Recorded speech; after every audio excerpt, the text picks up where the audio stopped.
Hello, hello, hello, my friends. I know you don't see me, but I'm gonna be here. I just have to put myself together, and I have to feed the kiddies, and I have to make the coffee. So that's what I'm gonna do. So I'll be here, but I'm waiting for McBurney. Thank you to Leigh for finding that McBurney or Bernie, McBurney, I think. McBurney has a trial today regarding Georgia political election commission hooligans. That's right. So the other judge that we think looks like, what's his name? He kind of looks like McAfee, but he's not. He's got that white guy look, just like McAfee. Wah, wah, wah. And so we're waiting for his shit to start. Come on, McAfee, start your shit so I can go make the coffee. Please and thank you. Uh-oh, what the fuck? What happened? What? Uh-oh. Uh-oh. What? What's going on? Oh, okay. What's going on with you, Mr. Judge? Mr. Judgy, where are you now? Why aren't you at your desk? La la la. If you told us you were going to do this, but then did something else, we're going to be really mad. Come on, Mr. Judge. Come on, Mr. Judge. Come on, Mr. Judge. I want to go make the coffee. Please and thank you.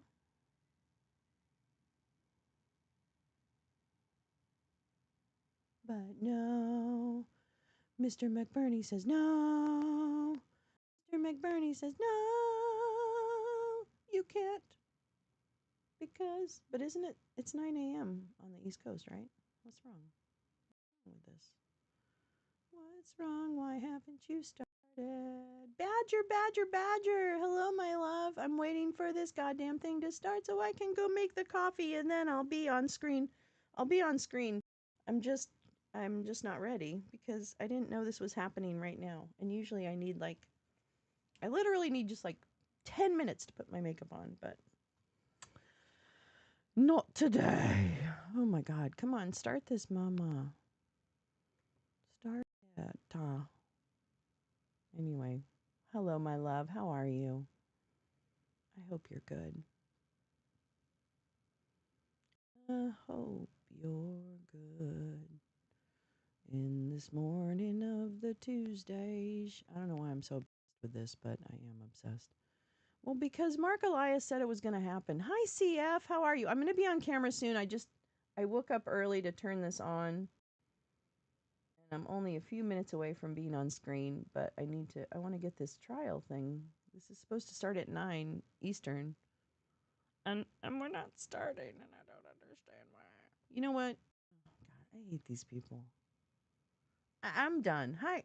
I'm just really done with like the lack of notice. Because it's all about me. Me, the streamer. You guys should have a better schedule. Dumbass. Well, anyway, crappy poop. Well, you know what? I'm going to put the lounge music on, and then I'm going to go try and get my shit together so I can at least be on camera. Which, yeah, isn't that? Hopefully shouldn't be too much. But we'll put some music on.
McBurney to McButthead.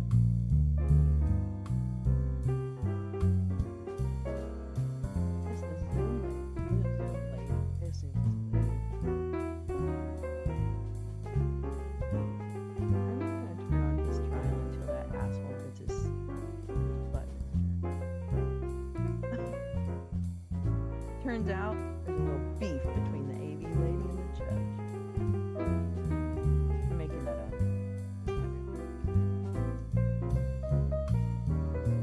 Scooby-Doo-boo. Scooby-Doo-boo-boo. Scooby-Doo-boo-boo-boo. Putting on that makeup. At least you can see my ugly.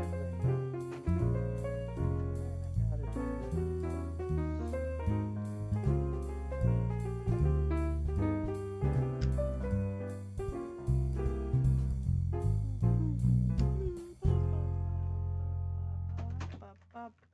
Scooby-Doo. Scooby-Doo. Scooby-Doo. Come on, McBurney. Get off your McButt. McBurney. We may not need jokes, McBurney. Now our own.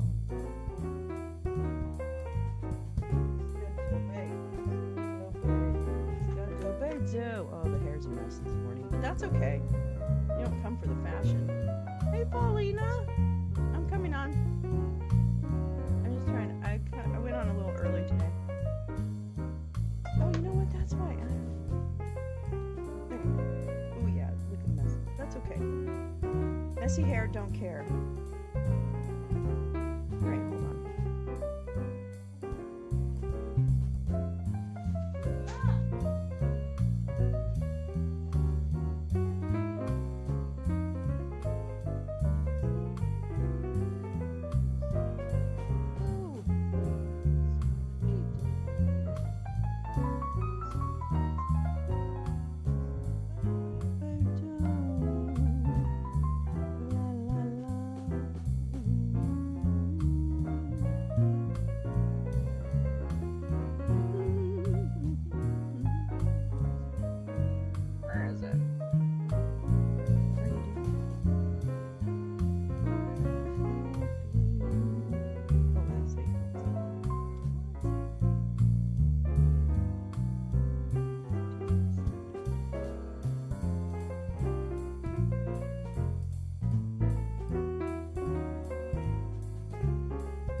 See where my camera's pointed.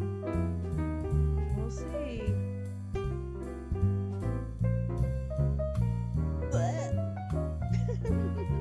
There it is.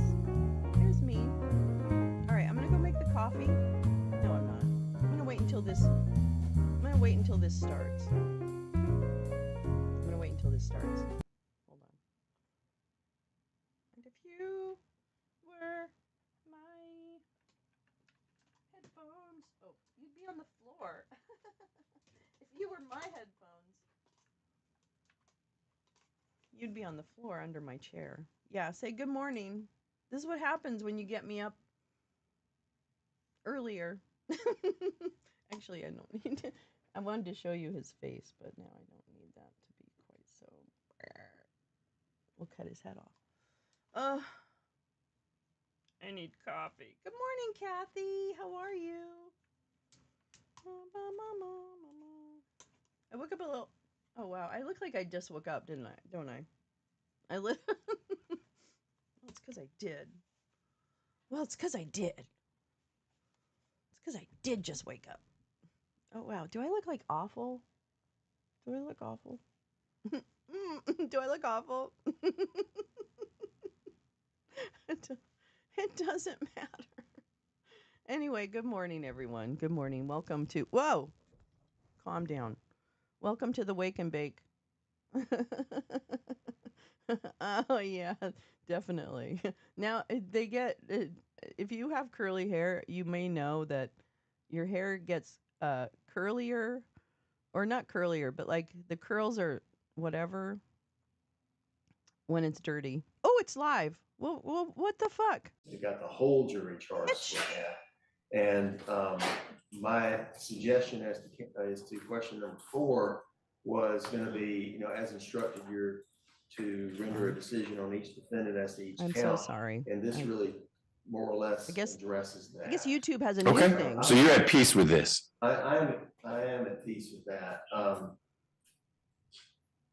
I am at peace. But the court's earlier instruction that was given last week reminds them that they're to render a decision as to each count, each defendant. And really, I think that's the principle that they need to pay attention to. And they may even need 2 or 3 more copies of the jury charge. Sure. Actually, I don't know that they're Okay, I'm going to go make myself some coffee. Well, the question about how do you define self-defense suggests they were not reading it, since the answer was it's in the jury charge. So What is this? if you'll ask them if they need more copies of the jury charge, not now, just when you deliver the stuff, then we can get more for them.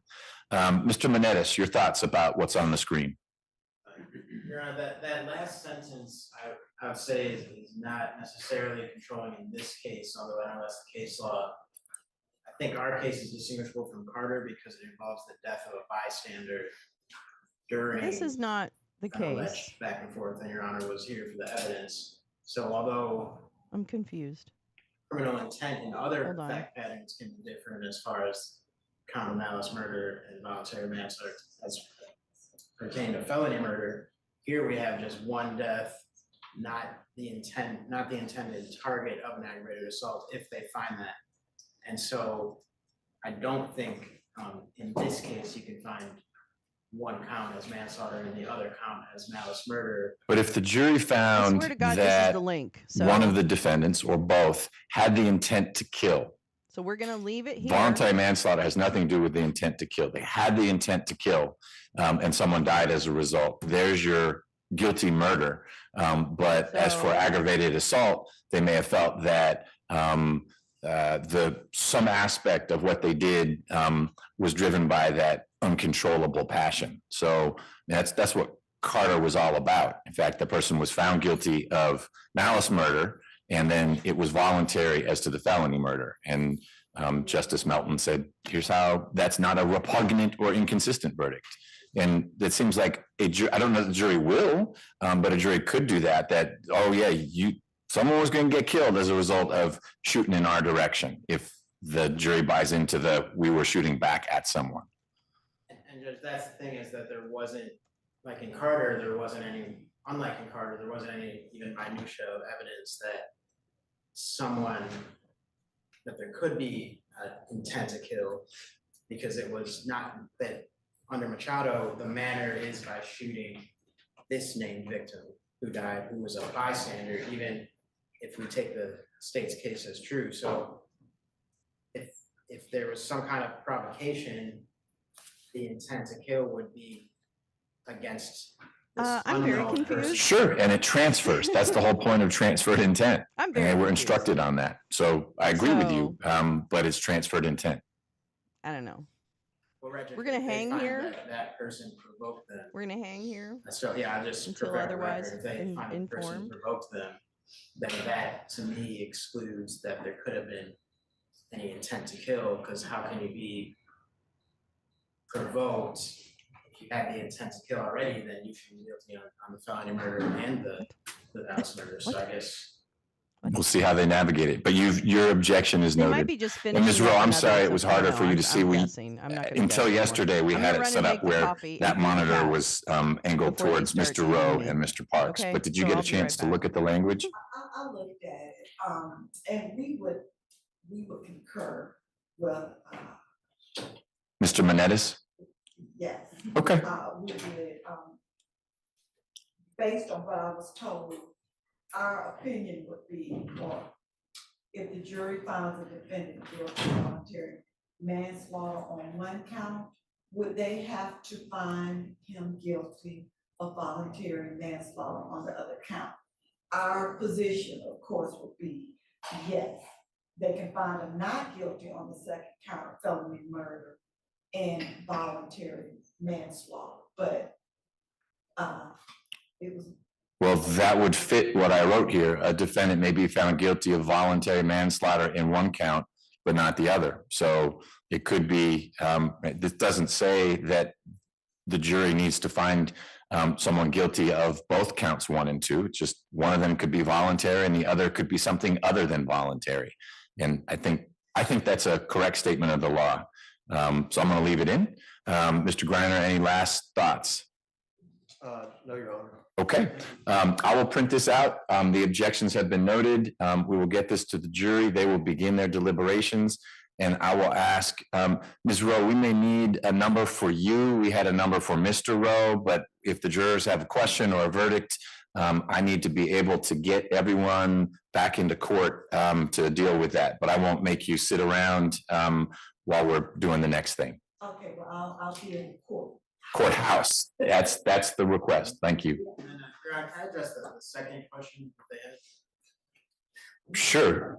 Yeah, so they. When you say second question, which one are you referring to? The question that initially was, does party to a crime supersede manslaughter, which they then amended to party to a crime in mere presence hyphen if you choose manslaughter. Okay, I understand which one you're talking about. I found the first version of the question, incomprehensible, and I still feel the same about the second question. It's very alarming to me. It almost sounds like they think you can be merely present, but still be not innocent. It seems to be that maybe they're misunderstanding the word mere as to be mutually exclusive to all other accountability. I would want to ask them still, what do they mean by that? Because I still don't understand that question. I would ask out of caution that the court remind them that if you were to find that one or both of the defendants were merely present, then it's your duty to acquit. And that's what I've done with this. It tells them to consider all those other important principles that are in the charge, and that's precisely what mere presence says. So I understand your confusion. I share it as well. I think this is an appropriate and helpful reminder to the jury, and we'll see if it helps them navigate during this morning. They had this instruction already, and they still came back with this question, so I'm still concerned.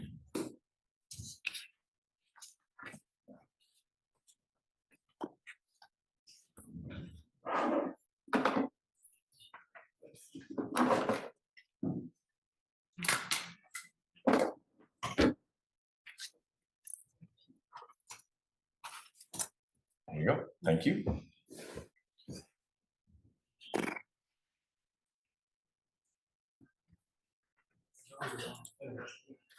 Pardon me? Yes. Yeah, they can go back now. Thank you.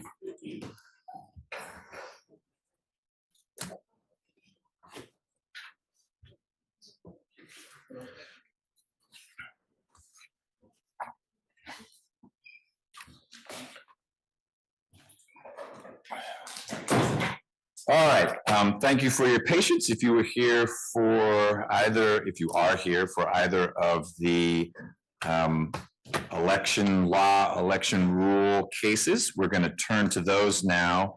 And I'd ask that counsel, however you're going to space out for Abhiraman et al. Versus the State Election Board, and we've got the RNC and GRP as our two defendants. It might make more sense, even though plaintiffs usually sit on that side, there seem to be more lawyers on plaintiff's side, so you could sit where we've got two tables. I'll let you divide up however you want. Come on up.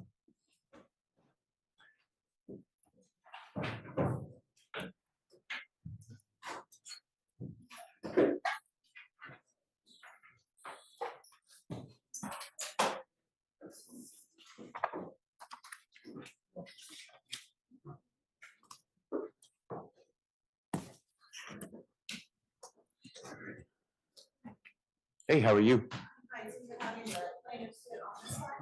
Well, we'll see. We're going to let everyone sit down and then we'll take attendance.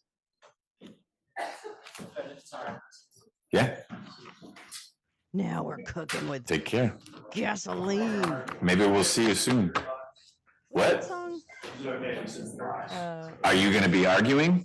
Something in these other cases, yeah. I think it would be easier if you sat in the front row rather than come out of the jury box to come on up when you're going to be I had to wake up a little talking. early today, so I'm not exactly ready, actually. Oh, actually, I'm not ready.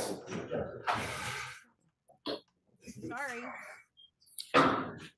It's a funny exercise. you'll get. Hearing today should cover what reasonable inquiry means. Thank you, Kathy. Kathy says hearing today should cover what reasonable inquiry, and this has to do with the election board, I believe.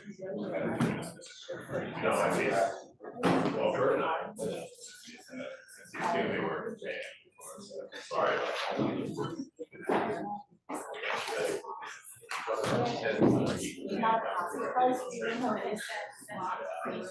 don't even know why I do that. You never know. You never know. Big Hollywood producer could be watching. No, I'm just kidding. And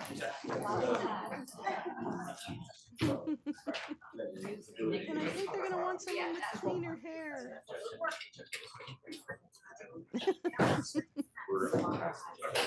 I'm gonna look really bleh today. I don't know why. Everybody said good. The cats are fed. The coffee's brewing. Also, to clarify, here we go. Kathy, you're coming with the 411 today, aren't you?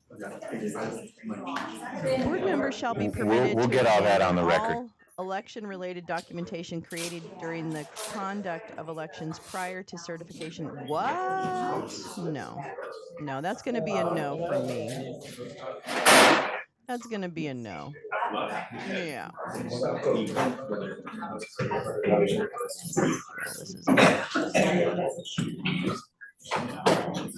yeah, that's going to be a no. I don't want to. I think it's time to cut my hair again.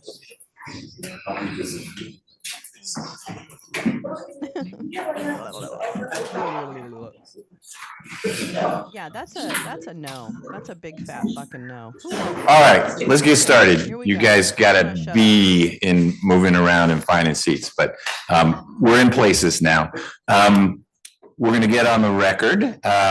We have to this morning 24 CV 010786, which is Abi Rahman et al. Versus the State Election Board.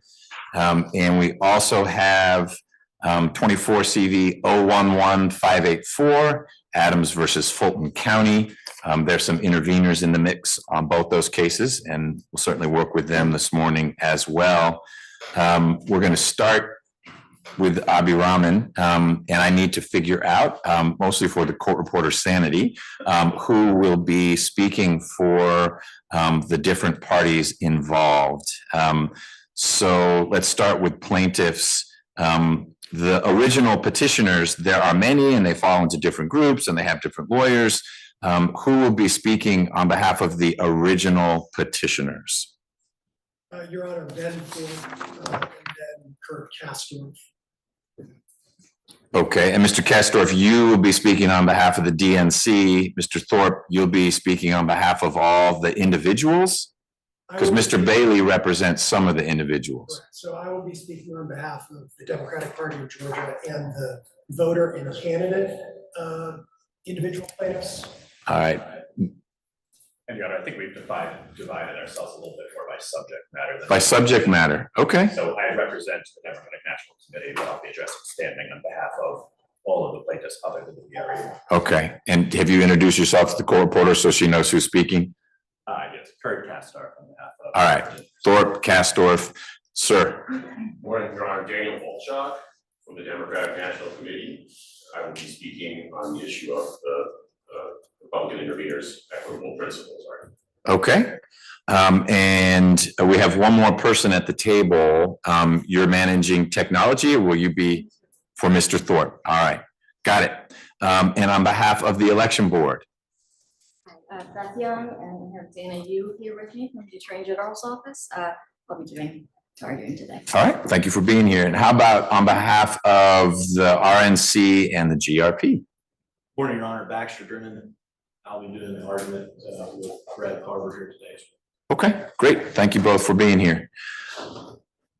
So before we dive in, I want to talk about exhibits, and then I have just some threshold questions that will help me cabin what we're going to be discussing, and then we'll get going. Exhibits, Mr. Thorpe, on behalf of the petitioners, have you worked with respondents to see if there are any objections to any of the exhibits, or are we in a position? You're in a different case, Mr. Siegelman. I am, Your Honor. I had a quick housekeeping matter related to Adams I was going to run by you before we got any substance on this matter.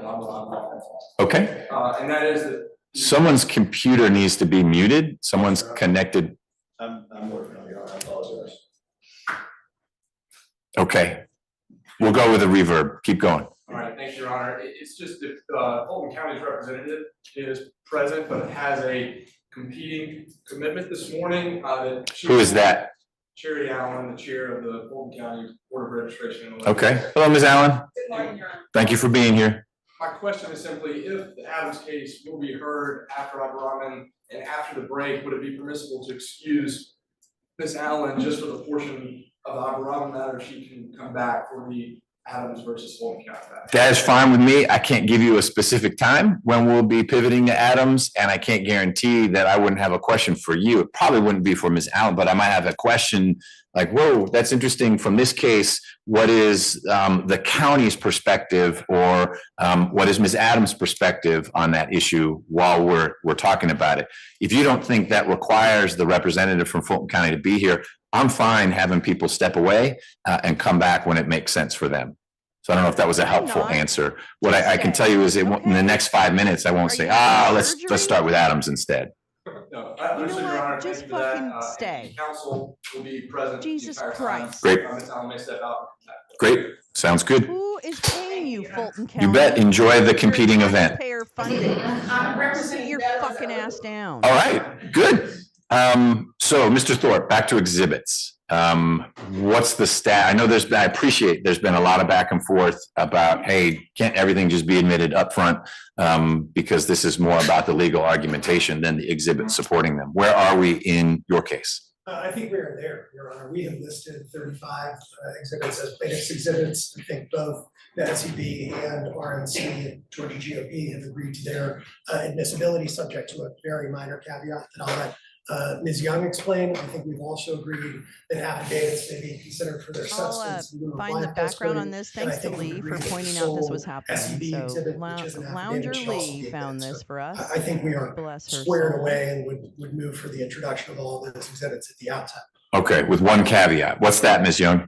Simply that we reserve the right to raise objections to the use of the exhibits, such as hearsay or that kind of thing as they come up, but we have no objection to general admissibility. Making them in the record. So I can consider as part of the record all of the exhibits from petitioner's side, as well as the lone exhibit from, it sounded like there was one, the affidavit from respondent side. Most of the petitioner's exhibits cover the things we would need to. Right. add. Okay. Mr. Drennan, anything you want to add in terms of exhibits? Yes. Good. Well, we're squared away there. That's very efficient. So here's my question. I want to know if anyone on petitioner's side disagrees, I think I know the answer, that certification of the November 5th or any election is mandatory. We do not disagree. Do not disagree. And Ms. Young, it sounds like the state election board does not disagree that certification is mandatory. Correct, it's mandatory. Mr. Drennan, you agree? Yes, sir. Okay, second question. Does anyone on petitioner's side disagree that this mandatory certification must occur by 5 for this year, 5 p.m. November 12th? We do not. Okay, Ms. Young? Mr. Drennan? No disagreement. All right. Last question, and I think we will be in a fairly narrow space when we're operating while we're making our arguments. Anyone on petitioner's side disagree that the state election board lacks the authority to change either the mandatory nature of certification or the deadline for it? They cannot pass a rule or regulation, anything that would make certification non-mandatory and change that deadline for this election of 5 p.m. November 12th, 2024. I want to be sure I said this correctly. We do not disagree with that. Okay. We Ms. do- Young. We do not disagree with that. Mr. Drennan. No disagreement. All right. So it feels like to me for this case, and I think the other case, but I haven't asked the parties to the other case, we're debating what election superintendents, and that would include boards, but the generic term is superintendent. And so when you hear me use the word superintendent, awkward moment. Of all the rings to have, too. Not a subtle one.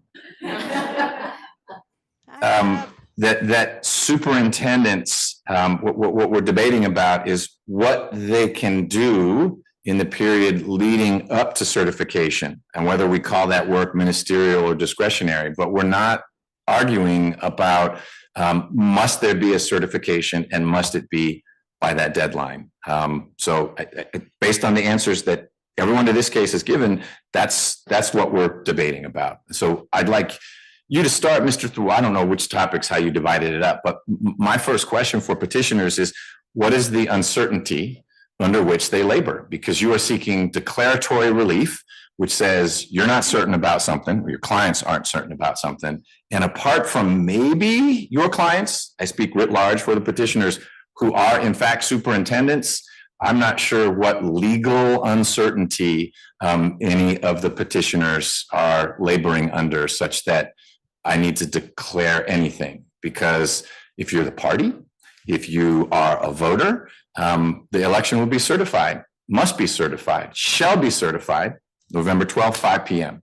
And so other than the people who have to do the work that results in the certification, I want to understand what the uncertainty is that is properly addressable by a declaratory judgment, as opposed to an advisory opinion or a reassurance from a judge that, don't worry, your vote will count, which is an important feeling to have, but not what a judge is supposed to do. So I want to be sure that I understand the question, Your Honor.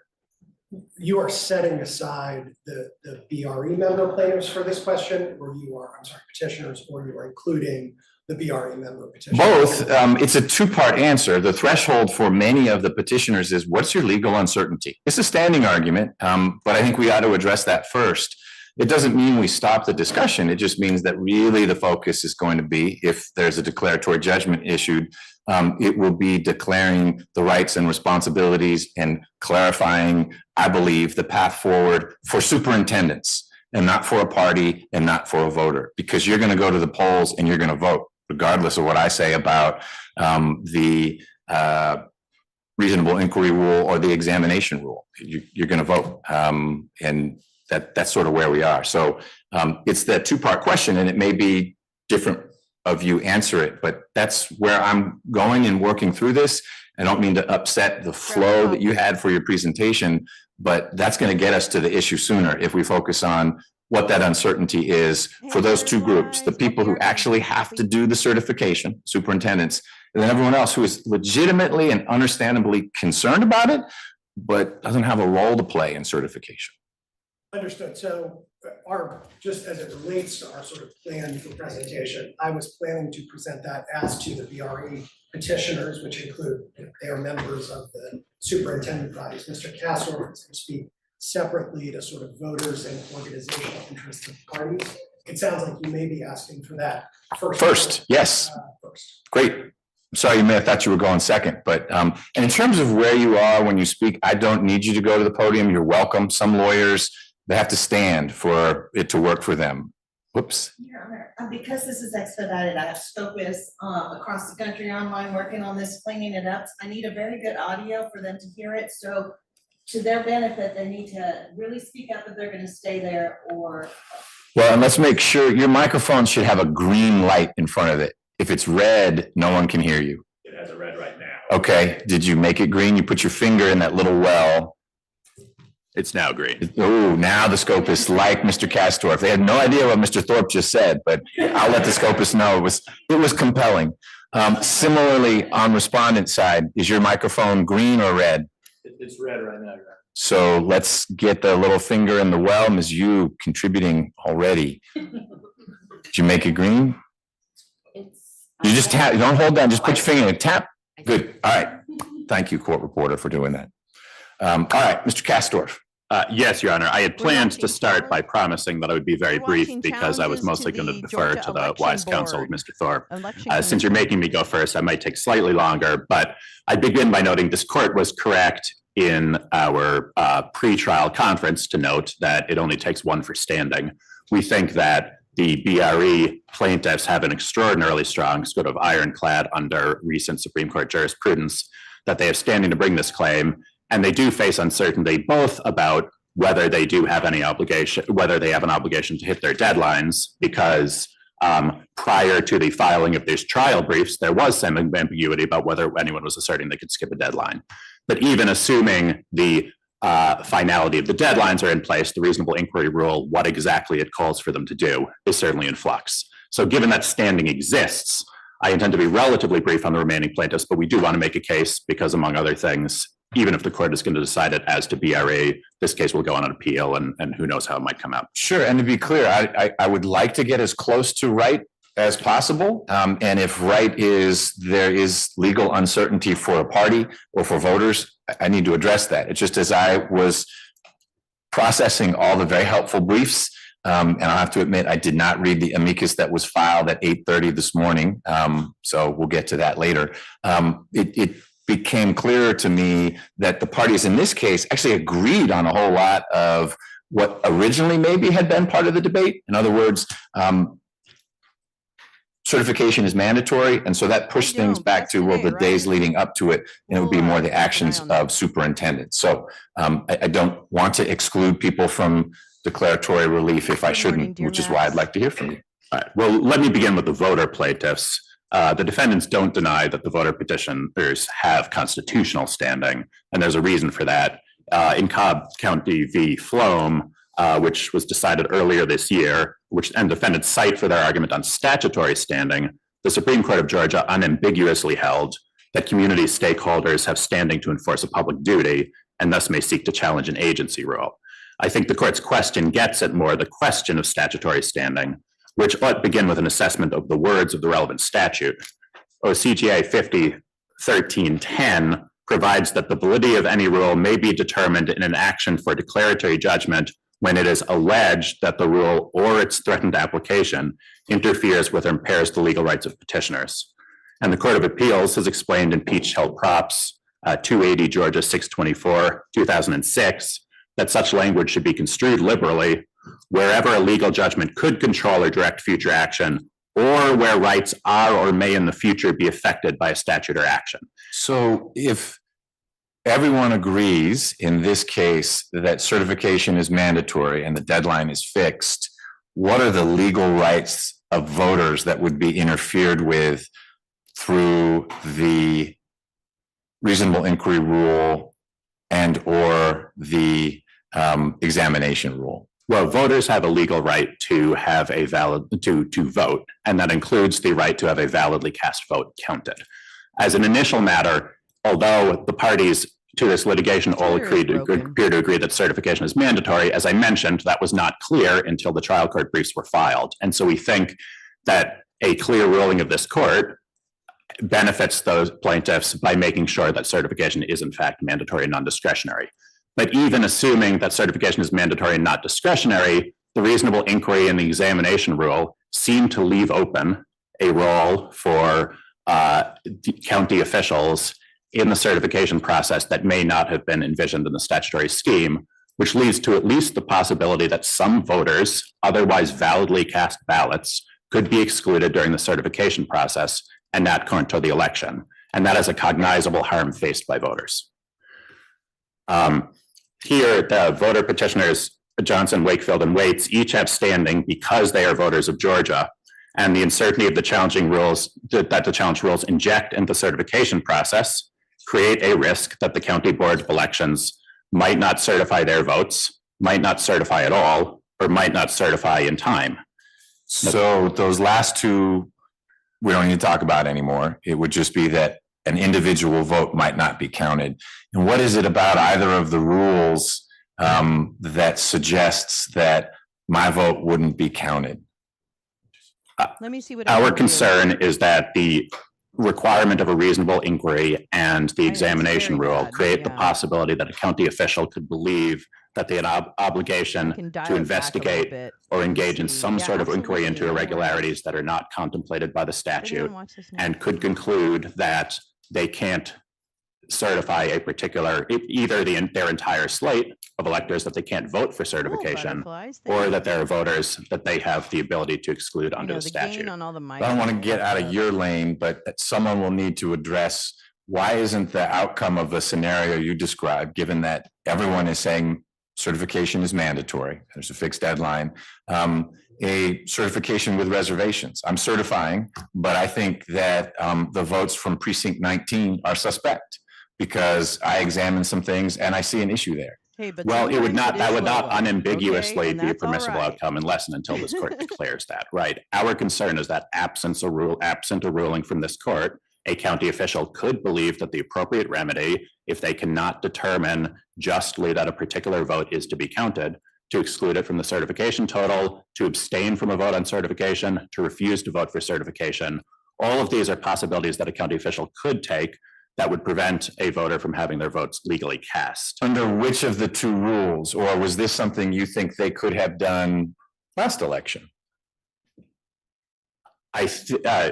No, we believe that the statutory scheme clearly does not allow that type of action, and the reasonable inquiry and examination components of each of the rules create the possibility that a county official could believe that. Now, it is true that the court could say, I am explicitly limiting the scope of these rules to mean that it could not mean any more than what the statutory scheme says, and here is what the statutory scheme says. But absent the court making that ruling, the voters face a harm, which is the reason they have standing. They have a basis for you issuing an order because it would not merely be advisory. The effect of you issuing that order would be to ensure, or at least significantly increase the odds that county officials apply the statute as it is written. Okay, and this is why we're proceeding under 50-13-10, and it's a slightly different approach to declaratory judgment. It's not the classic, I don't know how to proceed because the legal rights aren't clear. A voter knows what to do. You got to go vote. And if you don't vote, your vote won't be counted. This is an attack on these rules, suggesting that the rules, if implemented without certain clarifications, could result in that outcome you described, which is a superintendent deciding, because of my examination of these records, I'm going to certify, but not include these votes in the certification. That would be the uncertainty that would result in a negative impact on a voter's rights. That's correct, Your Honor, and it's significant, among other things, because the state election board is citing the Floam case for the notion that there is not a statutory right. The Floam case is primarily an interpretation of OCGA 942, the sort of general declaratory relief statute, and there's at least two important distinctions between that and 50-13-10. The first is that 942 specifically incorporates an actual case in controversy requirement. As this court may be aware in Floam, one of the things Justice Peterson is struggling with is the fact that Georgia courts have routinely used Article 3 standing ideas and incorporated them into law when they don't clearly apply to the Georgia Constitution, which does not contain Article 3. Right. He and Article 3 have a troubled relationship. So let's pivot, because I know you didn't want to take too long, and I've been dragging it out, and I apologize. Party uncertainty. Party uncertainty. So in addition, both the Democratic Party of Georgia and the DNC have multiple bases for standing, both associational and organizational. I won't talk about associational extensively because the short version is, if this court concludes that voters and candidates, and in fact BRE members, who also in some cases are members and constituents of the Democratic Party and the DNC, have standing, then so too do the parties. So let's move to organizational standing, because that would be, if this court were to conclude that any of those classes do not have standing, it could consider organizational standing. The organizations have standing for two separate reasons. The first is that each has been and will be injured directly by the challenged rules, because each is injured when votes for Democratic candidates are not properly certified, thus reducing the chance of Democratic candidates being elected.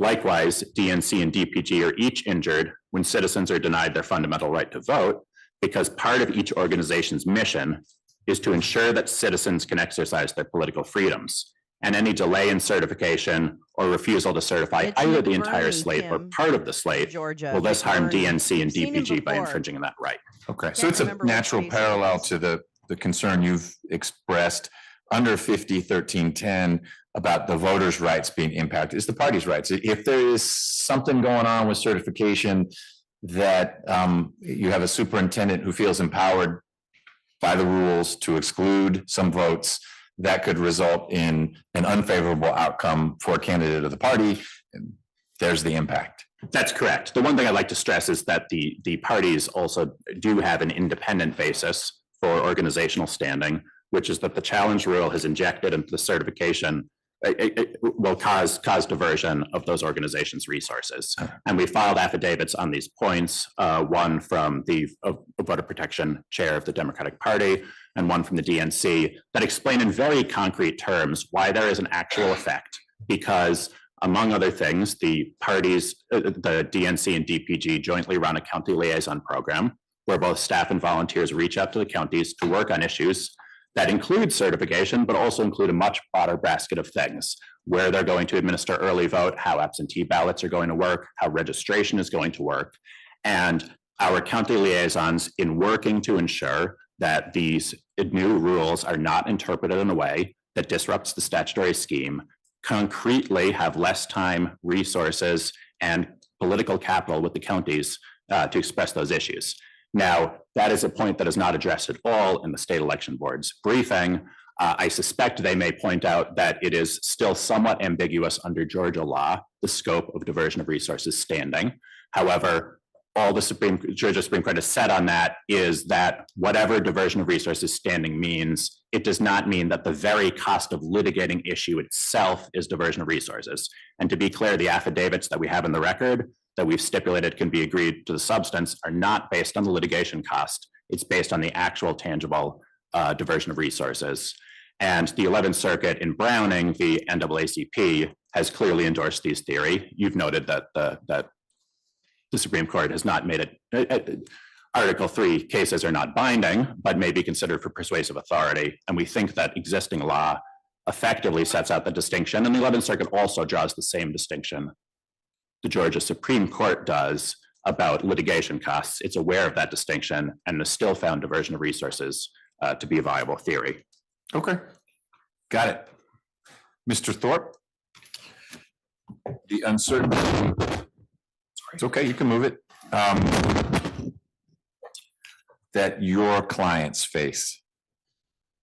Yes, so technically these are Mr. Bailey's clients, but I'm going to speak on their collectively behalf here. Your collectively, the petitioners face uncertainty, and I think the uncertainty is clearest with respect to BRE petitioners who are presently facing uncertainty on their multi-member boards.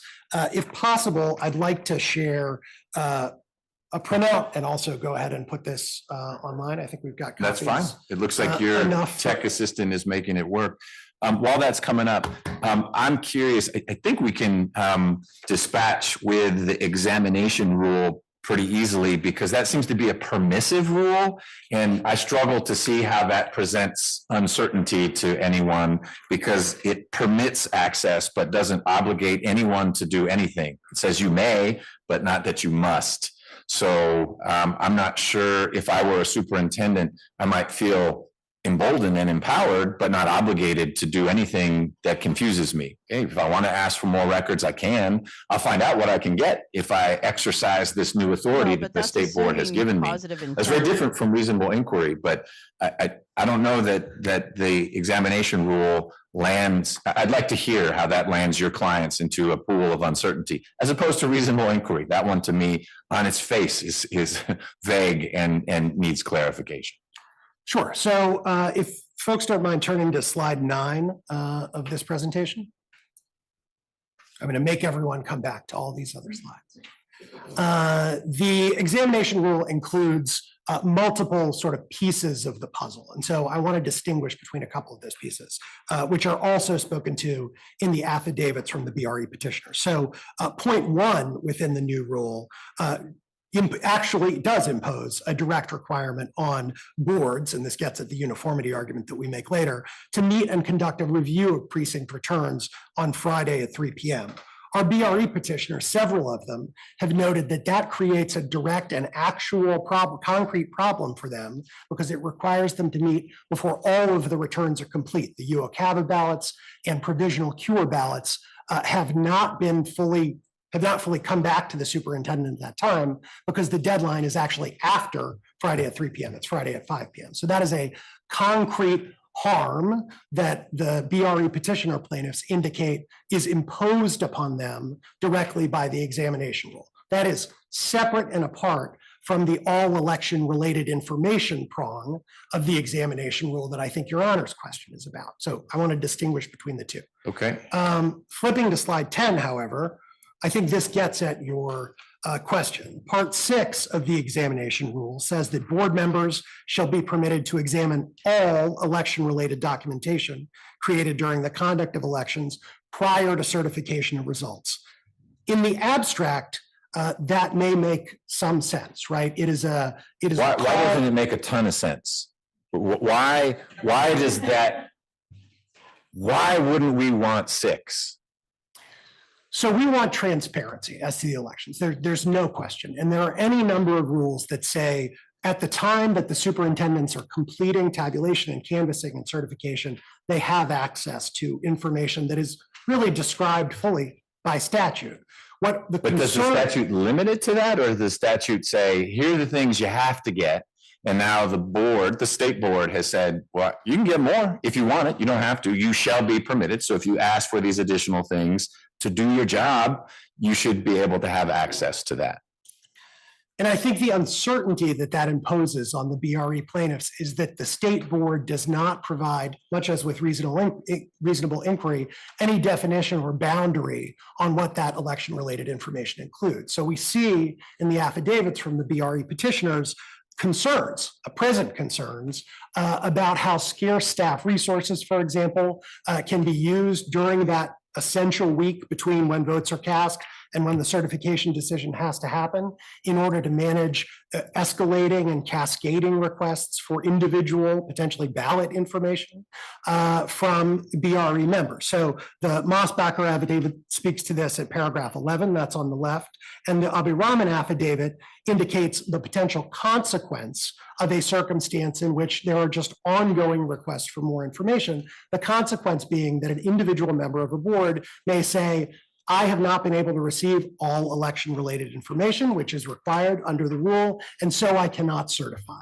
So this is why, similar to the reasonable inquiry rule, we think that this prong of the examination rule creates an element of undefined or unbound discretion for individual BRE members to potentially deny certification.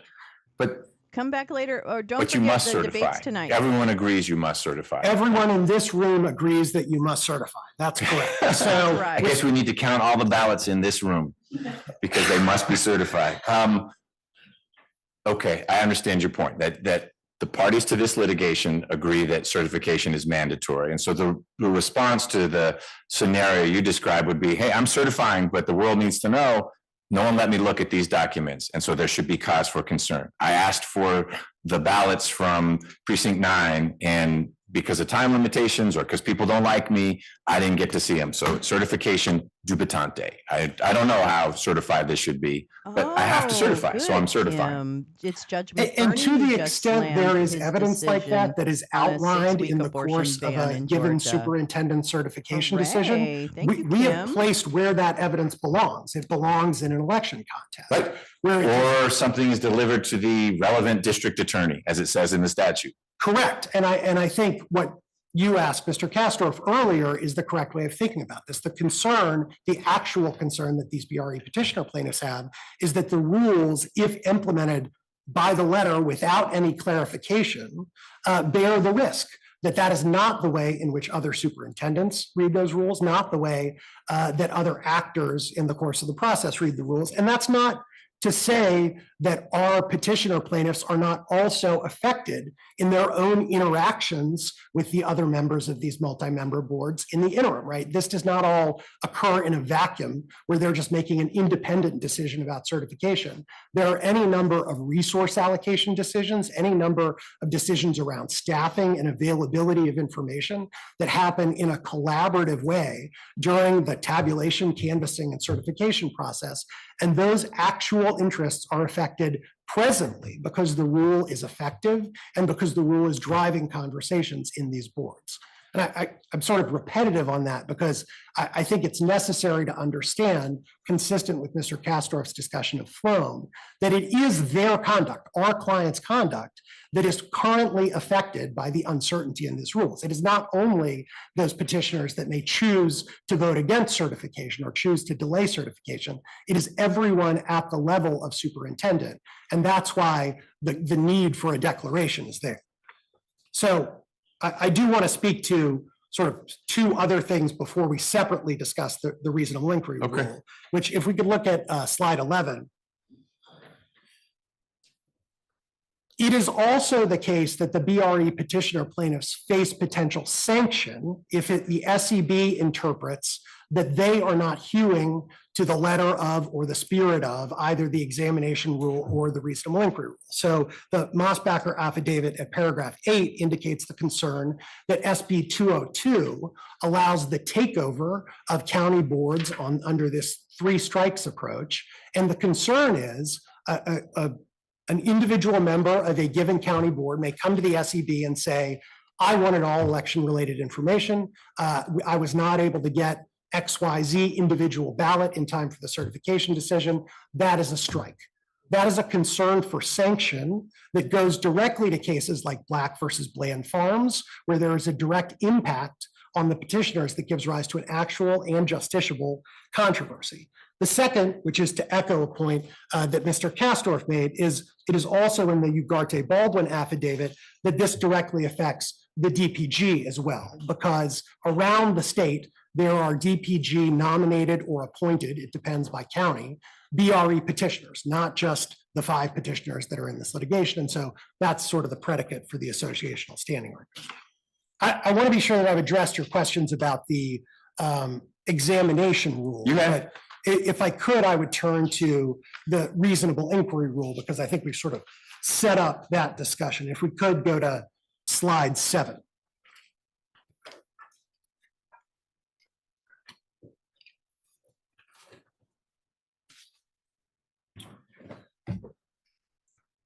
The reason we're here, honestly, is because reasonable inquiry is so undefined, right? There is a petition that offered up this rule. That petition was offered up by a member of the Fulton County Board of Elections who had just voted against certification. There is another case we are going to hear right after this one, which involved a Fulton County Board of Elections member that had voted against certification. In both of those circumstances, and this is from the petition itself, what was expressed is there were problems with the election in many places, but were they serious enough to consider not certifying the results? And so what the reasonable inquiry rule, at least as it was presented, was designed to offer was a way in which an additional non-statutory step may happen between tabulation and canvassing and the certification decision that could get at that question, that could allow, to use Mr. Heekin's words, these individuals to use their professional judgment in the certification process.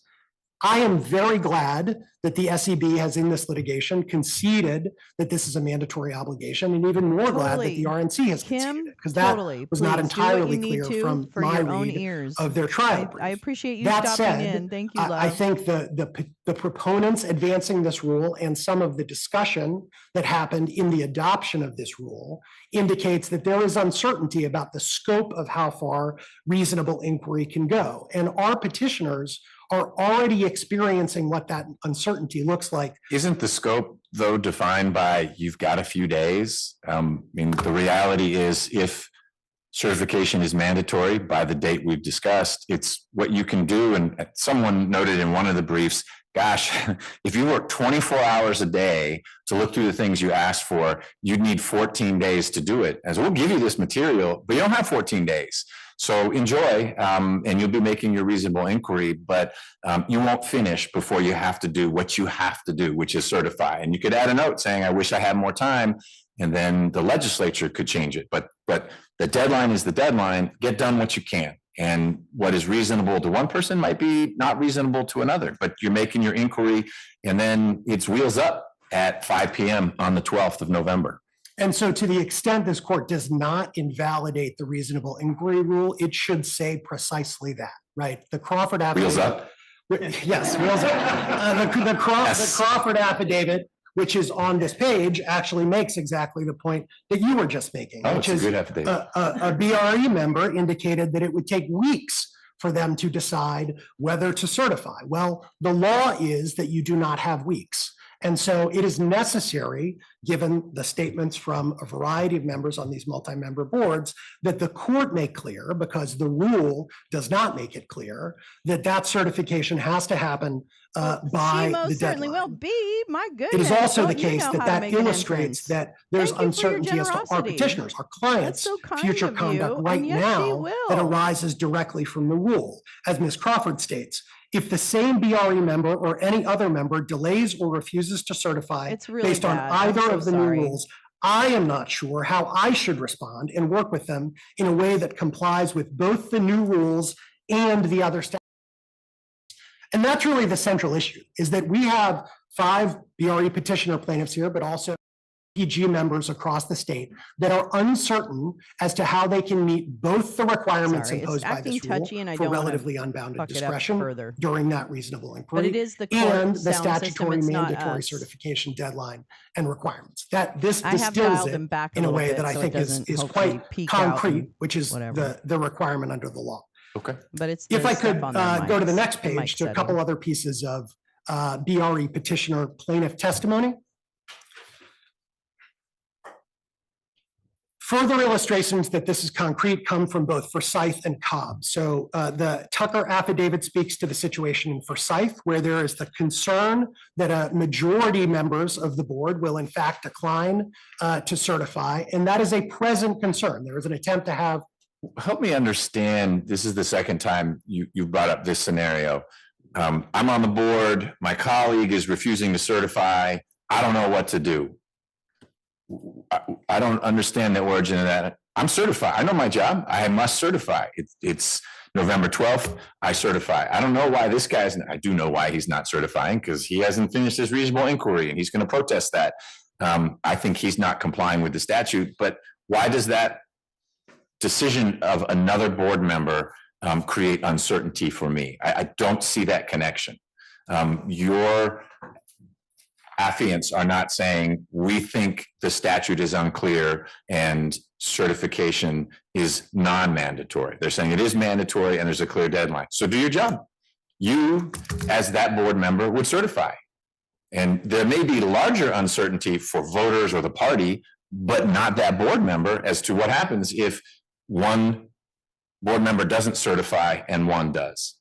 So these board members are members of multi-member boards that are collectively a superintendent in a given county. Right. The superintendent has statutory responsibilities and duties in that county, and our individual petitioners have responsibilities also to help that superintendent meet what they understand to be its statutory duties. To take the Tucker affidavit example, if the situation is that a majority of Forsyth County board members decide not to certify, the uncertainty isn't for Anita Tucker, will I cast a vote to certify or not?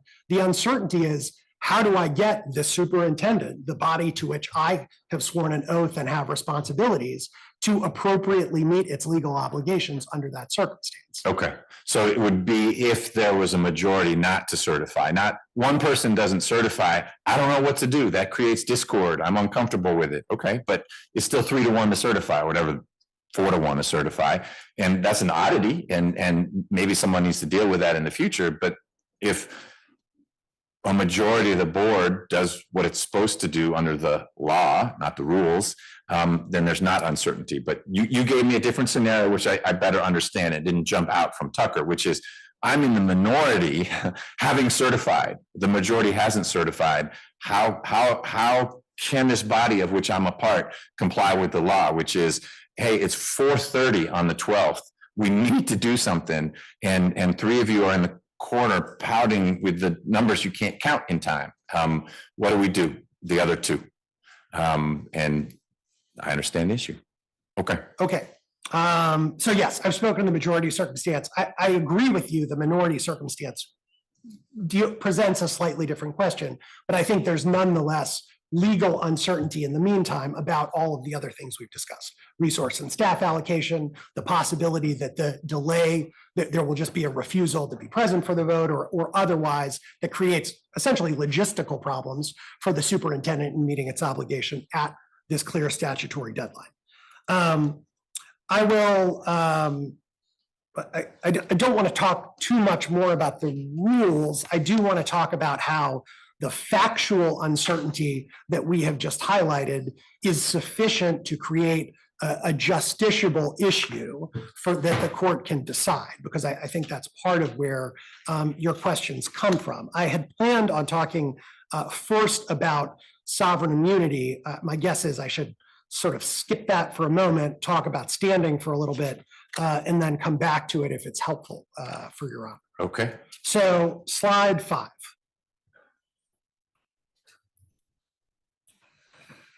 I mentioned this case before, Black versus Bland Farms, which was a challenge to a regulation involving Vidalia onions. I think that there are a few lines from the quoted material in this case that illustrate this precise type of uncertainty that our BRE petitioner plaintiffs, at least, if not also the voters, candidates, and parties have here. And Bland is a APA deck action, not a Title IX deck action. Correct. Okay. Correct. And that's very important. So I've got OCGA 50-1310 at slide 2, but Mr. Kastorf has already talked about the language in there that's so helpful for us here, which is if a rule or its threatened application interferes with or impairs the legal rights of the petitioner, a declaratory judgment may be rendered. Bland embodies that rule and applies it in a circumstance where the plaintiff in that case has a rule that it is automatically affected by.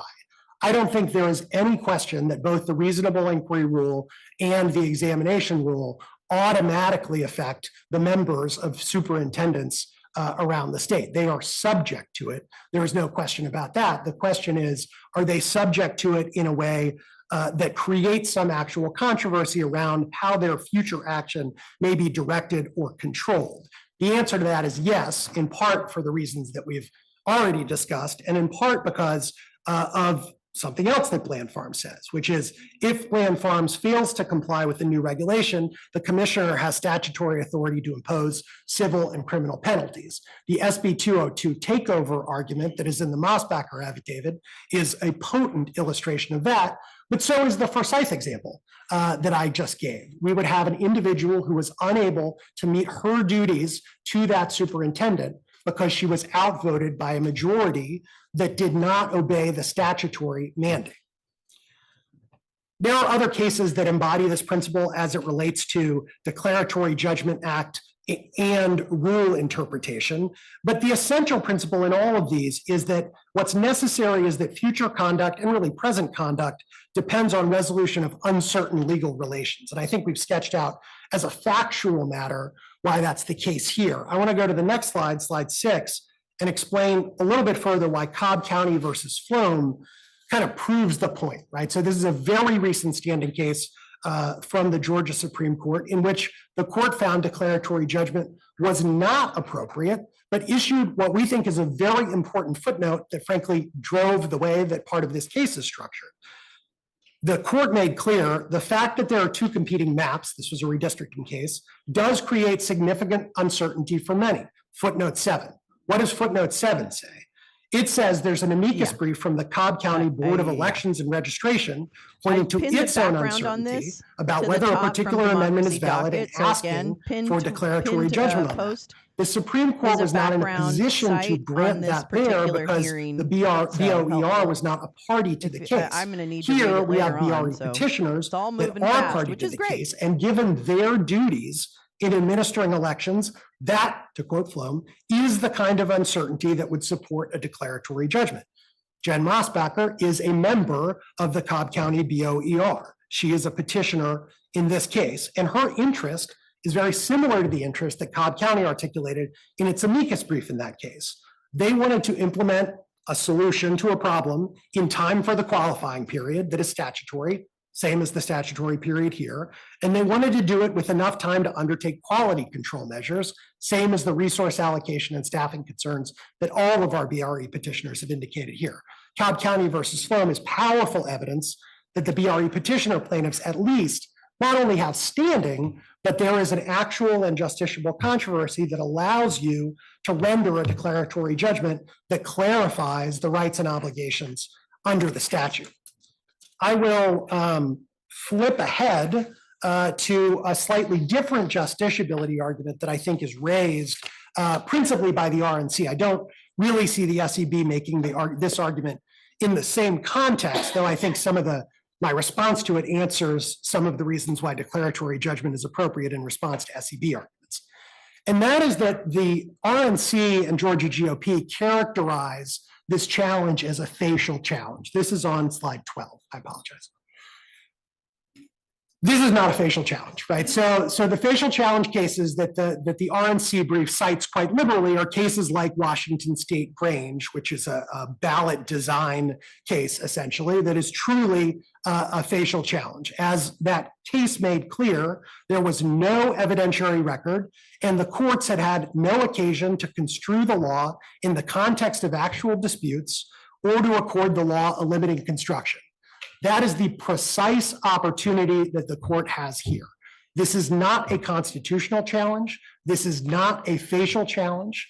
This is a challenge to the validity of an administrative rule operating under the rubric of 50-1310, which has a very clear and established way of looking whether rights are affected. And they are affected here, right? So we've sort of walked through each of these examples already, but there is uncertainty that arises from the undefined but required reasonable inquiry. The Tucker affidavit speaks to that.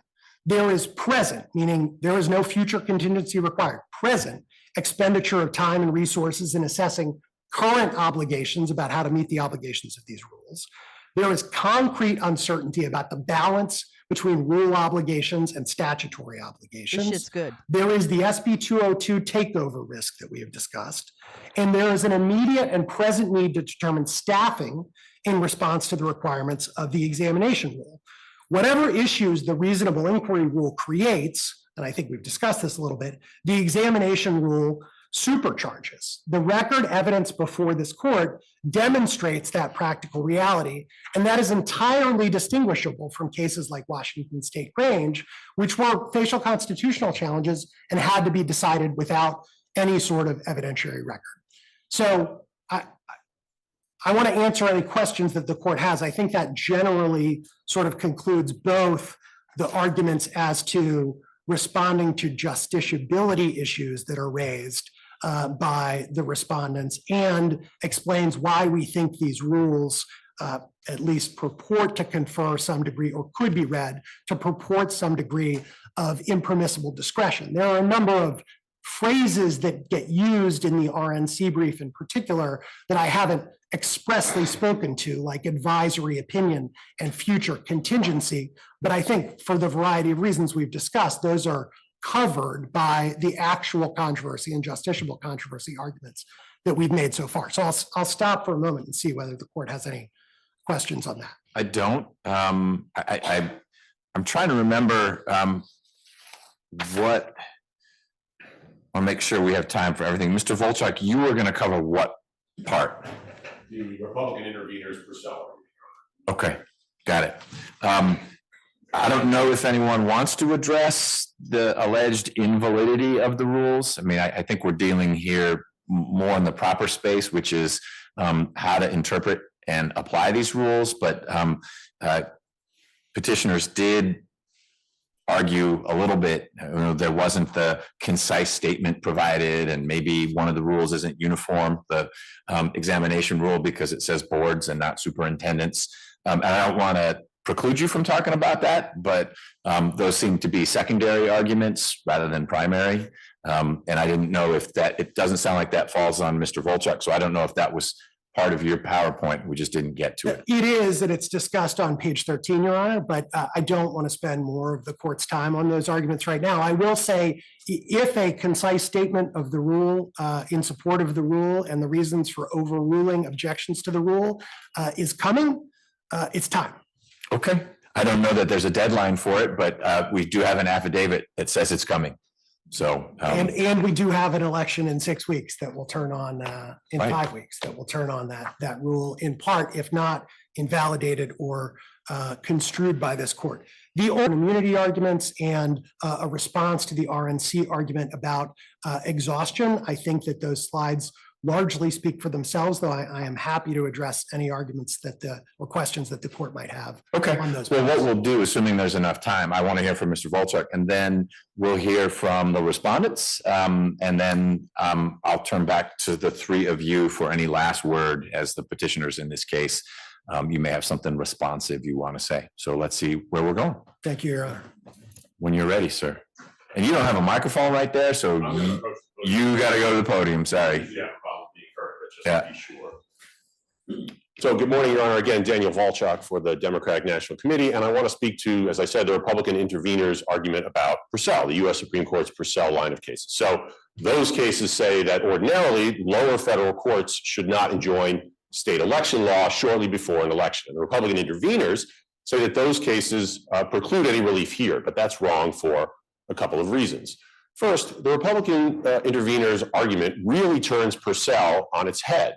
Isn't the larger issue, why are we getting rules right before? I mean, isn't a lot of what's flying out of the state election board right now inconsistent with the principles that animate Purcell? Absolutely, in our view, Your Honor, yes. And so let me just many people's view.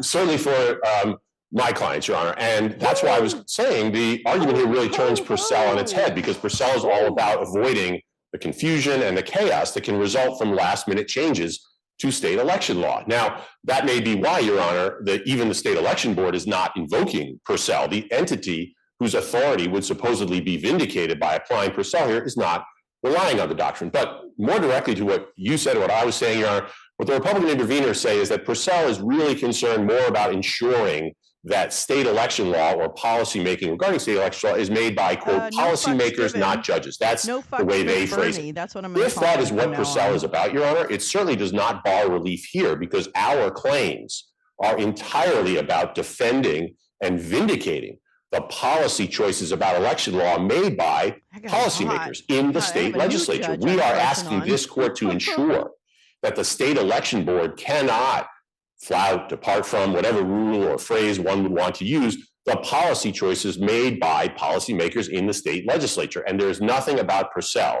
that prevents a state court from doing that. In fact, Purcell is a limitation on lower federal courts. It is not a limitation on state courts. And they have not cited any case that applied Purcell to a Georgia state court to bar relief. They have a smattering of cases from other state courts. But to be clear, if a state court is applying its own version of Purcell, it must be doing it as a matter of state law. Purcell is not itself, the U.S. Supreme Court's doctrine, binding on state courts. It's not grounded. But setting aside the name, there's certainly policy wisdom in saying courts shouldn't interfere by changing election rules and laws on the eve of election. We call it Purcell, call it common sense, call it good judicial practice. So I'm less hung up on the name, and I agree with you that it's certainly not binding on courts here. So I think more productive is engaging policy with policy, but you started with that, which is actually what we're trying to do here is address some last minute changes to electoral procedure that's flowing from an unelected administrative body and could have an impact on the way people are applying the law that was duly considered and passed by our state legislature. Right. Courts, like other entities, should be sensitive to timing and should be aware of the possible implications of making changes to election law shortly before an election. Now, here, of course, we are asking for a restoration of the status quo that existed until slightly before the election. So again, because Purcell is about avoiding chaos and confusion, we think it weighs in our favor here. And my last point on Purcell, Your Honor, is that I think the implications of their argument are quite extreme and unacceptable. On their view, there is no judicial check available whatsoever, state, federal, anything, for last minute changes to election law, no matter how Yeah, extreme, common sense. unlawful, That's still a unconstitutional, et thing? cetera. I That don't is think it never is. I what don't think it ever Purcell was. has been about. And so I asked the court to reject their Purcell argument. All right, thank you, sir. Are you good if we keep going a little bit longer? Okay, all right. I'd like now, and I don't mean to leave anyone out from petitioner side, but I think we hit the 3 designated speakers and pivot to Ms. Young or Mr. Drennan. I'm happy to, whatever order you all want to present, I am ready, and I appreciate your patience.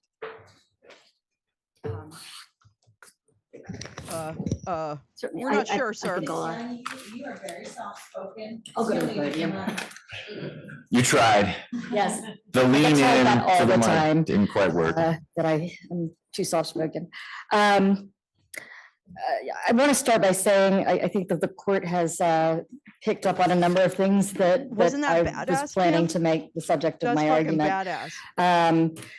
And the first is that I noticed that. you DNC know, with attorney regard had to no both of notes, these no rules, laptop, you no know, fucking nothing. nobody is arguing that these rules were meant to be or can be read to suggest to anybody that their certification duty under the law has been called into question.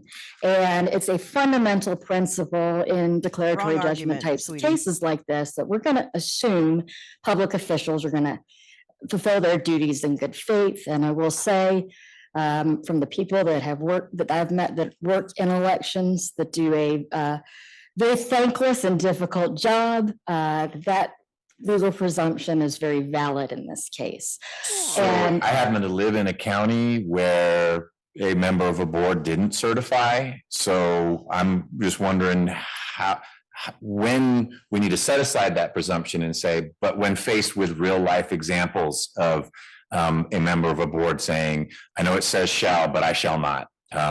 So- Is that, or is the answer to say, but no one hasn't yet. And so that's where we get into this advisory space that I need to stay out of. No one, because the election hasn't happened yet, has said, I refuse to certify. And so is that not an emergency action where someone comes to a courthouse, open 24/7, on November 13th to say, well, we don't have anything from Forsyth County. And they had to certify at 5 p.m. yesterday, and they haven't. And so here's a mandamus action. Get these people to do the job they're statutorily obligated to do, and let the courts provide that relief then. Don't have to worry about Purcell, but there's not that clear and present danger. There is a forecast of it. I'm trying to balance that with, we actually have real life examples of very well-meaning public officials saying, because of X, I can't certify, so I won't, even though it says shall. So walk me through that. Well, correct, that has happened, and the petitioners pointed that out in their brief, but I'm not sure how that helps here, because all that tells you is that if somebody's going to do it, they're going to do that with or without this rule. Or actually, arguably, maybe they won't with this rule. I would like to hope that this rule will put fewer superintendents in that awkward position where they are, feeling Where like they the choose deadline party is over coming up people? and they haven't gotten some information that they felt like they wanted to see, or they're nervous Which about information would certifying. that be? And, also, we don't know what the subjective intent of anyone is. I could imagine a scenario where a single member of the board might kind of do a protest vote knowing that the board is going to certify, but that, again, that's a hypothetical. But let's say you got a majority and they did not fulfill their legal duty. That sounds to me, in that particular hypothetical, like a very strong case for mandamus. And you're as on record with petitioner's that, counsel and baby. I can attest, having just done the ballot access cases that rocketed through this court and through the Georgia Supreme Court with, I think they called it dispatch and alacrity. There is time built into the schedule, not a lot. There'd have to be dispatch and alacrity there too. But for a mandamus remedy in that situation where you have I don't know what the hypothetical would be that would lead to this. You've got that deadline coming up and you've got 3 people that refuse to certify. You know, what the fuck is she talking about? examination rule, working in tandem with the reasonable inquiry rule, deals with that period in between, and gives some flexibility, recognizing that what certification looks like in, say, Liberty or Telford County looks real different than Fulton. And it also realizes that no one election looks like another, you know. Why don't you tell us more, sweetie? There are all kinds of things that can and do happen in election world that might cause a superintendent to have a question, you know. I heard lightning struck this precinct and all the machines went down. How do we know that everything, you know, is correct? I'd like to ask some questions to the precinct leader over there about how they made sure that those numbers were accurate. There's nothing wrong with questions like that. Those are debate types of questions, and those are the types of questions that I'm should tired be of screaming about able it. to be resolved within the time period. But if there isn't, there is provision in 493 where, you know, as you're coming up to that deadline, you do your best, and you certify, and you turn whatever you know the issue is that you think is not quite resolved over to the district attorney. What about the concern that the petitioners have raised about the takeover provision? So I am now tasked as a superintendent to make a reasonable inquiry. That's not optional. The examination rule says you're permitted to, you shall have access if you ask for it. But the reasonable inquiry is what you shall do. And the state election board decides that wasn't reasonable. In our eyes, that wasn't reasonable. Strike one. And in fact, there were 3 of you who weren't reasonable. Maybe that's strike 1, 2, and 3. So now we're taking over your election operations. Again, I think that assumes an element of bad faith without any. Maybe very good faith. Maybe they didn't make a reasonable inquiry. Maybe they were drinking coffee and say, "Where do I sign?" and sign here. And there's no evidence that there was a reasonable inquiry made. I'm not putting bad faith on anyone's side. I'm talking about the uncertainty, because that's what the petitioners have flagged. I don't know what it means to make a reasonable inquiry. Does that mean in that 5-day window, 10 hours a day of inquiring is enough? Is 6 hours a day? Every county is different. Telfair County, it may be 20 minutes, and we counted all 11 votes, and that was great, and we hand counted. But I can tell you there are plenty of counties where you could work nonstop during those 5 days, and if your vision of reasonable inquiry was, and clearly in some people's minds, it now means hand counting ballots. Can we do that in that amount of time? I don't know. Is that what's required? So it's the uncertainty, and I'm throwing hypotheticals at you because of the uncertainty.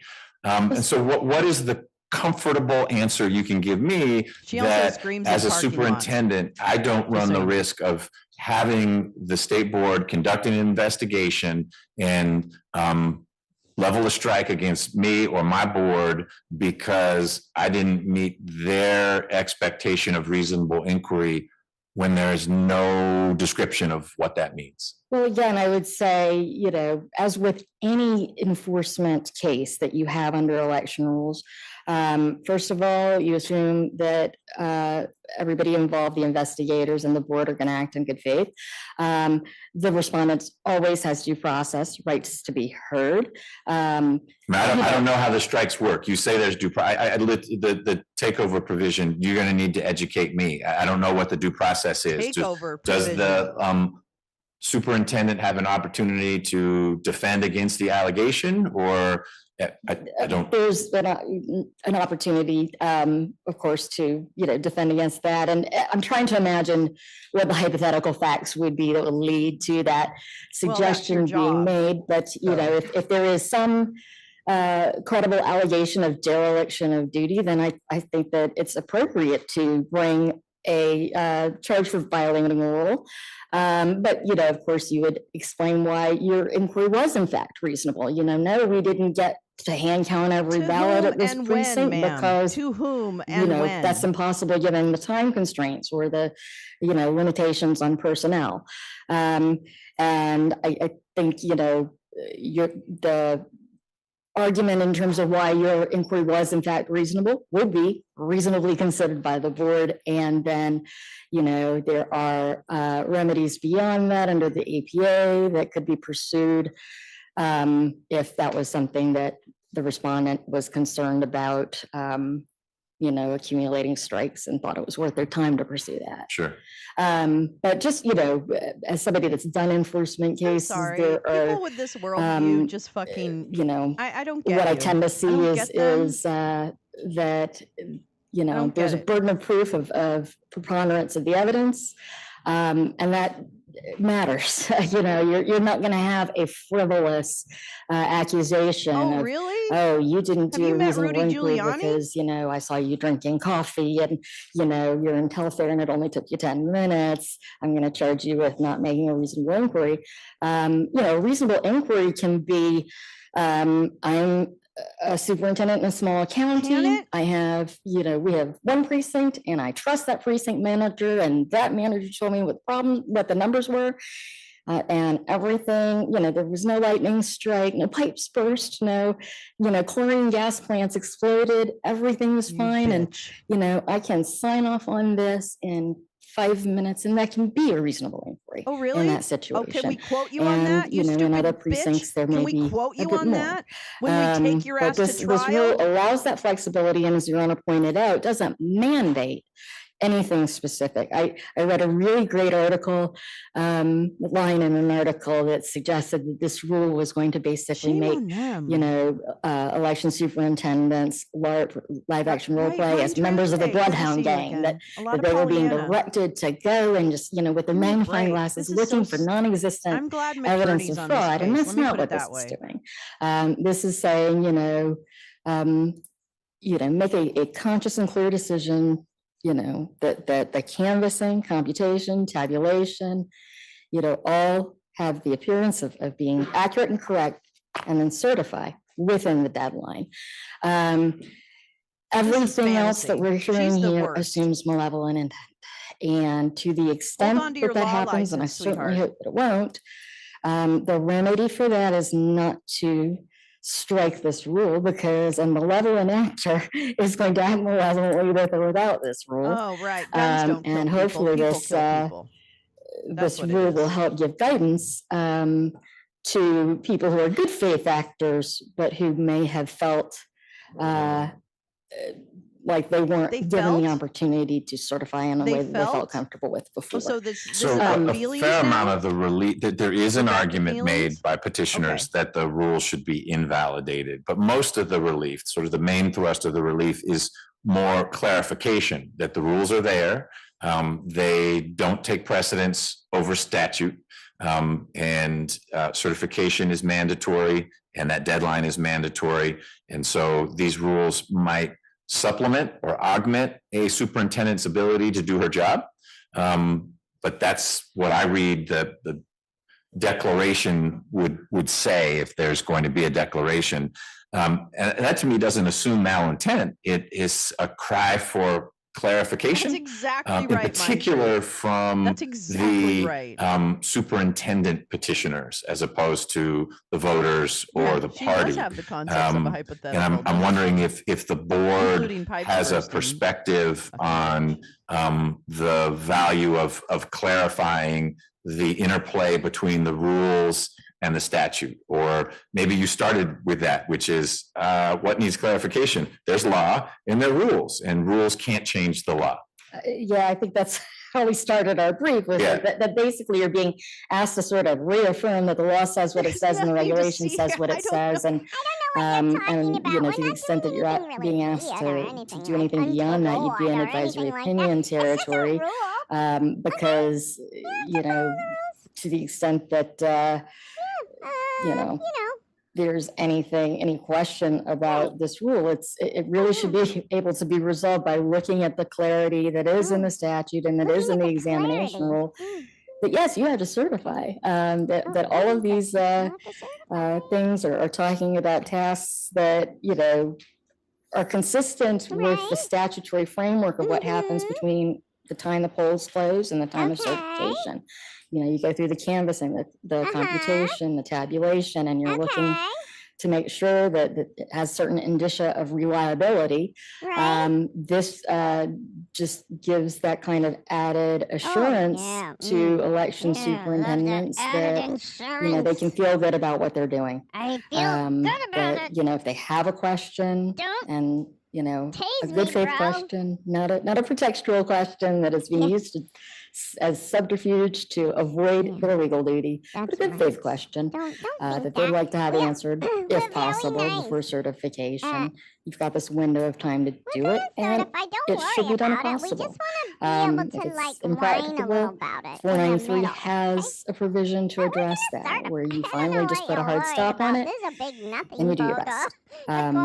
So, you know, basically, it sounds to me like an opinion from the court would be, yes, the statute means what it says, and yes, the rule says what it says. And that's, you know, really might be nice in a lot of ways, but it's not really a proper use of the statutory remedy.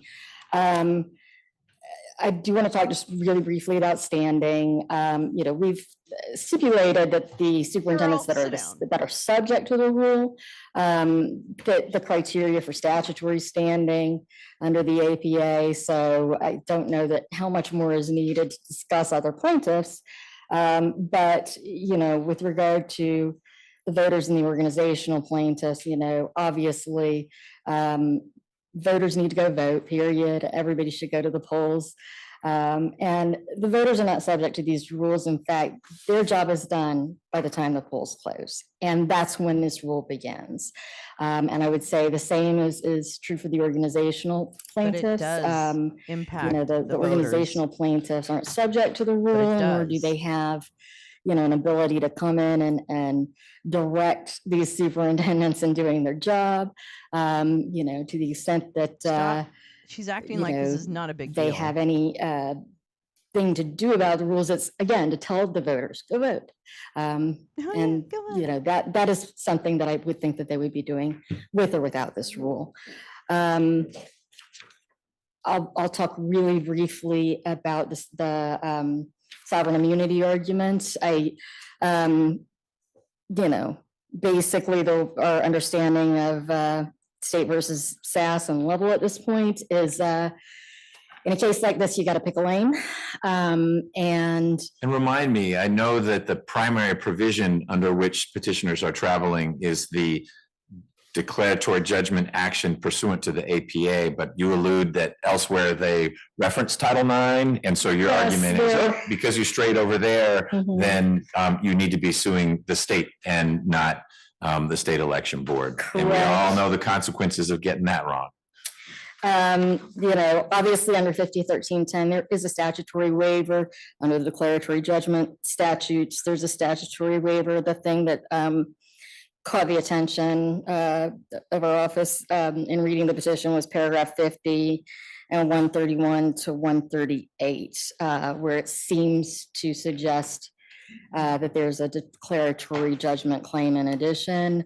We'll leave it to the court to determine whether that's in fact the case. And if the court does agree that that is an issue, we would be happy to work with plaintiffs, as I understand has happened in the Adams case, to be resurrect this in a different format. Got it. Correct. Okay. And you know what? I think that's all I've got for now, unless you have any questions. No, you helped me work through the questions that I had. I appreciate your work. Thank you. All right. Mr. Drennan. Good morning, Your Honor. Good morning. Got a PowerPoint. I'm not going to go through all of it, but I'm going to hand it out if that's okay. That is very okay. Then I'm going to do my bed level best, put it on the screen. All right. You're not going to try to conscript Mr. Carver to do that? Since we're on the record, I'm not going to. Exactly. I noticed you keeping him away from the computer. Yeah, please. What happened? Thank you. He's like, Carol, you did a really good job. No, I As thought luck you would did a have really it, good one. The arguments today have not been presented in the order that I anticipated. Never are. So we're going to jump around briefly. I'm going to share my screen and get started.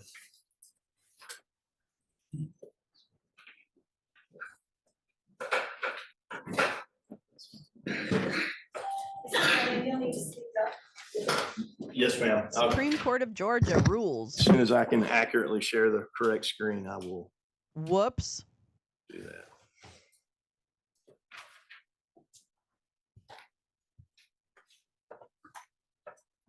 Somebody was studying before he got All here. right. Your Honor, I'm happy to start wherever the court wants me to, but Well, give me an overview, please, of what the parties are going to be addressing. Ms. Young tackled some of the perspective from the respondent side, and so I'm assuming you'll cover something different. And I didn't remember, had you foreshadowed when we first started what that was? Well, Your Honor, I think 3, maybe 4 points. 1, there's not a bona fide dispute here. 2, the rules are consistent with the law. And frankly, if someone has a concern about what their obligation is under the rules, they should look to the law because those same obligations exist under the law. 3rd, the rules are actually necessary to ensure votes are counted. There are examples where that hasn't occurred. And then fourth, I'll briefly address the Purcell arguments. Okay. What I'd like to start with then is not that the rules are necessary. I follow that argument, but whether they are sufficiently clear that they don't require any declaration, because that's really what we're here for, is this question about, well, okay, the rules are here, and setting aside the challenge to validity because there hasn't been a concise statement yet, or whether the examination rule isn't sufficiently uniform because it doesn't say superintendents, it says boards. I don't think we need to go there. The rules say what they say. They certainly can't countermand or overrule or modify the statute, so they supplement it. But if they supplement it in a way that creates uncertainty that is potentially harmful, that's the main argument I'm hearing, that superintendents are saying, we don't know how to proceed, or the way we're proceeding is going to cost a lot of money. There's uncertainty, there's expense, there's harm, et cetera. That's where I think you'd need to push back if you think no relief should be granted, although the relief that I think is primarily contemplated here isn't saying the rules are out. It's simply saying the rules operate within this universe, which I think Ms. Young's point was, yeah, they operate in the universe of the law, which no one is disputing. And frankly, Your Honor, I don't want to borrow a phrase from over egg the pudding. I agree. The first point of construction of these rules needs to be that they're to be read consistent with the law as it exists. And 21-270 of the Georgia Code requires an inspection systematically and thoroughly of the conduct of elections. And this is by a superintendent, or as the courts noted, superintendent and boards can be used. Which was our point in the beginning. The same. You didn't need to create the law rules. requires an inspection of the conduct of the primaries and elections, and it requires superintendents to receive from the poll officers the returns, to canvass and compute those, and to certify the results. So, and I'll supplement with the second code section, 21-493, requires a superintendent to examine all of the registration and primary or election documents. And it says here, whatever, because that's what the code section says. But superintendents are required before the rules ever come into existence to examine, and it says shall. So this is a mandatory provision of the law. They must examine all the documents related to an election. I'll hopefully fix it whatsoever, whatever those documents are, they're required to do it. And then to supplement the point, if error or fraud is discovered, they're required still to compute and certify the votes, but they're required to do it in the word of the legislature justly, regardless of any fraud or erroneous returns presented, and then to report those facts to the appropriate district attorney. So if we read before, can you go back to that slide, please? The phrase, all of the registration, and here it would be election documents, not primary documents. Is that phrase defined elsewhere such that really the statute limits superintendents to looking at certain things? And so then the rule is changing the statute because it's saying you can look at other things, and maybe a reasonable inquiry means you better look at other things, which is not all of the registration and election documents. All is a big word, only 3 letters, but pretty expansive. But if that phrase, registration and primary or election documents, is defined elsewhere and it's limited, then we now do have some tension between the rules and Ding, ding, the ding. statutorily defined role of the superintendent. And Your Honor, I'm sure somebody will correct me if I'm wrong. It's hard for me to prove a negative standing here, but I'm not aware of it being defined somewhere else. And Okay, I didn't mean like in Title V, but you'd probably be in 493. 493 is very long and it says a lot of stuff. I just wasn't sure if in Chapter 2 His of Title clerk 21, found there that, was Your some Honor. definition He of that doesn't- he phrase. didn't I actually don't know read it. otherwise, so I'm not trying to trip you up. I Clerk. read So- it, I don't recall that. Your Honor. Okay, me neither. You But don't I recall. agree with you I that, don't trust that it. one, this is mandatory, and two, it's very expansive. To use the phrase all and whatever would suggest all the documents that there are related to it for that particular Well, we're jurisdiction, not talking whatever about those the documents are. statute, okay? Collectively, the requirements under Georgia code, a superintendent is required to inspect systematically and thoroughly how an election was conducted, to examine all the documents associated with the election, to canvass and compute the returns, to compute and certify the votes justly, and then to refer fraud or other discrepancies to the appropriate district attorney. And as we've said here today, I have not heard the petitioners cite one aspect of either rule that is inconsistent or different than what's required here under the law. And I think that's a requirement that they must make to have this court invalidate the rules, or, I mean, frankly, to other So, bodies provide guidance. We can hold people we to certify talked by a about that certain briefly. date? The City of Atlanta versus Is Independent that what School he's saying? School System requires it for this court to issue a decision. It must relate to an immediate legal consequence. We don't have that here. Mere disagreement over an abstract meeting or the potential validity aren't sufficient. I mean, again, I tried to count, but I lost count. Whether it's in the affidavits or in the argument today, there's a possibility this may occur. Someone may say this, someone may do this.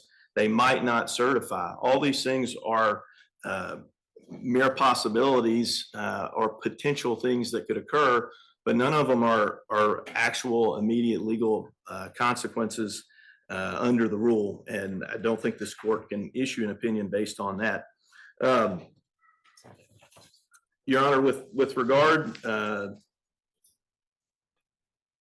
Purcell, one, that this court couldn't apply Purcell or some similar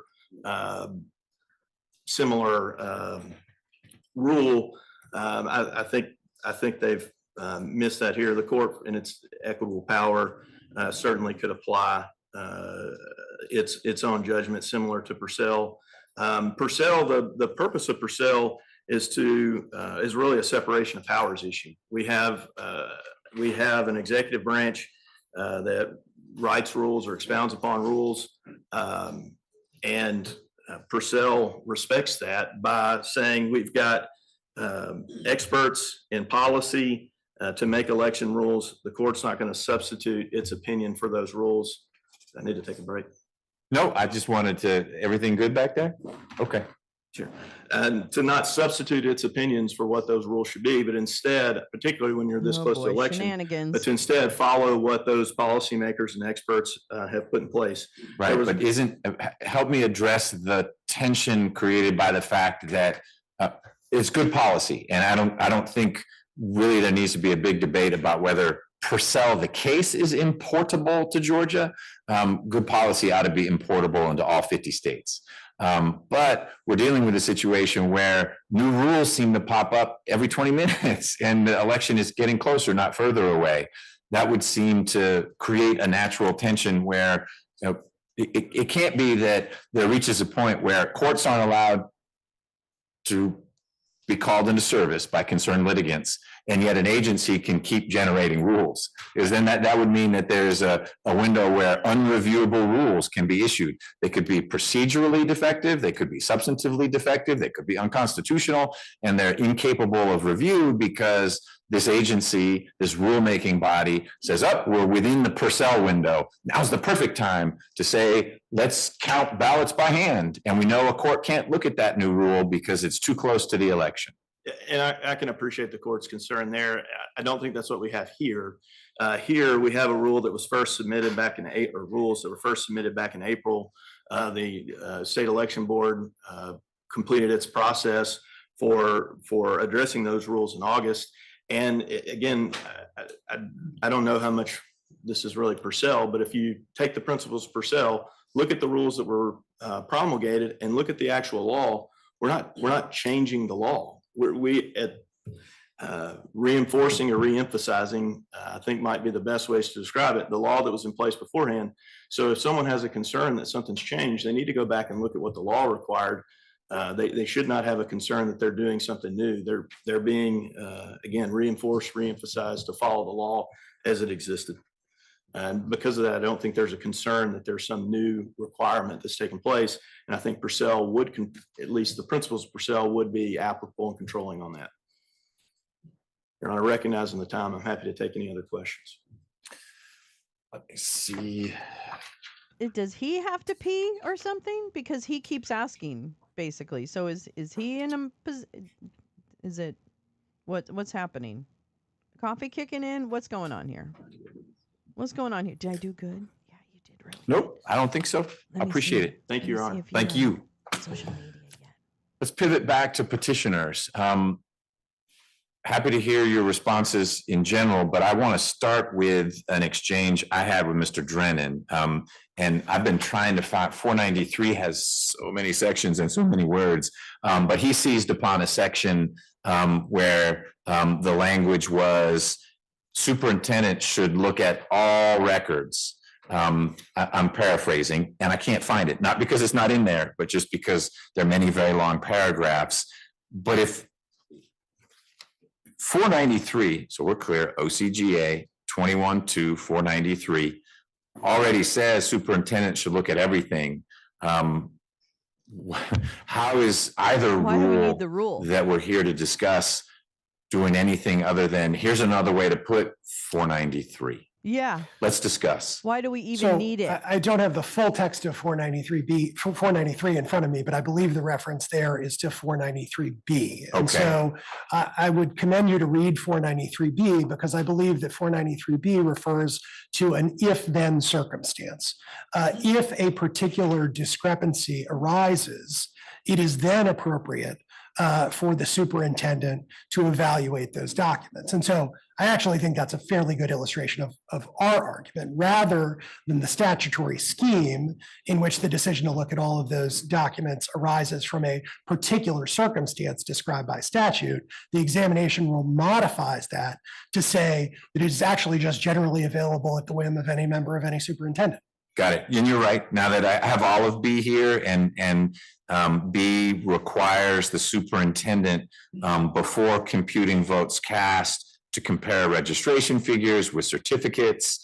And it's if upon consideration of those things, we're gonna try. It appears that an example would be there are 800 registered voters, but there are 801 votes. Uh-oh.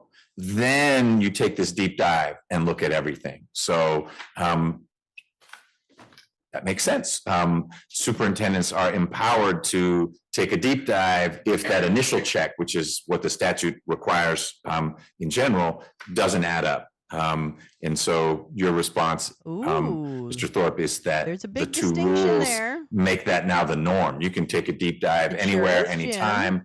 I don't know that's necessarily a bad thing, but it has the ripple effects that you've described that generate for some of your clients the uncertainty that you've also described. But that helps clear up. In our view, it yields some degree of purported discretion on the part of individual members of superintendents. And that connects to what I think is a broader theme as you read our petition, which is a lot of these choices have been made by the General Assembly about if-when circumstances in which superintendents will look at specified information. This is telling superintendents that even if something didn't go wrong, they have to look at everything. That's what the rule does. Steps that happen along the way in order for tabulation and canvassing to occur.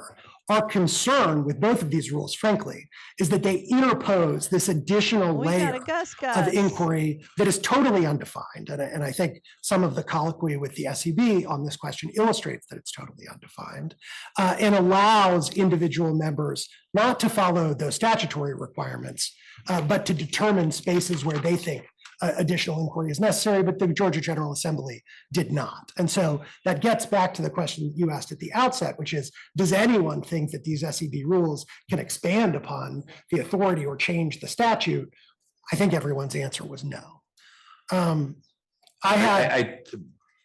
corollary or the companion to that question was, is there anything in the statute that says you can't do these things? In other words, do the rules conflict with? And I don't view it as a conflict if 493B says, if in a certain scenario, your spider senses start tingling, you can go through all the records. And here's what qualifies. And now there's a rule that says, to be thorough, if you want to look through all the records because you're being tasked to certify the election results for your county, you can do that. That is expansive. It changes the role of a superintendent. That may have unintended consequences. It may create uncertainty, but I have not identified any provision in Chapter 2 of Title 21 with which that is inconsistent. Yesterday, Carrie. So it is not certainly in conflict. Otherwise, we would only be making the argument and pinned that to the the rules top are of the chat necessarily in invalid, not if YouTube they can is be the construed background consistent on this with law. case. But I would give you an example, and this, I don't have a pin site to this that we can certainly provide. There's actually two in the cases discussion involved. of the initial Heekin petition, the reasonable inquiry rule. There is a discussion that SEB member King participates in, where she is asking about whether the question of whether a vote is legally cast is part of what can be evaluated in the discussion of reasonable inquiry. That is an example of something that, from our perspective, goes so wildly beyond the steps prescribed by statute. And I'm not saying that to attribute any sort of bad faith to the question. It's just not a question that is anticipated by the steps that the superintendent is involved in at that time in the canvassing, tabulation, and certification. Right, or how, not what a superintendent's qualified to opine on either. I'm in complete agreement. So I think that's an illustration of why something that is not directly in conflict can nonetheless sort of supplement in a way that at least seeks to expand or arguably expands the SEB's authority. So I also think that speaks to some of SEB counsel's example, Ms. Young's examples of, how do we have flexibility to resolve questions? Our argument is that the reasonable inquiry rule provides all kinds of flexibility, but no direction, right? There is no definition in the rule that helps superintendents understand when reasonable inquiry has been satisfied. And so it is then left to the determinations of individual actors. And I think we have plenty of practical evidence, as Your Honor outlined, that in some circumstances that may support a decision to delay or otherwise vote against individually or as a board certification. I do want to address Ms. Young's argument about whether this is better as an emergency action that would get filed at 6 p.m. on November 12th. And in our view— So I want to be clear, I didn't hear Ms. Young say it's better. My exchange with Ms. Young was, isn't that the way to handle this? That the respondent's perspective is, these are potential concerns. Your perspective is, no, they're real right now. Read the affidavits. Today they're real. Pushback is no, because none of this has happened and we don't have a non-certification. We don't have a Forsyth where 3 refuse to certify and 2 are ready to certify. Should that come up, there's a tool out there, and that's mandamus. And you go to a judge in Forsyth, not in Fulton, and get that addressed. That's what I heard her say. Not better, but if you are pulling tools out of the toolkit, it's a Phillips head for a Phillips screw, and you are trying to use a flathead in a Phillips screw. That is a much better characterization of her argument. Our argument is that it is definitively worse. And the reason why is that this does present an actual and justiciable controversy. And the circumstance in which we or whoever has to bring a mandamus action on the evening of the 12th, what we need in that circumstance is a clear judicial pronouncement that the law requires X. And that is part of what we are seeking in this case, is clarity that will govern all actors in that circumstance. We think we've brought a case that allows this court and whatever reviewing courts to illustrate that by way of a binding opinion that we may need to use on November 12th or whenever such an action needs to be brought. But to wait, to not decide that case when we think it's decidable is a definitively worse outcome for all parties involved. Okay.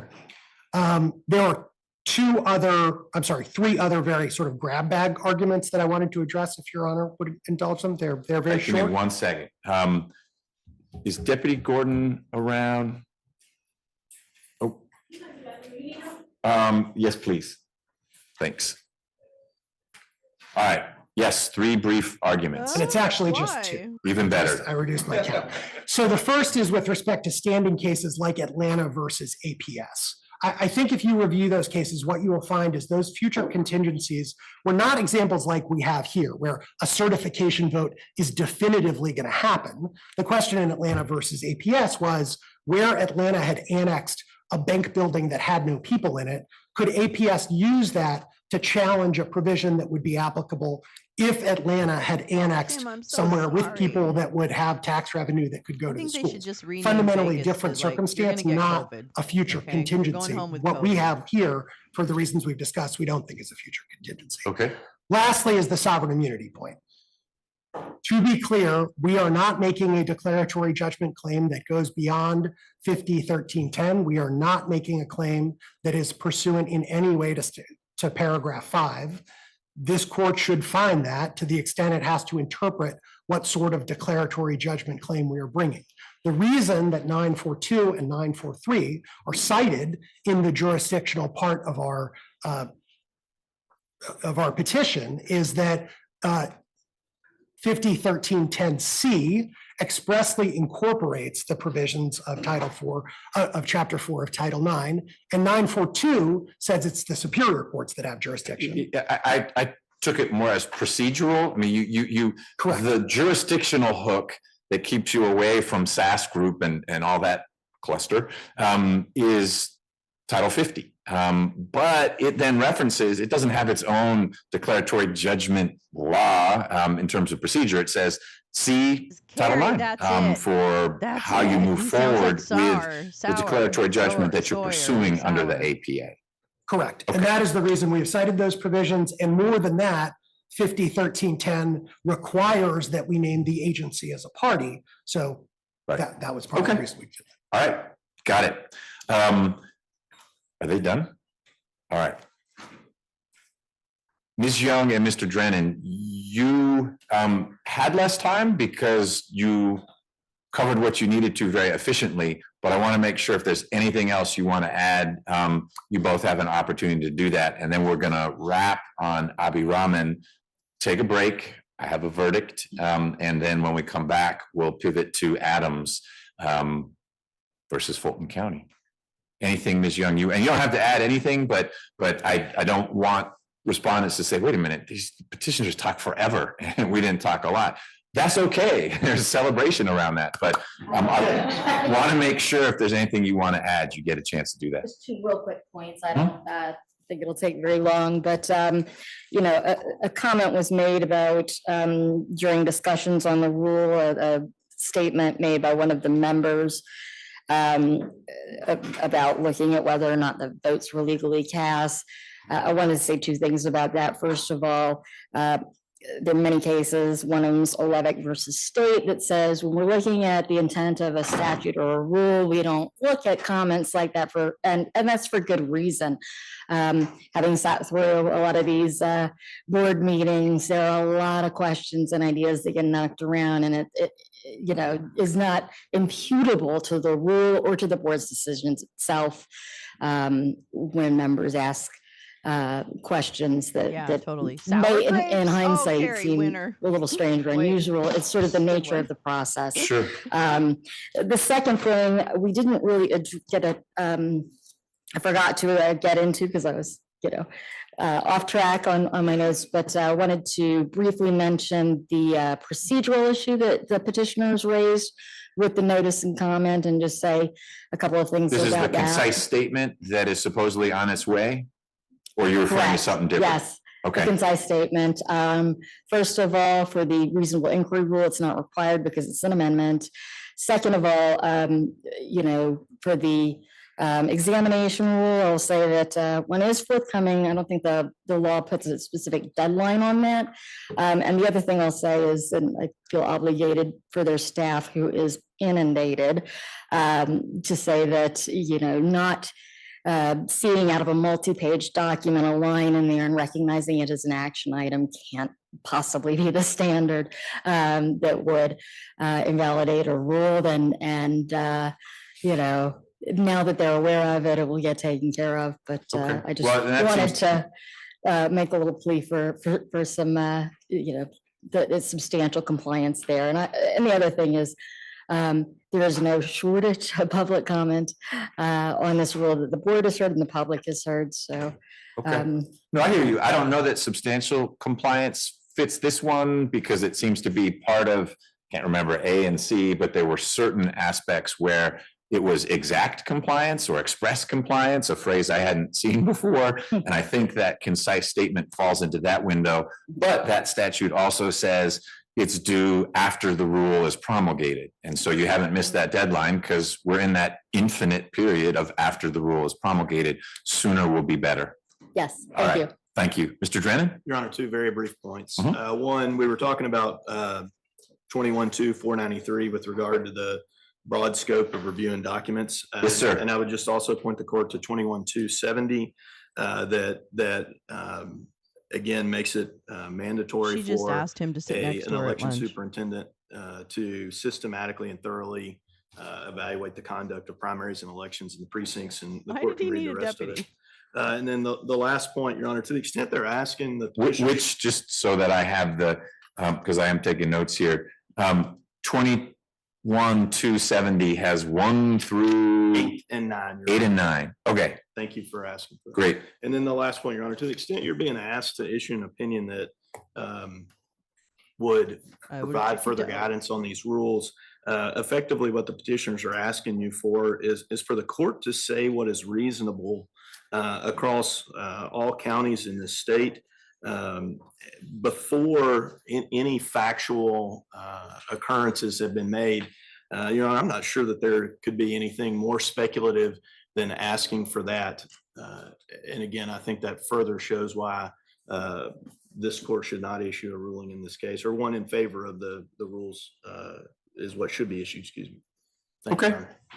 Thank you. I appreciate the input from all of you. There was a lot of writing done on a short schedule. That's been valuable. And I appreciate your comments today.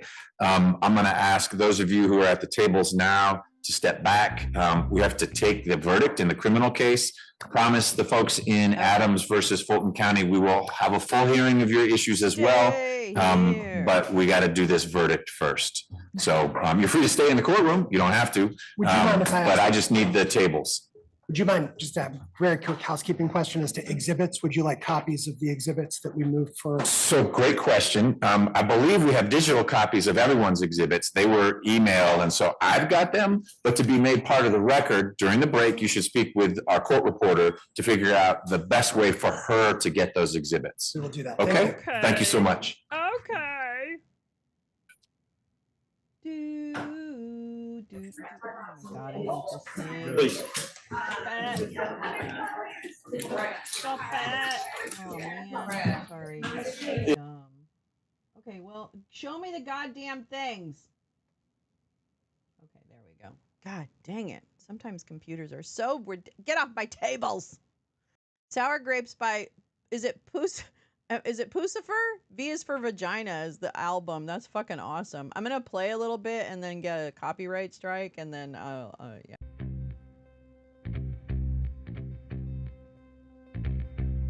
And the angel of the Lord led me into the belly of the Holy Mother, a chamber black as pitch, but I felt no fear, only comfort, for I was as a child in the womb, and she bade me peer through yonder portal, which looked upon the heavens, and behold, a morning angel. She ascended slowly from far beyond the horizon, her light like a heavenly finger pointing the way.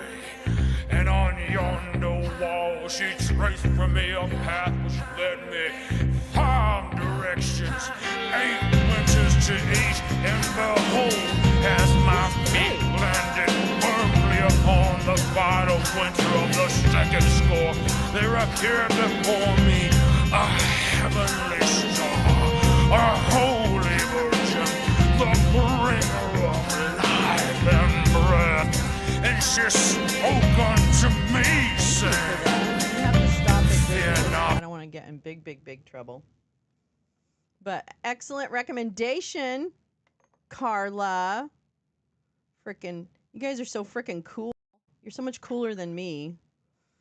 I have a woefully shallow knowledge of music, so I always want to apologize for that. But I'm also grateful for my friends who have deeper and much more, I don't know, cool. Cool's the word I'll use. Taste in music. So I always gather stuff from other people. It's great. But yeah, thank you. I'm going to fucking totally get into that.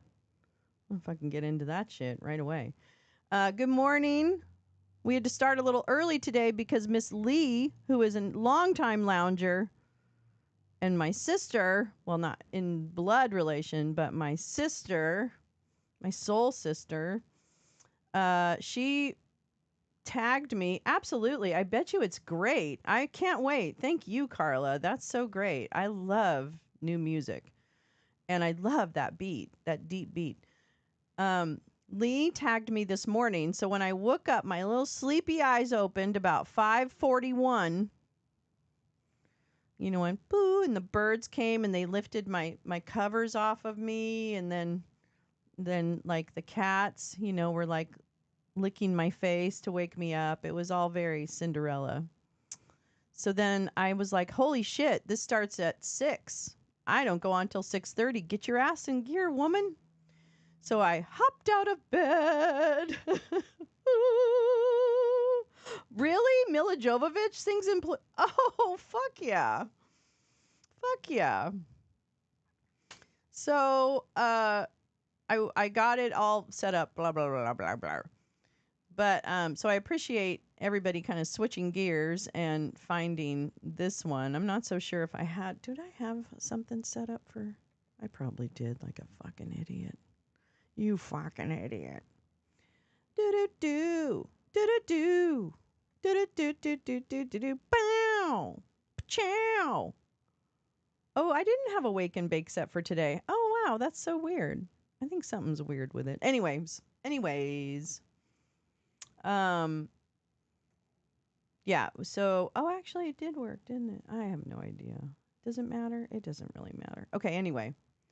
So, yeah. So anyway, you're here at the Wake and Bake.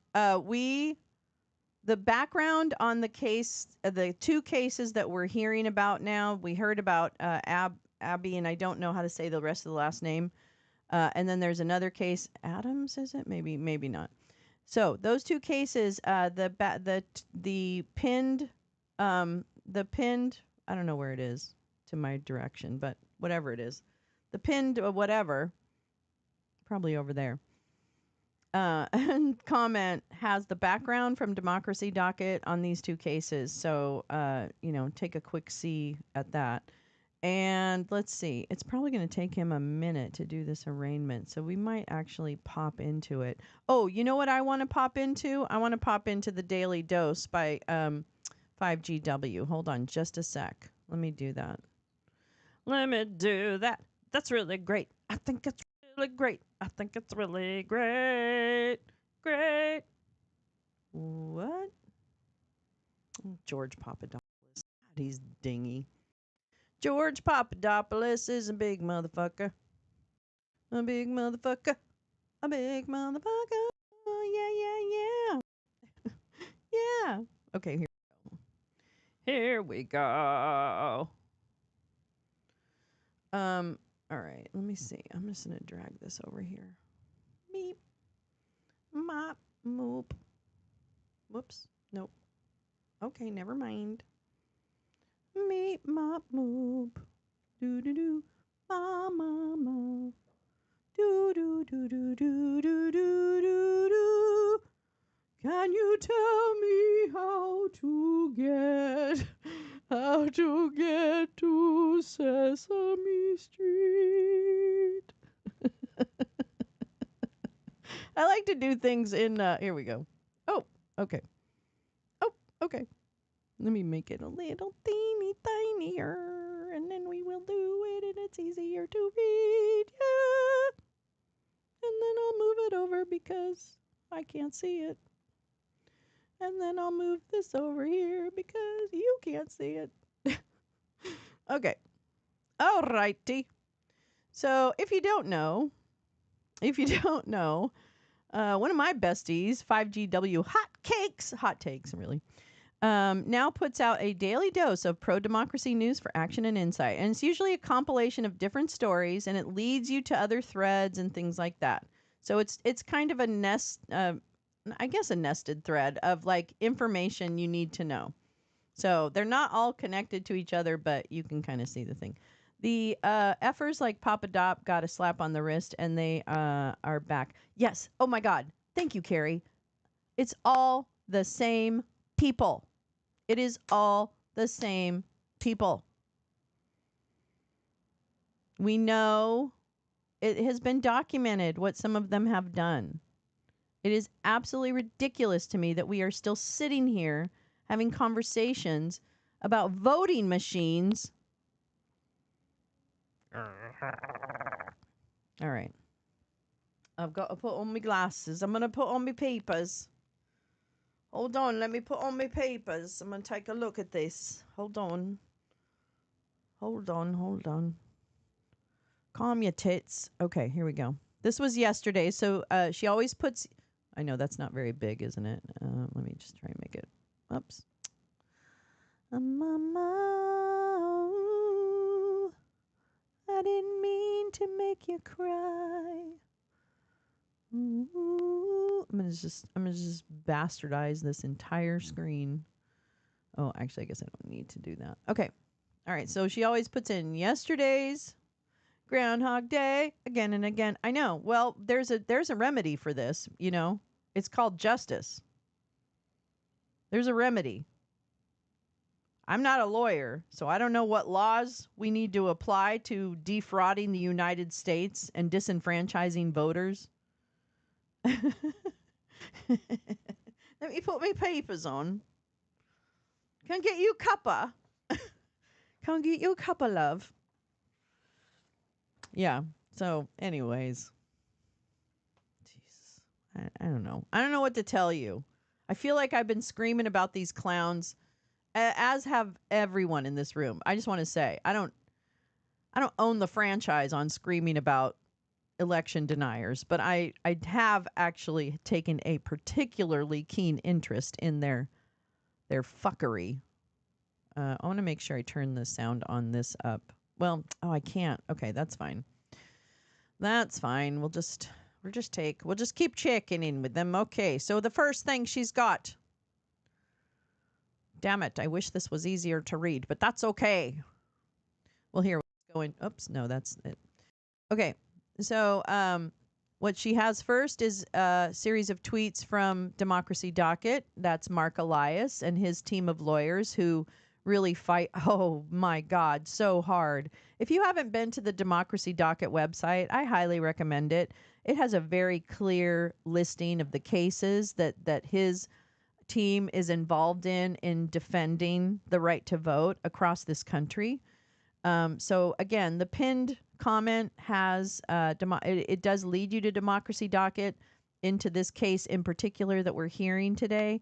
But definitely take a look. That website is chef's kiss. They did such a beautiful job of helping. So anyway. All right, so at least 42 candidates across 6 battleground states have been recruited to run for office against MAGA election deniers in local elections. Let's see, I want to see this. I just want to take a quick see. All right, so this is an article from Democracy Docket. All right, okay, let me just get to some of the meat of it here.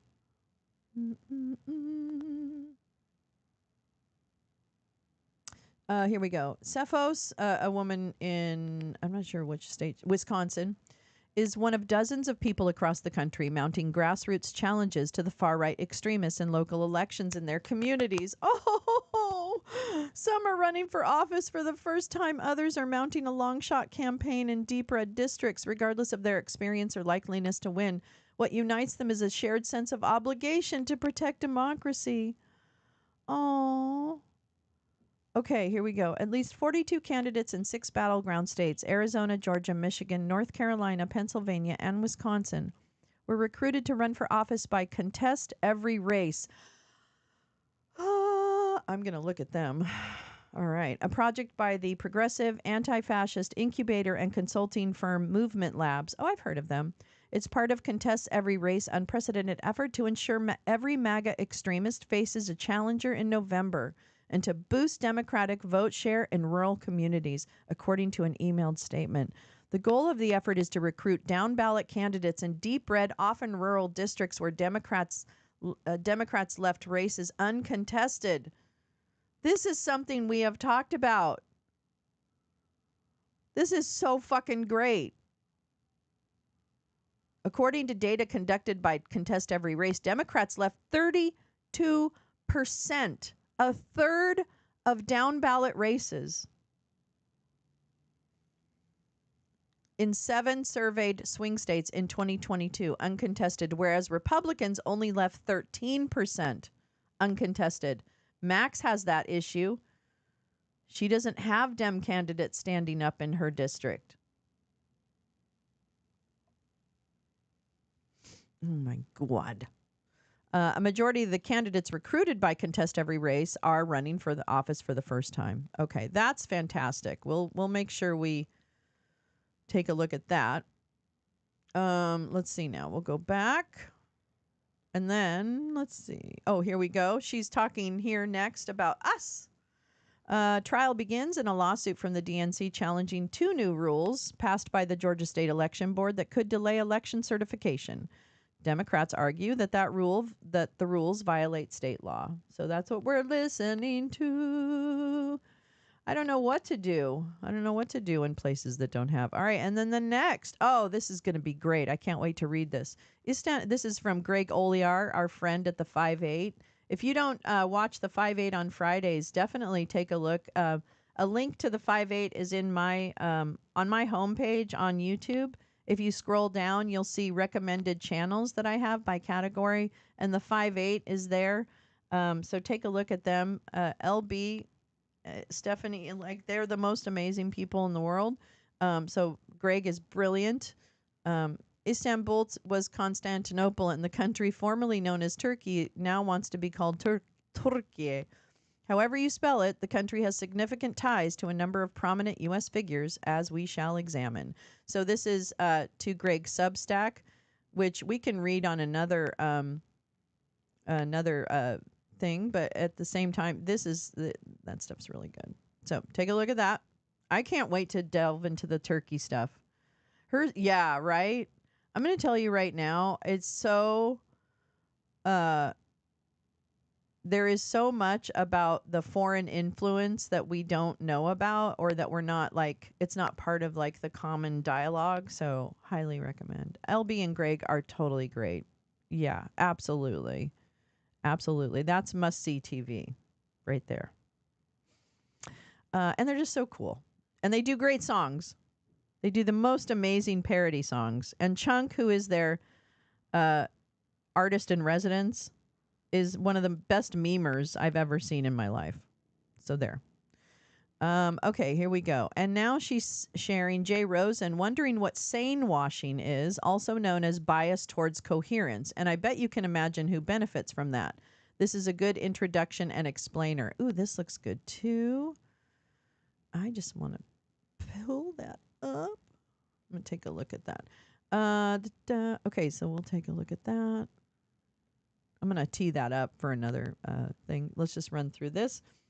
Then she's sharing PBS News. I think a lot of people now turn to the media to be reinforced in what they believe rather than to learn something new, said Martha Minow of Harvard Law School.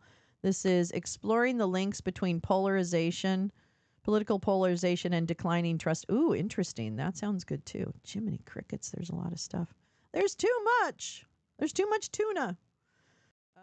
Okay, that's fantastic. Oh, happy birthday, Jimmy Carter. Oh, yeah, the animations are hilarious. Happy birthday to Jimmy Carter. I remember as a child, so young, such a young child. No, I remember my parents were very politically active, left-leaning. And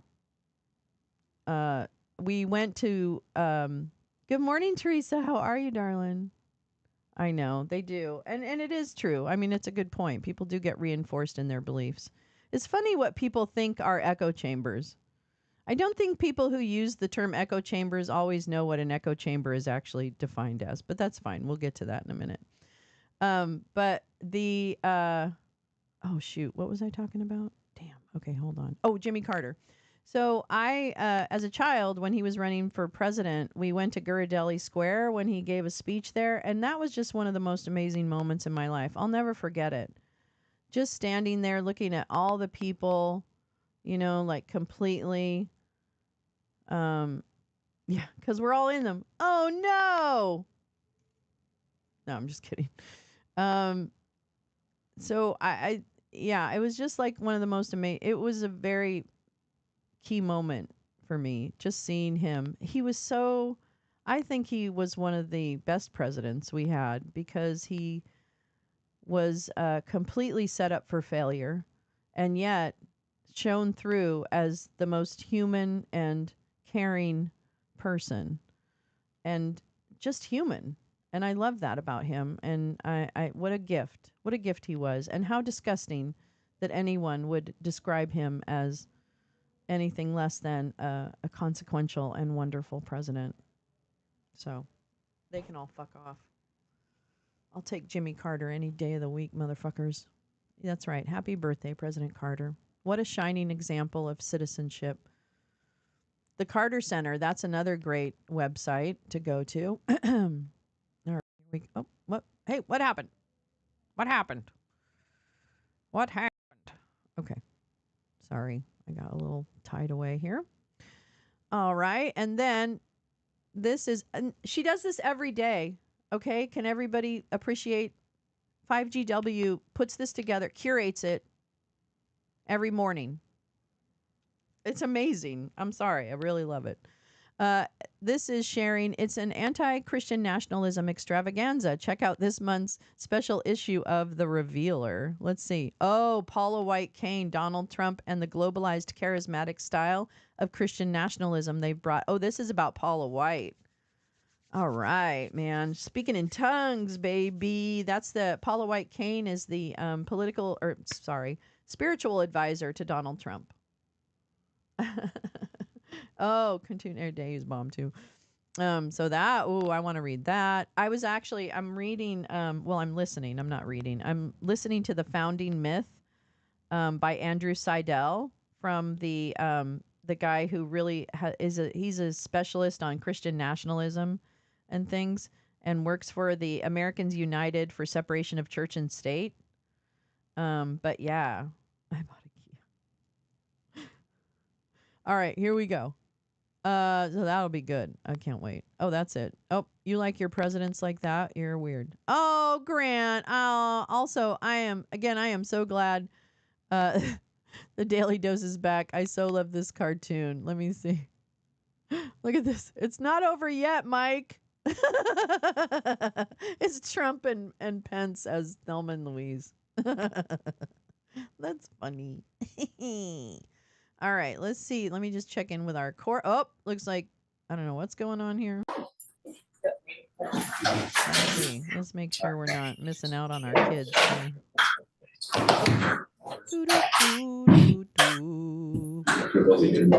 Okay, yeah, they're getting there. So we'll leave them for a minute. Who else is? I don't think we need to leave them. Yeah, so oh man. Oh man. Oh man. You're out of pocket for an appointment. Are we back?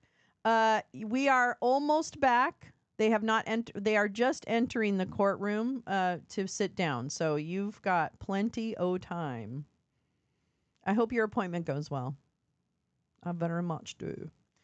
Let's see. Oh, tonight. Oh. Oh, I'm telling you about tonight. Oh. I'm gonna see you tonight, I hope. I gotta work on bingo cards. Holy shit. Okay, so tonight is the vice president debate.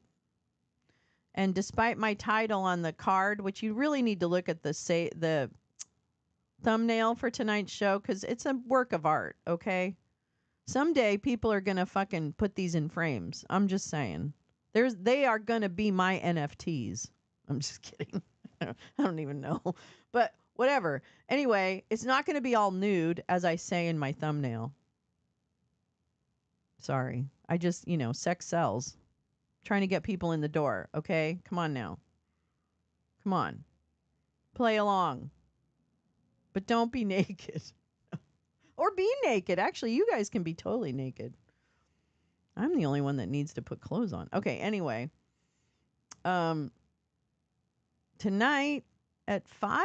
When is the I think it's at 5 Pacific is when I'm opening the doors to the lounge.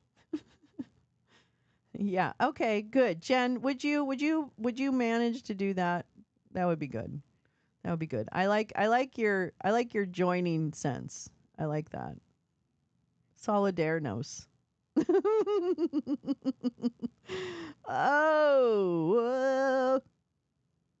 Oh, I just don't know where to begin. Ooh, ooh, ooh, ooh, ooh, ooh. What time is this thing? Oh, 5. Yeah, 5. Okay, 5 o'clock Pacific, 8 o'clock. I'll be live for the debate. It's debatable. And it will be all nude. No, I'm kidding. I put that on the thing because I thought maybe they would be all nude.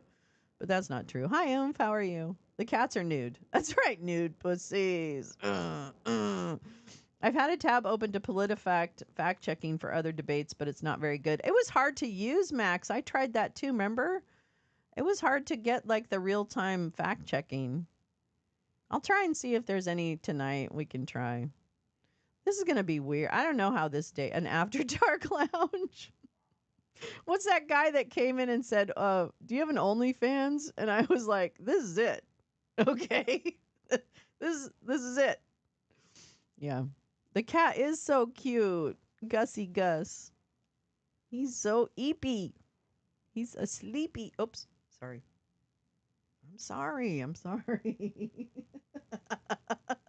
He's like, shut up. I don't blame him. Yeah. Oh my God. Yeah, you're here. You're in the OnlyFans. This is it. It doesn't. It's $1 a month and you get nothing for it. Oh yeah, Jasmine in the spin room. Oh yeah, we're gonna have to do the spin room afterwards. I'll try and stay on after the debate and we'll watch some of the spin room. We didn't do that last time. And we really should have because there was some priceless moments in the last spin room. Do you think that Trump's going to go to this spin room? Is he going to be there tonight? Like, is that a thing? What's going on with this? Oh, I see. I've got... I blame Leigh because I had to wake up a half hour early for McBurney. No fucks McBurney. That's what I call him, Judge No Fucks. McBurney basically adds to the intellectual argument when he needs to for either side because he just wants to fucking move on and he doesn't want to watch them. This is not for him productive struggle. right? Like he really just wants to get this fucking done. Probably bunker bitch room. Yeah, there you go. No audience permitted at tonight's debate. Good. I don't want any audiences anymore.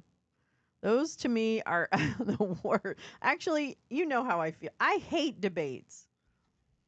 I think debates are stupid. Oops. You know, that's what I think. I think debates are the dumbest thing in the world. If you, I mean, I want to know what people's positions are. Vance thinks it's debate coach, not debate coach, or he wouldn't be going. Carla. The Senate are hearing testimony about SCOTUS. Oh, really? Still? They did that last week. Is that a replay? I didn't think they were in session, but maybe they are. Hold on. Hold on, baby. Hold on, baby. Driving me crazy. Ooh, your love is lifting me higher than I've ever been lifted before. Ooh, quit my desire. Are they? Oh, nope, not that. Not that. Will he stand alone? I don't know. I can't wait to see Tim Walz in action. That's gonna be kind of fun. I'd like to see him get a little spicy. Oh my God! An old lady saw me wearing "We're Not Going Back" T-shirt, and she walked by and asked where we are not going back to. I ignored her. Yes. Yes. You know what, lady? I'm not answering you because that's not even funny. We're not going back to wherever you are. That's what I would say. Wherever you are, we're not going back there. Quench my desire. I don't see the Senate, and I think it's recorded. No worries. No worries. I just wanted to make sure because it's, I had looked at the Senate and the House for this week, and because they're mostly all back home now, but sometimes there is the odd little weird hearing that pops up, so thank you for the heads up, Carrie. I certainly appreciate you looking at that. Yeah, we watched that last week. That was equally frustrating. We get to watch all the frustrating things, but yeah. Oh, good to know though. Thank you. Good heads up. Excellent heads up. I don't know about these people. I was let me actually. Oh no, they're just still getting settled. Let me see what's going on. I want to see what this says. So I'm just going to read a little bit from that pinned website I have up at the top. Let's see. I need to clean up my house for my visit. Ooh, girl, I hear you. I always need a deadline in order to really get shit cleaned up. That's just me. I'm sorry, Let's see. Oh, isn't this funny? Georgia First and the Lincoln Project. That's the amicus brief that he was referring to that he received at 8:30 in the morning this morning. And he's like, I can't take that into account. Let's see. Georgia. Deadline is a date. Yeah. I mean, come on now. I'm going to open it just because I'm curious. It's 40 pages. What? Georgia First and the Lincoln Project respectfully seek leave of this court to appear as amici and to file a brief in support of petitioners in the above captioned case. The proposed brief is attached. Let me just see if there is anything in there. Statement of interest. No, I want to do argument. Where's that? What page? 4.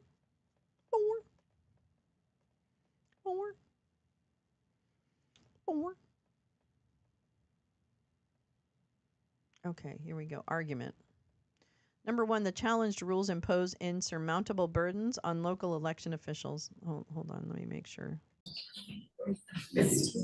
Okay, I'm gonna keep their sound on. Anyway, I just. Let's see. The SEB's rule imposed duties on election officials that are virtually impossible to satisfy, that will guarantee disuniformity, and that seem designed to undermine public confidence in those officials' performance of their vital roles. The regulation provides no guidance to county election officials about what a reasonable inquiry would entail. County board members are left to guess at what they must do in the mere 6 days between election day and when, by law, they are required to certify election returns. Those inquiries will almost certainly vary from county to county and official to official. The rule gives no guidance to voters. The rule gives no guidance to voters. Let's see. Oh, yeah. The inevitable variation in how any reasonable inquiry has been performed, coupled with voters' invariably differing conceptions of what inquiry is appropriate, is virtually certain to sow mistrust of both hardworking county election officials and of the election results, regardless of the outcome of the elections. Indeed, for the SEB members, and this is State Election Board, who voted for these rules, that appears to have been the point. So that's their first argument. Second is the rules usurp the authority of the legislature and Secretary of State and are administratively unworkable, especially given the short time frame before the election. I want to stop on that one for a minute. I hope he does too. I want to talk about that for a minute, what I just read, because the point is that these rules, if you read 493B that he just read in there, if you read 493B, it said specifically what the election officials are supposed to look at, all documents related to the primary election and whatever, something else. But what this rule does is actually undermine the state statute in that the rule says that they have a reasonable inquiry and it doesn't limit them to any scope. There's no limit on the scope of what they can look at before they certify their vote. Okay? Or they can make unreasonable demands that then delay the certification because they have to be adjudicated in a court. And then we run into some kind of crisis as we approach states certifying their, providing their certificates of ascertainment signed by the governor that go then to the Senate where, where we see the vote. Sorry. I need to not play with my mic. Yeah, it's crazy. So that's why the devil's in the details. The devil is in the details. And we absolutely should assume the worst intent on behalf of individuals in order to craft and comply with the legislation. Georgia is a crucible of fuckery when it comes to voting rights. I think we need to watch Vigilantes again. I think I might do another, I think I'll show that again. Because we need to get mad. We need to get back. Assume the worst. Oh, wait a minute. Wait, Quentin Crisp said there is no need to do any housework at all. After the first 4 years, the dirt doesn't get any worse. I love Quentin Crisp. I had lunch with, oh my God. I had lunch with Quentin Crisp in NYC after he said on Letterman that he would go out to lunch with anyone. Gee, Max! That's the fucking coolest story ever. I know you're so private, but I wish I could interview you. I would love to hear your stories. I would love to hear your stories. But I know you're a private person and I respect that. But I hope you're writing your stories down. I really do. I would read that. For sure. For sure, Z's. They're just chitty chatting now.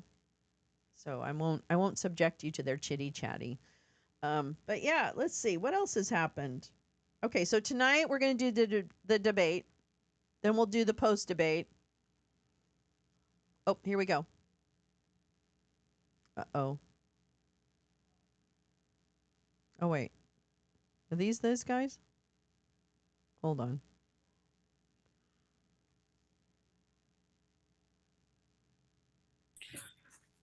Okay, we're back. Oops.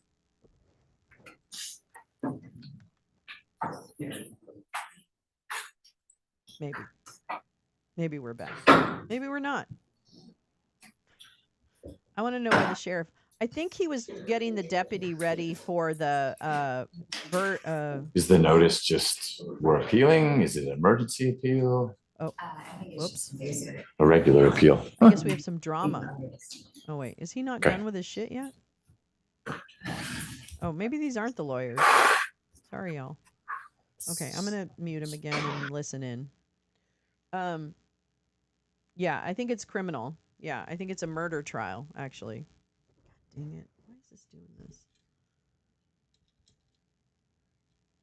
Anyway, sorry about that.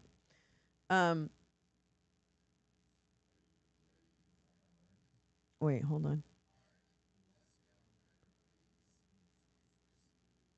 1584, which is Adams versus Fulton County and the Democratic National Party and the Democratic Party of Georgia. Appreciate your patience. We are going to get started now. If I could have the appearances for plaintiff petitioner Adams. How are we seated? We're seated in the normal way. Excellent. Okay. Richard Lawson, Your Honor, for Ms. Adams. There is the matter of my pro hoc, which with the hurricane last week, we had some trouble with the certification. It should have been submitted, but it was. I haven't had time to sign it, but I'm blessing it now orally, and we'll get it written. So I look forward to hearing from you and from Mr. Kaufman. Thank you, Your Honor. Is there a particular way you all are dividing things up? Every other sentence? What's? We figured it would probably be a hot bench, but we hadn't necessarily divided by topic. The original plan was for Mr. Lawson to do the opening remarks, and then I would do any rebuttal. Okay, we'll keep it fluid. All right, and on behalf of the county. Good morning again, Your Honor. My name is Joe Siegelman. I'm joined by my colleagues Sanjay Karnik and Rachel Lugay on behalf of Fulton County, Georgia, and we are joined by I the turned chair of the myself Fulton up County Board of them Registration down. and Elections, Ms. Sherry Allen, who's seated in the first. She's row. back. This is the second case. Excellent. How did it go with the veterans? The clinic is still going in. It's a veterans clinic, a voluntary veterans clinic. And so I helped organize the clinic for the Warrior Alliance. It's still going on, but I told him I'd be back after this. All right, we'll get you back there soon. Thank you for being here. And thank you, Mr. Siegelman et al. And how about on behalf of the parties? You again? Ben Thorpe on behalf of TPG, I will almost certainly be entire. Did you get that on the record? Almost. Good. All right. Good morning again, Your Honor. Daniel Holshot, Democratic Nation. Good morning. You were short and sweet, so if you need to talk more, that's fine. Thorpe and Volchak. Got it. All right. I'm going to ask the same questions that I asked at the outset of the Abiraman matter. And I'll start with Mr. Lawson, Mr. Kaufman. Is there any disagreement from your client side that certification of the November 5th, 2024 election is mandatory? He just covered his face with his paws. And that the deadline to do so is 5 p.m. on November 12th of this year? Technically, no. I do think it's actually the 11th. Technically, yes. I think it's the Monday afterwards at 5, or is it It's a holiday on Monday. Oh. So it will be the 12th. So then, no, Your Honor, there is no objection. Okay. All right. I had taken the 12th as the magic date, but whatever that date is, we're agreeing it's mandatory. Correct. Got it. Okay. And I'm assuming, Mr. Siegelman, you don't take a different view on that. Correct, Your Honor. We believe certification is certainly mandatory by 5 p.m.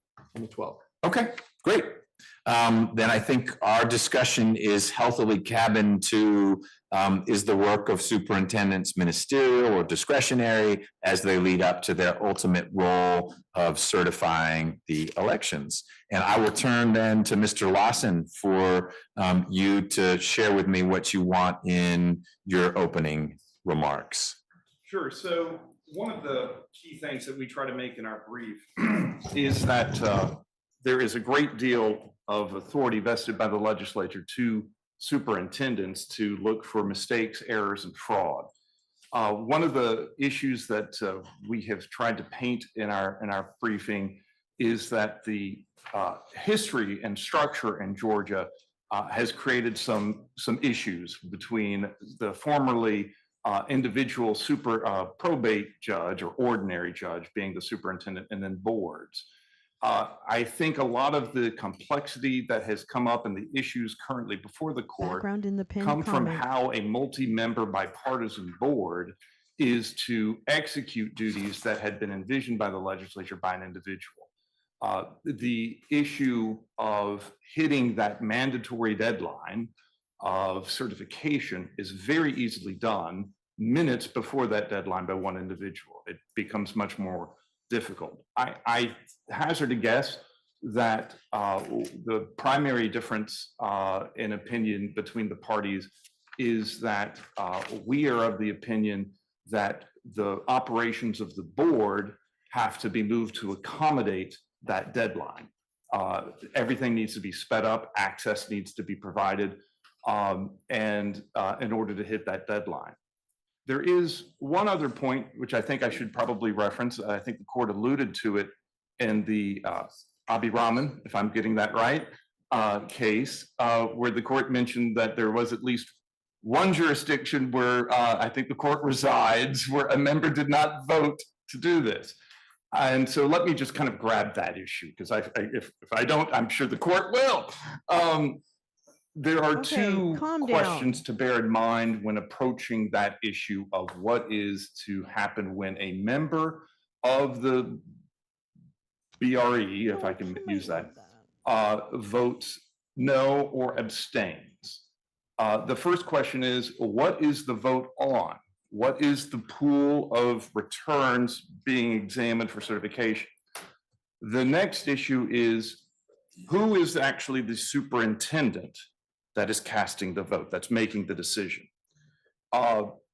Taking that last issue first, I think it would be our position that individual BRE members can vote no and be consistent with the manner of hitting the deadline. If with the authorities, for example, the oath that individual BRE members have to take, and we reference this, I don't have any PowerPoint for you. I find them distracting, and I'm old, so you can find it if you got a hard copy or a digital copy of our brief. I'll be able to reference where you can find it there. But if you look at the top of page 10 of our brief, and here I'm referencing OCGA 21-270 sub 15. This is the oath for the BRE members, and there were some very late last minute additions and modifications to some proposed joint stipulations. But I do believe I have it correct that everybody has stipulated. Oh, yeah, I should have done this. I'm sorry to interrupt you, but I did it in the other matter, and I should do the same. I don't know, but I think everyone has agreed that all the exhibits are admissible for the purposes of this hearing and whatever ruling is going to flow from it. Is that a fair statement from petitioner or plaintiff side? Correct. We have no objection to defendant or defendant interveners exhibits. Okay. And Mr. Siegelman, how about reciprocity? Yes, Your Honor, with one limitation, we were presented with a document just before we started back up here, and there may be a question about that particular document. The ones that were provided in advance, we have no problem with their admissibility. And just for one point of housekeeping, I'm not sure if there was an outstanding housekeeping issue for the preceding matter, or if now is an appropriate time to possibly address that. What would that be? I think the question, Your Honor, is just whether documents that we've agreed are admitted are in fact admitted. They were. I meant to say that. I thought I did, but if I didn't, they were all admitted, because I know we had that discussion about how to get those admitted documents to the court reporter, which that's so great, I Carl. hope What you a dealt great with over the break. idea. And I just want to do that same omnibus universal 47% admission of all Deborah. documents Hopefully see you in tonight. the Adams Take case, care. with Be the safe. caveat that there may have been a late disclosed document that frankly the defendants are still digesting. And so it may be there's no objection, but co-counsel is poring over that last minute document. Yes, correct, Your Honor. There may not be an issue with that document. We're just reserving judgment for now. Okay. Mr. Kaufman. The only other clarification, Your Honor, is that there is a joint stipulation that we've sent in to your, that we all agree on in purposes of the Adams case. We've sent it to your staff attorney as well as the court reporter. We just want to make sure that that's understood by the court and part of the record as well. Got it. And that stipulation is in a nutshell, or is it not nutshellable? It's really just the state, sort of the facts that got us here. Okay. It's 6 or 7.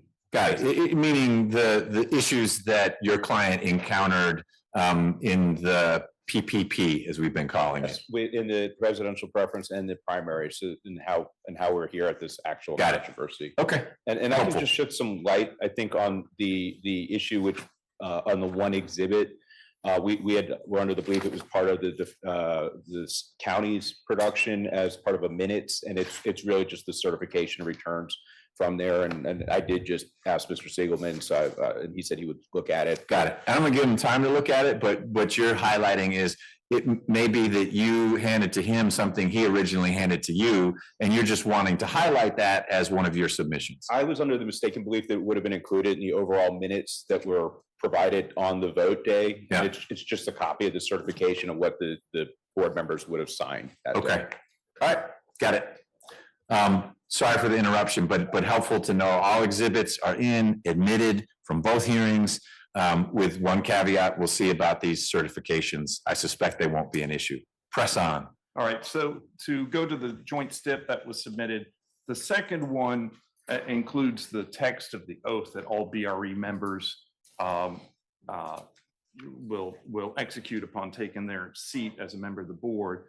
And this really is sort of a touchstone for our approach to the matter. It vests and charges these BRE members with preventing fraud, deceit, and abuse. That is the magic language. I suspect the court maybe got exhausted with the repetition in our briefing on that, but that is the goal here. And it requires them to make a true and perfect return of such primaries and elections and execute these duties, quote, in accordance with Georgia laws to the best of my judgment and ability. Of course, I'm reading my from the quote. So this is all very easily done, hitting that mandatory deadline when you have one individual doing it. But there are really kind of two steps in the process that happen when you have a board doing this.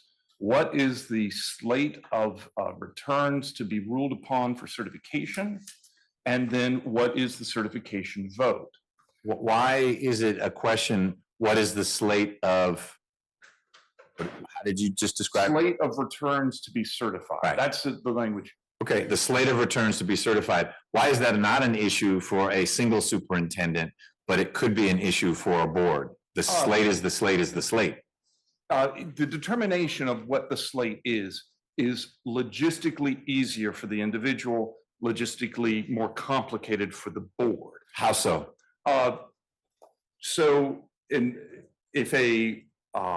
In this particular instance, and this is in some of our. Let me ask it differently, because I'm not familiar with what work goes into determining the slate. Are you saying it's easier when you have a lone superintendent because she does it and she's happy with her work, but with let's say a 5-member board, each of the 5 does it individually, or the rules are, well, you get 1/5 and I get 1/5, and then we combine them all? Because if each does it individually, you're just doing the same thing 5 times, but it should be no more difficult than it is for the lone superintendent. Query why you'd have 5 people doing the same thing, but people have created boards. The difficulty, I think, comes in the agreement What do as you mean? to The name what of this are particular case, the or proper slate of returns to be looking at. For example, there was some discussion. Why wouldn't it be or all? who would be the plaintiffs Because in a there was some future discussion challenge? in the Abiraman case on the issue of you have more ballots coming in from a precinct where people who showed up. Maybe one board member has figured out that they are charged with investigating the discrepancy. Maybe one board member has been satisfied that the discrepancy has been met, the other has not. So your example is there's a precinct and it shows that 900 people voted, Check but the there are link at the- 903 check the pin ballots that are That's all the returned. background. Something along those. That ought to set off a little alarm bell. And your scenario is one of the board members said, all right, I understand why that happened. And another says, I'm not satisfied with that explanation. Correct. Okay. And the individual superintendent Is either satisfied or not satisfied. and it's clearly laid out, it's specified, he sets it aside or accepts it, whichever, and then he certifies. And it is all there for such wonderful challenges that hopefully the court won't see in November. But it's clearly identified. So with the board, you have to go through that first step of, okay, here is this slate of returns to look at. If there isn't agreement, if a board member feels like, I am not satisfied to the degree I have taken this oath, and the statute mandates that I am to investigate and look into this, I am not satisfied, I vote no. I don't view that as about just. But why the vote no as opposed to the, as I said in the previous hearing, the certification dubitante? I got to certify. I must. There's not an option of not certifying. And so the McBurney certification is gold star and the Lawson certification is gold star. The Adams one is, I'm not even putting a star on it. I have to certify, but see this, there was a problem with this precinct. And how do we have 904 ballots when 900 people voted?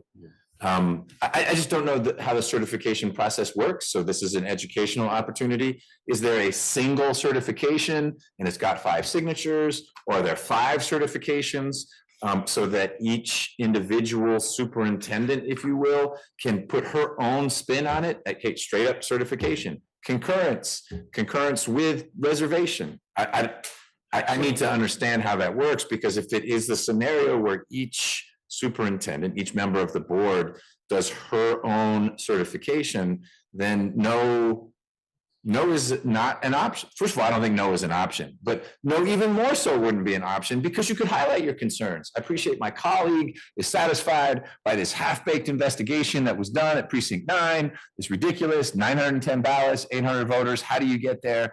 I'm going to go to the DA with it, all those things, and you can put it in your part of the certification. So I think if you go to 493, I believe it is K.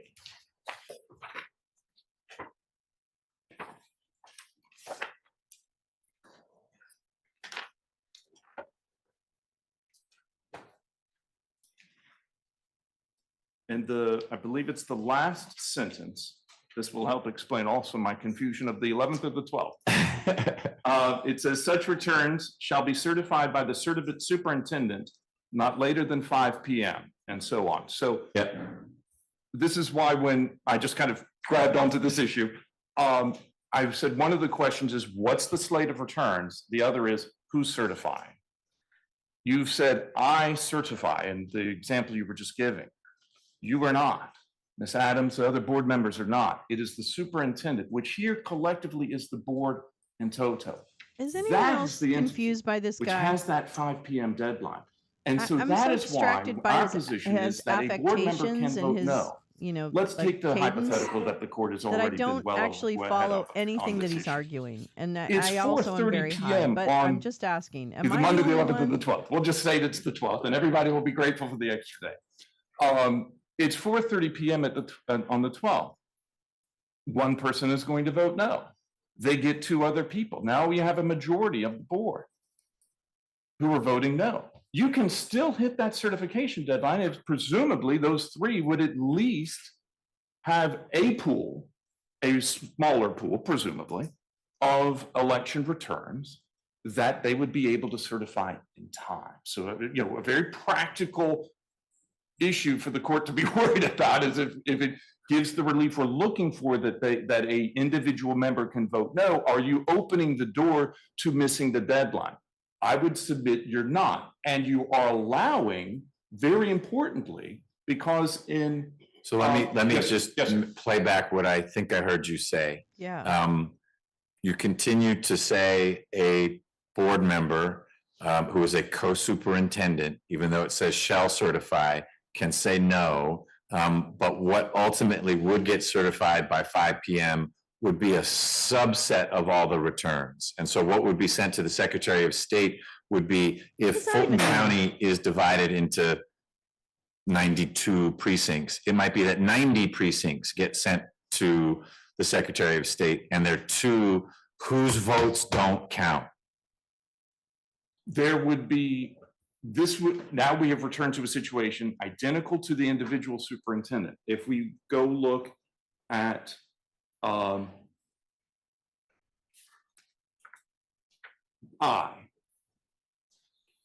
if any error or fraud is discovered, the superintendent shall compute and certify the votes justly regardless of any fraudulent or erroneous returns presented to him or her, and report the facts to the district attorney. Right, but doesn't I say you still have to do it? Like, hey, this something was wrong in this precinct. It doesn't make sense. I still have to compute it, and here's how you compute it. You look at the returns and this and that, but you flagged it. It doesn't say don't compute it. It says compute them justly. I would think that would give the authority to the superintendent if they find 50 ballots all wound up with a rubber band shoved in at the same time, that superintendent could set aside, not count, because I'm exercising my discretion to vote, compute justly. I'm hitting the deadline. Mr. District Attorney, here's you're what ignoring the next phrase in I, regardless of the fraudulent or erroneous returns. In other words, League, and what would Superman do with Lex Luthor? But you've identified fraud. You still have to do the math, and the math is that there were 94 votes for one guy and 84 votes for the other guy. And I'm going to transmit that. I'm also going to go to the DA's office because I've identified that there's fraud, but I still have to do the math. Oh, I absolutely agree that you've got to do the math. I disagree with the court.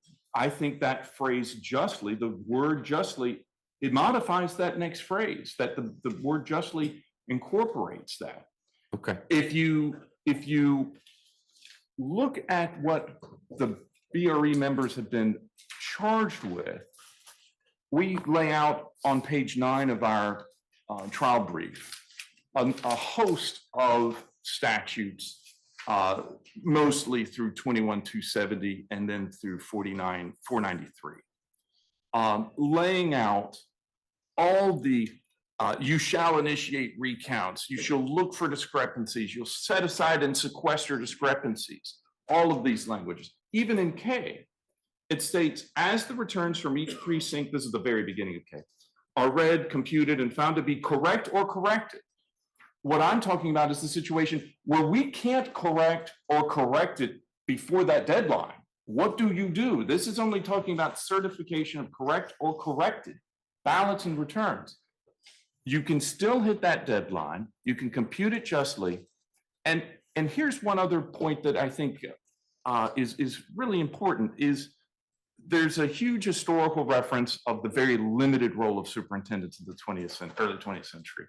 And then there is the evolution to the boards.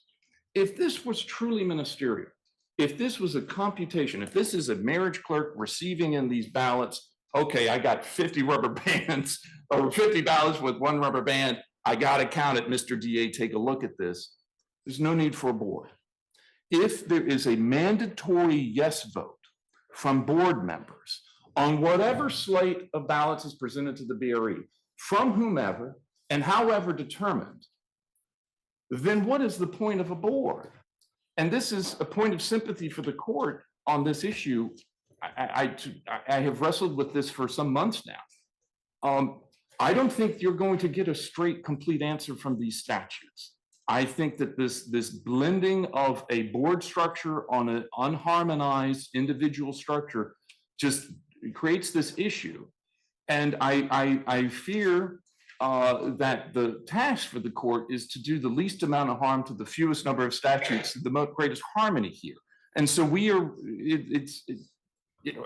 I guess this is a long-winded way of saying that whichever way you come down, there's going to be reasonable ways the other way. But this is part of our larger goal that we're trying to put across is we can hit that deadline. We can fulfill these mandates to use discretion to count justly, correct and correct it, investigate mistakes and errors, do all of this. and we can still hit that deadline where you're not, an order in our favor does not open the door to hostage taking or anything like that for any certification returns. So the two prayers for relief in your complaint are: one, declare that the board members' duties are discretionary, not mandatory. And two, that board members should have full access to election materials. Correct. Now, you have very successfully pulled me down an intriguing rabbit hole about, well, maybe you could certify some of the votes, but not all of the votes. But we've strayed from the relief you're seeking. And I want to bend back to that. And I will tell you up front so people can prioritize their comments. I don't think the request number 2 is a particularly provocative one. And I think the examination rule actually fixes it. The answer would be see examination rule. It's the former, discretionary versus mandatory. And maybe you've taken me where we have to go, because it seems to me, given that everyone has agreed that certification is mandatory, it really doesn't matter what we call the role of the board members, discretionary or or ministerial, because the outcome in the end is certification. And clearly board members are empowered to do a lot of searching and digging just in the statute. And the reasonable inquiry rule amplifies that. So I want us to stay on track. And for you to articulate why it is that your client operates under a veil of uncertainty, because we're not in the APA, we're in good old heartland of DEC actions. So why it really matters if we apply the label discretionary or ministerial to the work that must be done to certify, in light of the fact that with the examination rule, bad faith already does exist. woe unto election director who says you can't have this document. The just very briefly, as to our point regarding access to the data, agree regarding the rule. And also, as I was mentioning to council, and hopefully I'll be clear here and less confusing when I was discussing with council, the point about access to data is downstream of the ultimate. What the hell is that exhibit that he has up on the fucking screen? If this is ministerial. Does not one person know how to do a fucking PowerPoint? If it's discretionary, we need access within to this Zoom. information. Well, now's the time to talk about trees then. If in the end, I were to classify certification as a ministerial function, because you have to do it. In the end, you must certify. In the end, you must cut down that tree. But boy, you could cut it down with an axe. You could cut it down with a chainsaw. You could take the top limbs off first. You could just be, let's hit it from the base and hope it doesn't fall and hit a house. You can cut that tree. You could use a laser and burn it down. You have full discretion is how you cut that tree down. In the same way that you can certify by looking at lots of records or a few records, interrogating poll workers, not interrogating poll workers, looking at everything to your heart's content within the narrow window of time that you have. That's what I think we're wrestling with. Again, earlier colloquy we had going back and forth, there was you said I need to certify, so I will return to the pronouns here. You said you certify. I would direct that is the duty of the board in toto. So to tie into the next question as to, I guess, so the variation on the theme of what's it to us? In our third Toto. 7th point in the stipulated facts, after the no vote that my client cast for certification of the presidential preference primary, the department, listen to me, the Democratic Party of Georgia sent a letter to the board, which was received by Ms. Adams, suggesting that the duty is ministerial and must be voting yes. I love them. That's the issue, is when it comes to the election in a few weeks, if she sees things that violate her duties as laid out in pages 9 and 10 of our trial brief, of all those various issues as they relate to her oath, if she sees things that says, if I vote yes, I am not in harmony with my oath, we have a conflict. The letter suggested that the no vote would be subject to mandamus, even hinted at the potential for criminal liability for failure to do it. So there is a live issue of what should she be doing? Sure. And does she have to vote no or vote yes and going out? And this is where I go back to the idea of doing She the has to least not amount of cheat. harm to the fewest number of statutes in harmony with the overall goal. If this is purely ministerial, you don't need a board. If it is designed to have. You don't need one. I agree. And I struggle with that. My first question originally, when I was first reading through these, was for Mr. Siegelman. Why do we have a board? If this is ministerial, why would you make 5 people check the same box? I mean, maybe the community feels more comfortable because 5 people all checked the only box on the piece of paper, which is certify. There's no other option. Why not just have one person do that? Query, why have anyone do it if all you're doing is checking a box? But it's more to it than that. I don't mean to in any way minimize the work that goes into certification. But having a board and then saying, but it's ministerial, those don't necessarily align well. But I don't know that, I'm not aware of any law or rule of nature that says you can't have a ministerial function for a board. It's just peculiar, but we do peculiar things all the time. I think it would, its particular relevance, at least from our position, is it gives color and meaning to some of the words we've already hopped on, or we've stressed in our briefings and arguments today. For example, it gives color to what does it mean to look for justly? What does it mean for correct or corrected? When you look at all of these charges, which I believe still some counties are single superintendents. Many. Yeah. When you look at this mandate for investigations, it's powerful. A board checks that power. So I think that would be my theory of why you would do this. I don't think the 5 p.m. On the 12th issue changes that as far as the execution of those duties. I haven't looked at. And I do anything like think that a no vote just has to be permitted without threat of mandamus, without suggestion of potential failure to honor legal duties. It has to be permitted to give life to these issues. And if that one dissenter brings 2 other with them, you can still hit the deadline if you move quick enough. And you clearly itemize what you have, what you don't like, you forward to district attorneys as appropriate. The parties, the candidates jump in with the litigation. It's all clear and you've hit the deadline. So,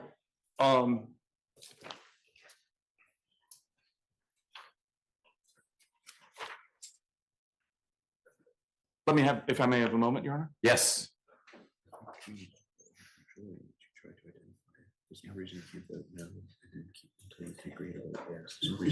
A board checks the power. I'm sorry. So it might be worthwhile just briefly to talk about the stipulated facts that the parties have entered into. That is the ultimate basis of this trial, as it clears that up. So Ms. Adams did get onto the board earlier this year. She took the oath as it was. So we're clear for the record, Ms. Adams is seated here in court. Thank you for being here, Ms. Adams. But I just want everyone to understand who it is sitting next to Mr. Kaufman on the other side. And I will try to stick as closely as we can to the stipulated facts because there's various issues associated with it. But earlier this year, before the presidential primary preference, there was a request for additional data that Ms. Adams made to staff for the Fulton County BRE. That data was limited production, very, very limited production was made then. 5 weeks. 5. Uncomfortable with no the production. Congress. She voted against certification. No Congress in sight. And the later primary, there was a second one in May, more information was provided, but not let me all. know if there's other things, Mind Truth, but this looked like an furthermore, interesting that article on information that. was provided day up with limited I time have not to read it review. yet, but I want to read it, so. And so as a result of that, she That abstained. caveat. And the last point in the stipulation is the letter we've discussed. So Because another media point literacy, baby. to review, and I think I believe it's the county and their pleadings sort of do the chronological breakout of how much time it would take for individuals to view here. Right. The statute does allow for staff and for a bureaucracy to come in. And in a county of the size, of course, you're going to need it. So one other point that's just desperately important here is Ms. Adams is not only involved with casting certification votes, not only charged with looking at the returns between the vote and the certification, there's a managerial hat here of, hey, what didn't work this last election? How do we make this work? How do we process all of that? So I invite the court, when it looks at that flow chart, and I'll take the county's word for it as to the man hours and time involved with all of that the solution isn't adding more BRE members. The solution is giving BRE members, this is part 2 of our claim, and perhaps solved by the new SEB rule, more power to look at the data and determine, okay, how many staff do we need to make sure we're catching these things so that the problems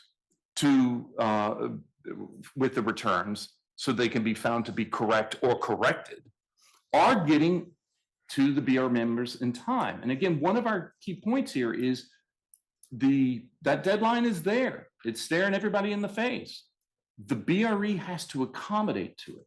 Administratively and decision-making points, fabulously easier under the individual situation. Little For the reasons breaking we've been news from discussing here, 5GW's Twitter. I'm gonna link you right to the it's just more document, complicated with the the press board. release, I guess. But again, I think the biggest issue that we have here is the biggest Russian indictments. guidance that could come from the court's order is that she would have the confidence to be able to vote her conscience, vote the way that she thinks is honest to the statute, honest to Whoops. her oath, and honest to the board, That's and Oops in not Russian. be in trouble. And I Whoops. think yes, sir. So discretionary, as you're using the term, would be the discretion to not Please share the certify broadcast. either It's all everything about if there is a good media faith belief that And nothing was poor- right, that poor there was maybe there was audio. a systematic infirmity, We the have it all. Dominion machines. Don't sue me, I'm making it up.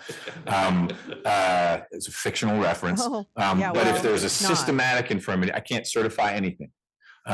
Or your scenario was, hey, there was something real strange with these 2 precincts. I'm going to certify everything else. You have my yes as one of 5 members, but I'm not certifying these. That's the discretion that's the extent, the full reach of the discretion. It would be really certification is not mandatory, it's discretionary. Even though it's you shall certify, it's you shall if you can satisfy your oath.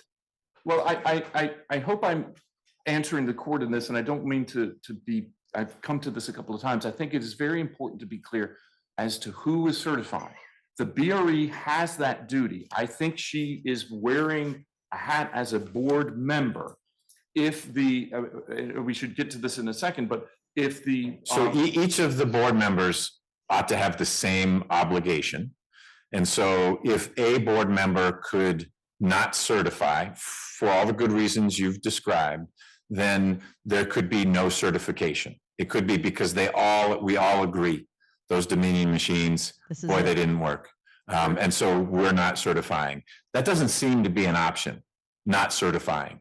Yet if an individual board member has the discretion not to certify, you are creating a situation where the board doesn't have to certify, and thus the Hello? superintendent doesn't have to certify. That Bing, seems bing, to be bing. in conflict with the law, not in harmony with the law. That would be a problematic ruling, I think, from me to say discretion encompasses the ability of a board member to decline to certify some or all of the votes. But don't worry, because I'm only one of a group, and it's really the superintendent who certifies, which is all of us. But it wouldn't be just Ms. Adams, it would be every member of that board who'd have that same right. And you could very easily have an outcome where there's no certification. How is that consistent with the law? Jim, good Because I think the info court is suggesting there about has to the be a mandatory yes dock vote. workers But strike. it begs the question of yes vote on what? What are I'll we have to look into certifying? that. So I'm not saying yes or no. I'm just reading back to you, shall certify. You can call it a yes, I'm calling it certifying. If it's not certified, maybe that's a maybe vote, maybe that's a not today vote, but it's not certified, and you have failed to meet your legislative mandate. And I'm hard pressed to subscribe to a degree of discretion that would empower the superintendent, which is composed in this county and many others of multiple people. It would empower a superintendent not to certify. I don't think the superintendent has that discretion to not certify. Let's stay away from yes and no, to not certify. You shall certify. You'll certify to the degree you're certifying just as ballots and returns that are correct. Not to the or degree. have been corrected and have been computed justly. That pool shall be certified. What that pool is has to be determined by 3 votes. The board by statute can only operate by vote. I'm not suggesting for a moment that the board or the board members can ignore that duty to do that by that time. Okay. But I am suggesting that you could vote no as a board member and be consistent. And if 3 vote no, practically, we're going to assume that there is some subset of justly computed votes of corrected or correctable returns that hits the definition with a clear identification by the superintendent the fuck writ out large. of election workers. These are suspect. Got it. So the certification under your view of discretion could be from any number of counties.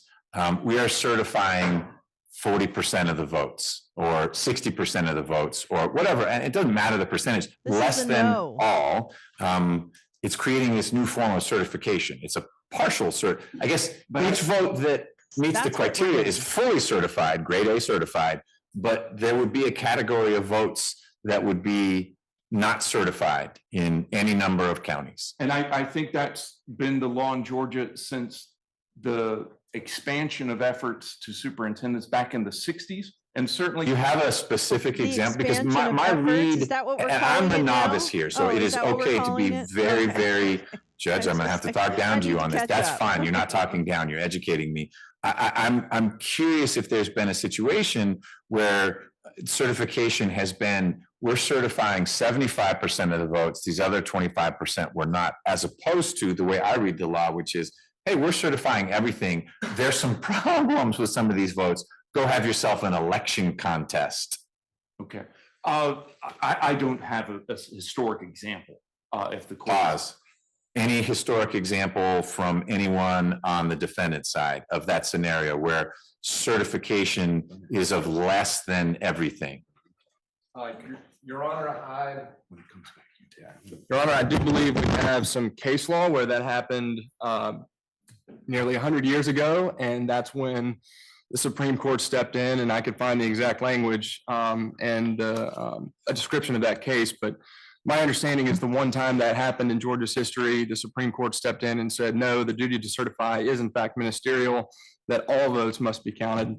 Okay, and that's one of the older cases that I appreciate you're distinguishing, Mr. Lawson, because the role and the nature of superintendent has F4S, there's much more to it. So I appreciate it's distinguishable in some respects, but it's particularly pertinent from the perspective of there's no partials. You certify. You can certify with all sorts of concerns, but thou shalt certify.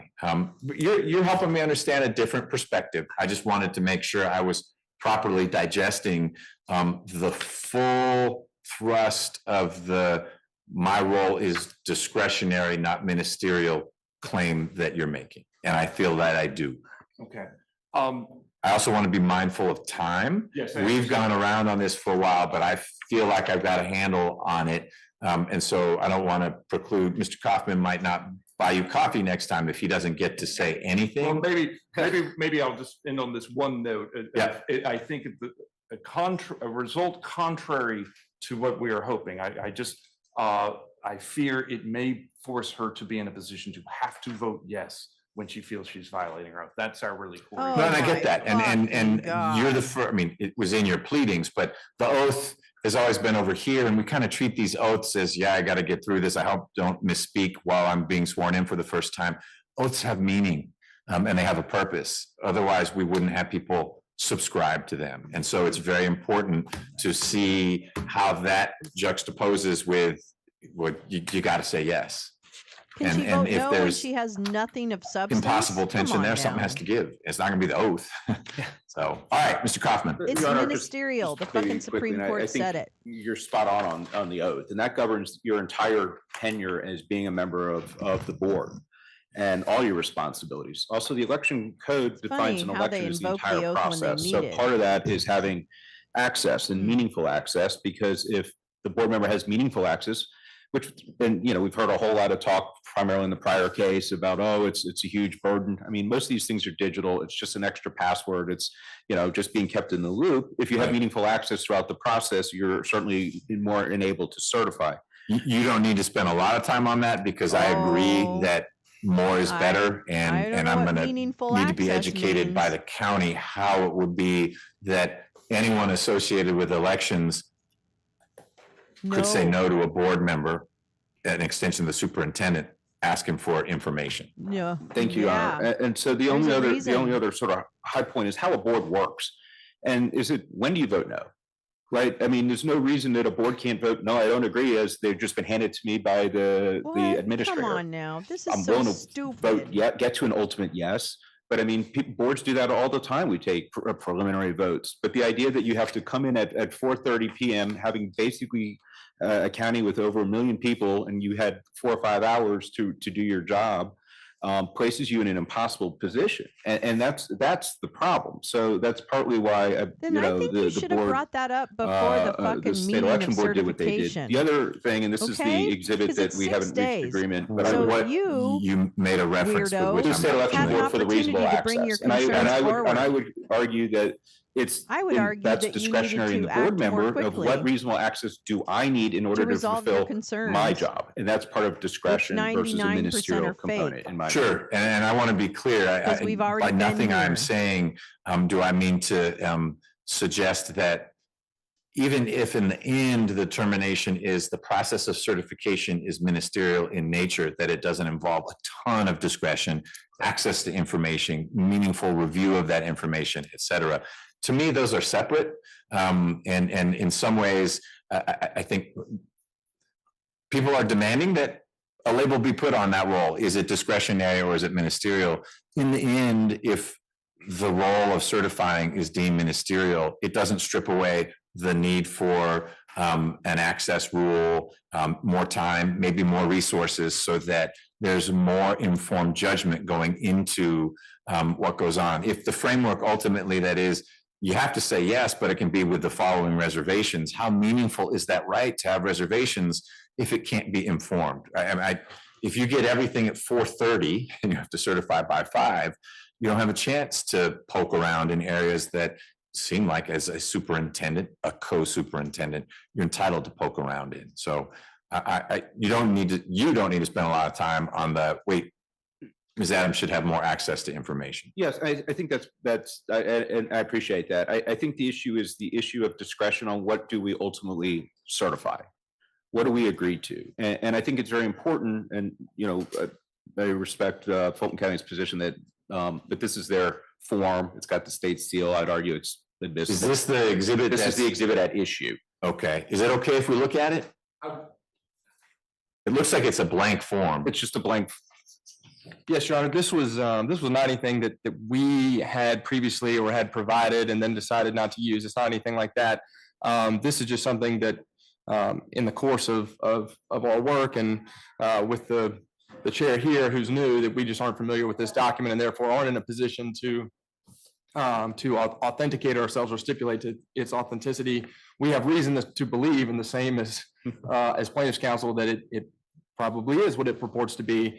But just so what I'm going to do is accept it as what was likely the certification of returns. It's not all that long ago. How new is our director of elections? August. Okay, this predates you by many months, so this is not on you. but it's not all that old. And if it comes to light that this is a forgery or a fraud, let me know. I'm just curious. It's very helpful to see what is a certificate? I figured it'd have a gold seal on it. Well, it's got the state seal on top, That's but not it's gold. not shiny. Oh, We'll yeah. talk to the secretary, and I'll proffer at the bottom, Your Honor, it says it's, I believe it's a form made by the Secretary of State, and they claim it's pursuant to OCGA 21-2-493. Yep. And significantly, we That was a talked, 7. going back to my colleague's That was a 7. position about all the things that have been added That was on a to the 7. responsibilities of a board of election That's as part 497. of that exact statute. Can you 497.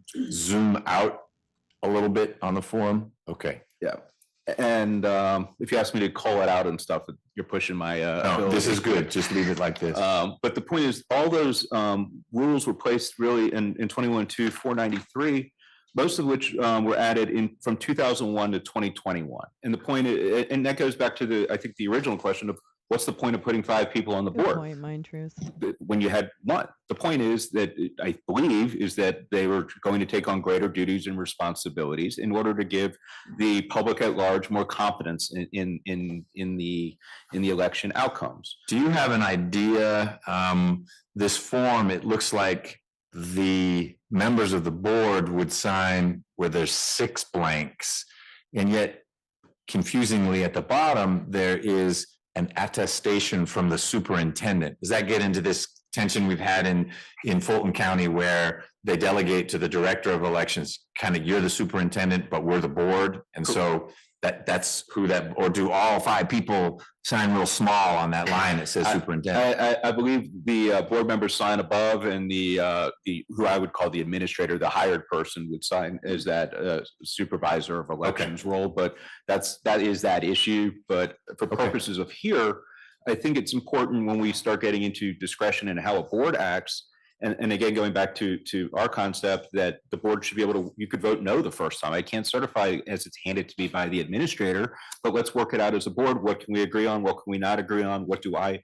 And that's exactly, frankly, what Ms. Adams tried to do. She actually tried to say, look, can I talk? Can I share my concerns? There's some specific precincts. No. It's an up or down vote. And I think that's where we're getting into this idea of a board chair saying, this is how it is. It's not discretionary. Take it or leave it as it's given to you by an employee. And that's what usurps the authority and the ability which the legislature gave to the board. And candidly, an employee can't take, or even if it has been assigned or delegated is the word, all the responsibility away from what the legislature gave. And that's where we're needing some help from the court, I believe.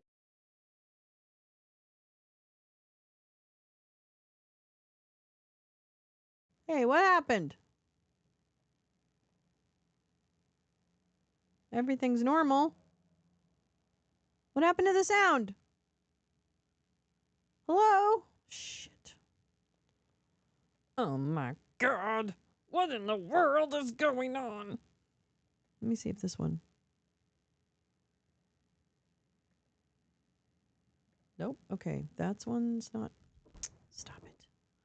Hold on. Hold on. I'm seeing if there's another one that has like the 11 Alive. Where the fuck's that one? Come on, 11 Alive. Come on. Where are you? I mean, I frickin' subscribe to you. Why wouldn't you come up? I don't understand this at all. I don't get it. I don't get it. Frickin' frackums. Frickin' frackums. 11 Alive. Yeah. Yeah. That's not. Oh, they're not covering it. Okay, they covered the first part, but not the second. Okay. Gosh, I'm sorry about the little buzzy. I'm not sure what that is. Ooh, I think it's that. Okay, I'm sorry. Sorry. I'll try not to play with my microphone. I'm not sure what's going on with the sound, because it shouldn't be this way. But hold on, let me just see if I can. McBurney after reading. Burn a meow meow meow. Meow meow meow. Meow. I hope that wasn't the judge's channel. Shit, this is the only thing I see. Okay, make sure. Nope, it's not working, so I'll make it up. This is what they're saying.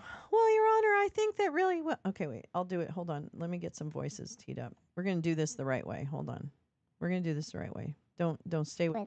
Okay. Your Honor, I think that it is very unfair that you would have to have people tell everything. What? He can't hear it. They're lying. They're lying. Your Honor, I think you should really just make sure they have these rules because sometimes people don't agree. And when people don't agree, everybody should have their opinions taken seriously. So, Judge, I think you should just let everything happen the way it's supposed to. Well, I'm the judge, and I'm gonna decide how we do it, and when we do it, and you need to just do what I say because I'm the judge, and I went to school for it.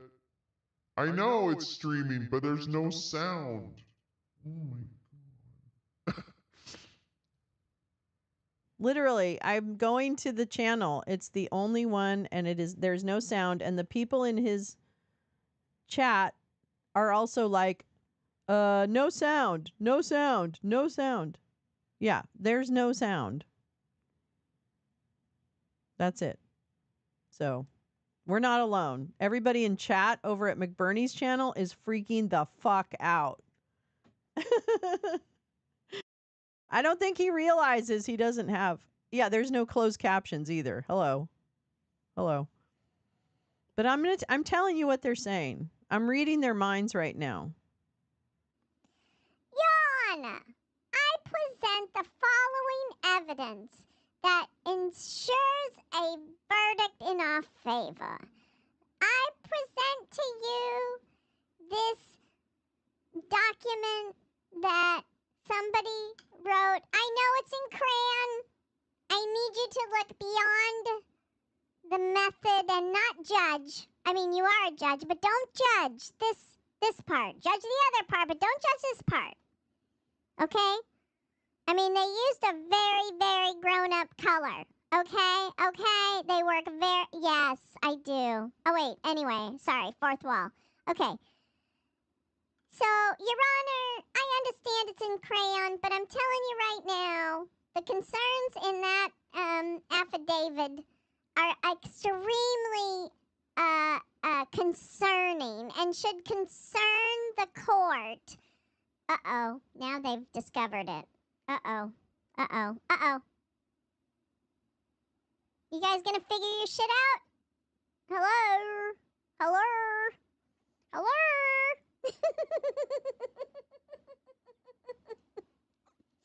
But then the judge said... Just sit down! Damn it!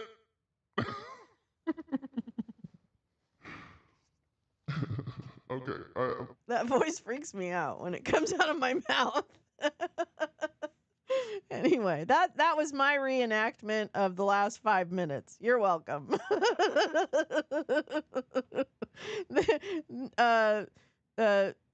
All the characters in this play have been completely fictional. Nothing is based on real life. So don't sue me.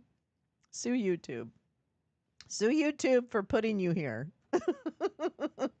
It's not my fault. Okay. All right, let's see here. Where's the goddamn... God, Bernie. McBurney butt. Is anybody able to get a message to the judge? Anybody? Oh my God. You guys are driving me nutty. Nutty. Hold on, I don't know why refreshing. That's not going to do anything. Yeah, still no sound. Thank you, Kathy over in McBurney's chat. Kyle, thank you. They're all weighing in McBurney's chat. There's no sound.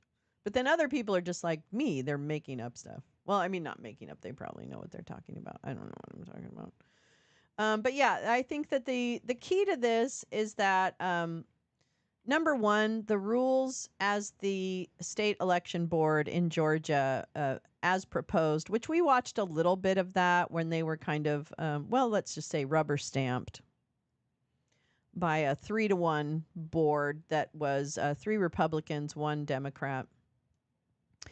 And the rules do a lot in terms of like how much time they have to count and who has to, there's a lot of things that, just like propaganda, on the surface, there's usually like a grain of sense, right? There's a grain of sense in some of the rules. Well, of course you would want people to make thoughtful decisions about certification. And of course you would want to make sure they take into account all of the data that is associated with the election before they certify the votes as election officials. Absolutely. That no one can disagree with that.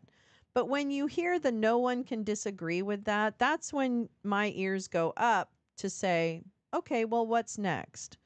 See, the problem is when you say that someone shall do all or whatever, what you're setting them up for is failure. You're setting up election officials to be challenged in their certification, or for rogue election officials who are ignoring the will of the voters. You're empowering them to derail state certification of the election.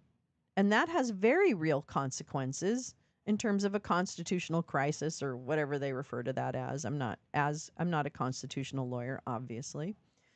So these rules, not only in their substance, set people up for failure in terms of certifying an election.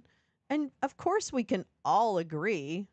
Well, I have their sound on and there's no sound. Yeah, there's no sound.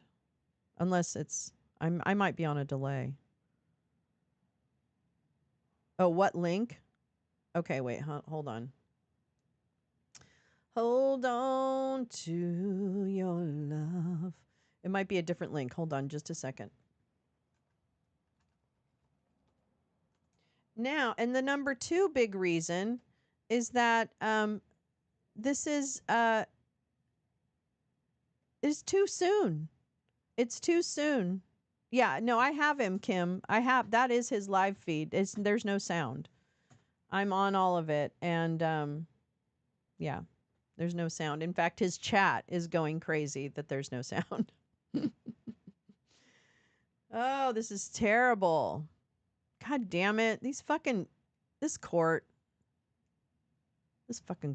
Okay, anyway, let's go back to what we were talking about.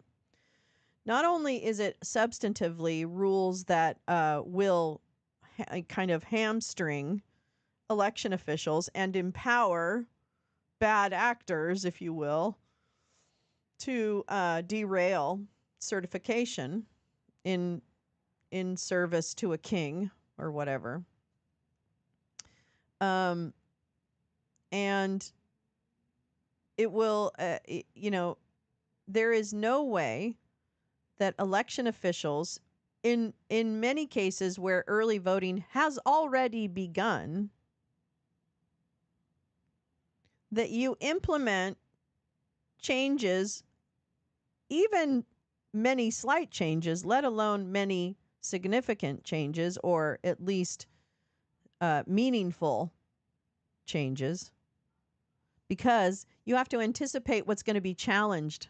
This is what I'm saying, is it sets people up to be challenged in their properly executed jobs. And that, my friends, is how you get to chaos. And that is how you undermine an election, a free and fair election. And that's what the intention. And so I have a problem with the intention of these rules. They are not designed to help secure the process. They are designed to provide cover for spurious challenges. Spurious? I don't know how to say that. So it's very consequential, that Georgia is doing this. And it's really frightening. And I think another thing is that, oh, here we go. All right, I don't know how, see if, it should be working now, I don't know. I don't know how, see if, it should be working now, I don't know. It is working now, excellent. So I heard everything you said. Your fan base in Omaha, Mr. Siegelman, may not have heard the last few things you said, but I'm sure someone will catch them up to speed. So you were talking about how some of the materials take a while to produce, and so it's not just, oh, and concern about secrecy of ballots, that maybe we've hit that kind of HIPAA point that I was thinking of sure, you get a lot of information, but then there are certain things you don't get. Not that there's medical information on a ballot, but those are typically things that no one sees. Well, and Your Honor, I think there are, yes, agreed. There are a lot of unanswered questions that I don't know that we need to answer today. I'm happy to pose those questions, but I mean, one would be the mandatory timing of disclosure of any documents. Another would be the means of disclosure of the documents. There's code sections that require a custodian to be present on the review, and so are board members permitted to take home and distribute sensitive documents? Must they review them themselves? Must they, can they publish them on, a website or social media? And so protection of the information, obviously what is subsumed in the disclosures. And we have an exhibit that's being introduced where there is a trove of election documents that's being provided or has been provided, and I presume would continue to be provided in future elections to Board Member Adams and other board members. But when even that isn't enough to satisfy the quote unquote discretion that Board Member Adams claims that she has, and again, I'm framing it that way because that's how they framed it in this litigation, then there's a real problem when you provide a whole lot of data that should satisfy a reasonable inquiry if we were to go there. Okay, so your point is not that the answer would often be no, you can't have things. It is yes, with qualifications that are consistent with privacy, ballot security, the things that one would naturally be worried about if you're saying, well, here are all the ballots from this precinct. You can't leave the room with them. These are the originals. And maybe you can't even have copies because this is sensitive material. And so you'd have to review it in a certain way within the incredibly narrow time frame that they're operating. I did see something related to that. There is no Max. statutory duty that is cited by Ms. Adams that entitles her to the documents that Fulton County has voluntarily supplied as a courtesy. Maybe that changes with regard to this examination rule or even the reasonable inquiry rule. But the basis for receiving those documents is based on the discretionary belief with regard to certification that plaintiff has. The county as an attempt, because we have nothing against Board Member Adams. No, but let me push back a little bit on that. I know you're having to say the county because that's who you represent, but every member of the board is a part of the superintendent, and that's the boss of the elections. What would the basis of a no answer be other than the statute says you can't have it? And that might maybe just be the ballots, but for everything else, you're making it sound like, hey, we don't have to do this, but we're being nice to people. Forget about being nice. What would the basis be to say no to any board member, part of the superintendent elections? You can't have this election related material. Well, I think we would refer the court to the statutes, which would be, in this case, it would be 21-493, and you'd say subsections, I think it's B and C, and this is the limited discretion that board members admittedly do have, but it talks about if essentially the hypothetical that Your Honor has already presented, whereas if the numbers don't match for whatever reason, then there is an opportunity prescribed under the law to get documents Okay, to I get just to the shared a bottom gift article of that issue. about What we're talking the about here is when there's not been a prerequisite Iran satisfied. missiles. So your question's sort of Israel, twofold. You know, does so the I the just county put a have a link. It's a problem gift link. providing so the documents? start They there don't, and they then already we'll go have, from that's there. in their practice.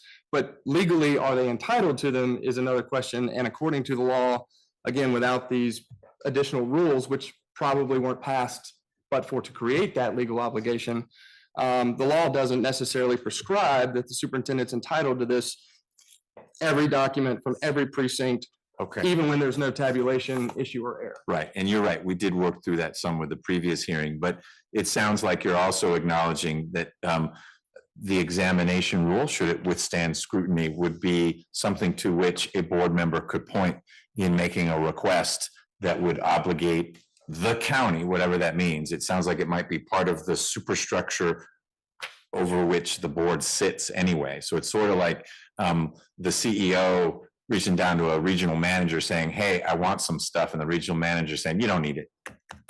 I don't know that would go real well. The short answer is twofold. First, with respect, it's not an issue in this litigation, so it's not one that I necessarily am prepared to address, at least in sufficient detail for your honor.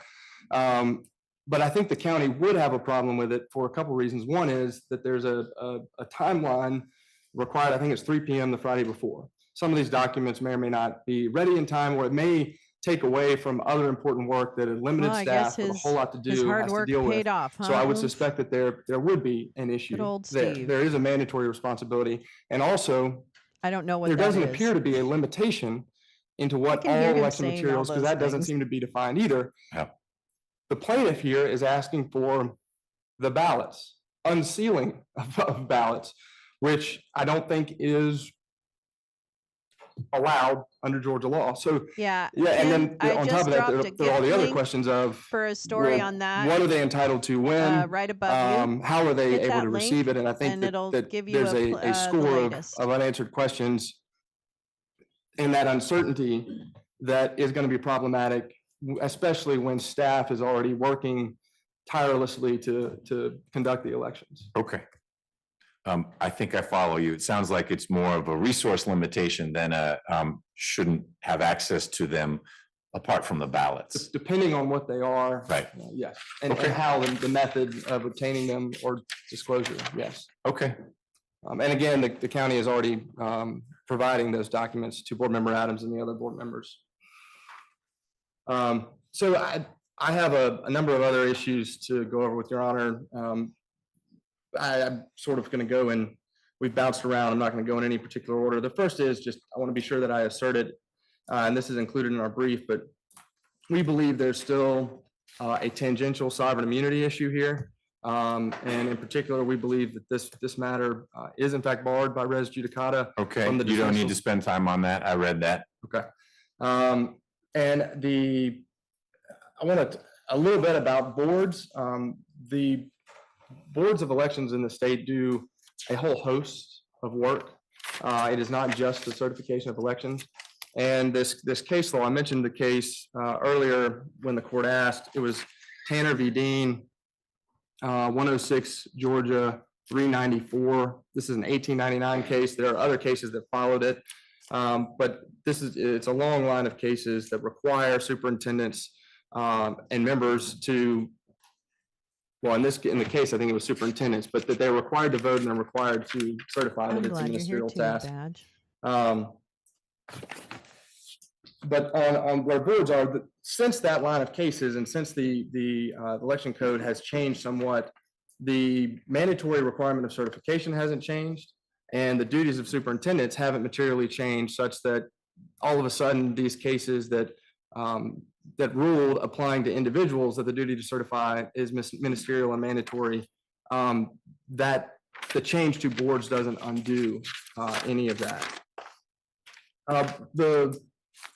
I'm not going to go through our argument in great length on the difference between ministerial and discretionary. I think the court is already well versed, and of course our briefs go into that issue in detail, acknowledging there's another defendant in this matter and a defendant intervener. If they want to address that, we'll let them. What is an example of something that the board does where the board format makes sense? Because I felt that counsel for Ms. Adams made a good point. Like, how does ministerial certification, being ministerial, make sense with a board? Why would you create a board? And I know you didn't change this, but there's you alluded that the board does a whole lot of things, and so don't think that the board and ministerial don't fit as a construct, because that's just one thing the board does. And so I thought maybe you had examples of, here are these other things the board does where it makes all sorts of sense that it's a 5-headed entity rather than a 1-headed entity. Well, you're right, Your Honor. The first thing I'd say is it doesn't matter if it makes sense to me. The legislature has prescribed boards. Right. There are many boards in place, and the duties of those boards hasn't changed with regard to certification. So I have to lead that. But yes, there are many other duties that they'll handle, from registration, advanced voting, absentee voting, voter challenges, list maintenance, buying voting machines, and other responsibilities. There's a lot to do. There may be opportunities such as with voter challenges where the vote of the board would make sense, and where that does in fact occur. Where you're getting more of a cross-section than just that lone superintendent, and whoever is able to appoint the superintendent controls the outcome of all these voter challenges. Correct, Your Honor. Okay. I do want to spend, without wading too far into the discretionary ministerial question, I do want to talk about the oath, because that's come up now multiple times in opposing counsel's remarks. The oath has a few points that I want to talk about. It says, I will make a true and perfect return of such primaries and elections. And that seems to be a point that Ms. Adams has come back to and gives her some trouble.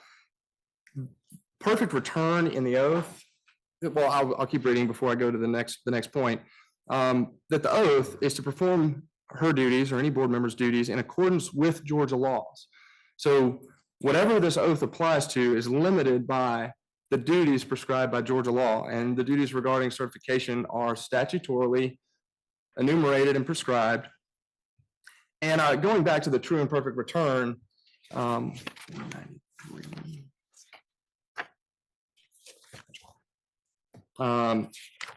as Your Honor pointed out previously, where if error or fraud is discovered, the superintendent shall nonetheless, I'm adding nonetheless, compute and certify the votes justly, regardless of any fraudulent or erroneous returns presented to him. Isn't adding the word nonetheless a pretty serious editorial? I mean, Mr. Lawson, like, there's no nonetheless in there. I read it the way you do, as in nonetheless is there, but that word's not in there. And I'll explain. So don't add it. Fair enough. Fair enough. I'll explain, why I get there, because I want to go back to this word justly. But the point is, regardless, and that preceding language is not pertinent for this, but regardless of any fraudulent or erroneous returns presented to him or her, the superintendent shall compute and certify the votes justly. My point there is that if there is discovered fraud or error, and yet the law says you certify anyway, then the law says you're certifying a necessarily imperfect return. So my point there is that if we're to reconcile these two, which I think we can and should, that limitation to duties in accordance with Georgia laws, excuse me, in accordance with Georgia laws, has to be taken into consideration, especially in light of provisions like that actually govern the duties of the board and board members. And I don't mean that as the oath is not important. The oath is important. I don't know that you can reconcile it. And the reality is oaths are written so that they sound good when you say them slowly in bite-sized pieces and someone repeats it after you, but they're not meaningless. And there's clearly some tension between a perfect return and a statute that says, hey, even if you think there's some errors, you still need to certify it. To me, it's resolvable by having a certification that has a comment box for each of the certifiers. I know I'm certifying, but I've got concerns about precinct 17. Good. All right. Now it's on notice, and there can be an election contest about that. That's a A great district idea. attorney can jump into action. Who knows? And that's another value of having a board, because you have board members who represent different political perspectives who can empower entities that would want to bring an electoral contest based on those concerns. Yes, Your Honor. I'm glad you mentioned the point of even if, as we contend, Board Member Adams should and must certify That the makes election. sense. She has issued, and this is actually included in one of our stipulated, or I shouldn't say stipulated, but they agreed to admissibility on the exhibits. This is exhibit number 13, that, as I understand, has already been admitted. This is Ms. This Adams. is your exhibit 13? Yes. Okay. Correct, Your Honor. This is a certification decline statement that that Ms. Adams issued with regard to the presidential preference primary. And the point is, it's such a documentation, such a statement made in conjunction with certification is not only already contemplated, it's already occurring. The difference would be that, depending on how this court rules, if it does rule that certification is mandatory, bombs.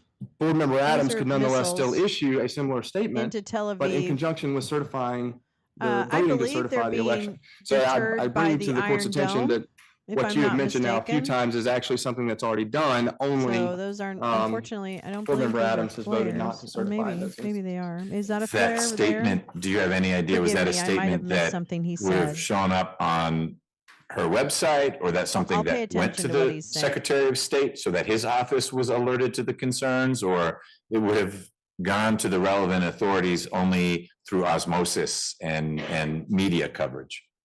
I don't have an answer to that. I do know that, or my understanding, I should say, is that it was made at the meeting when certification occurred, or it was presented at the meeting when the certification occurred. So it was made in conjunction with and a part of that process, to the extent it was attached to any official certification, or They're where hearing it was transmitted sirens. or They how. have to I go don't to have that safety. information. Okay. They indicate that what they've heard is that they Going hear back them being to intercepted. Some have hit the ground, though, it appears. 493I, Seems like we which need I to misquoted, as the court pointed out. get more information. Going back to justly there, we include the citation in our brief, and I'm happy to find it and direct the court, but it's essentially the Black's Law Dictionary for justly, which means, according to Black's Law Dictionary, legally correct. The plaintiff in her, yes, this is 12th edition, 2004. Oh, thank you, Gal. Defining just as legally correct, or legally right, excuse me, legally right. But plaintiff cites to Webster's, which has includes another definition, and we would contend that justly does mean what it states in the Black's Law Dictionary, which is what is legally right. And here, what is legally right is certifying the election results to the extent any error or fraud is discovered. The votes are certified nonetheless. And then, as has been addressed, not to rehash any of this unnecessarily, but Ms. Adams or the board can refer matters to the district attorney. And there also, of course, can be election contests which cannot actually commence until certification occurs. So it's a disservice to addressing any potential fraud or ineligible voters, because there would be a delay to resolving that election contest if certification is delayed or doesn't occur by the statutory deadline. Yes, Leigh.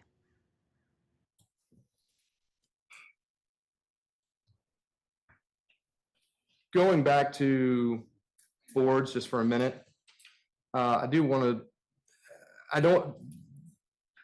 Plaintiffs' counsel has asserted that it's logistically more complicated with board members. While that may be a perception that Board Member Adams has, if the duties that are prescribed in the statute are followed as written, it's not that complicated. And if certification is mandatory, as we contend that it is, then it's a vote to certify the tabulation, and not to minimize at all the certification Elections have to be certified in order to file a challenge to a race. Oversimplify it. It's This a is so tabulation of the votes. It is confirming that the numbers add up. There is not, at least not contemplated in the statute, any sort of reasonable inquiry or unilateral investigation when the tabulation on its face I really wish is we correct or could appears correct or control accurate. BB And that the Netanyahu investigation more. component that has been referenced, at least according to the I'm sorry. statute, No one not should taking be into bombed. consideration No any one. of the potential rules addressed in the other litigation. No one.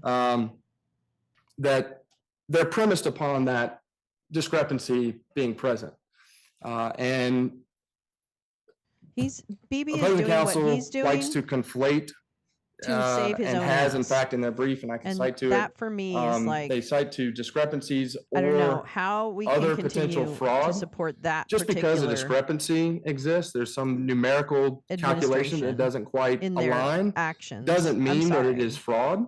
And Everyone to should have the right to equate defend discrepancy and themselves. fraud, I And think is then the misplaced and inappropriate. provocation, it all And needs to go. we are not the killing minimizing needs that to fraud stop. could possibly occur or that it could be discovered in this process.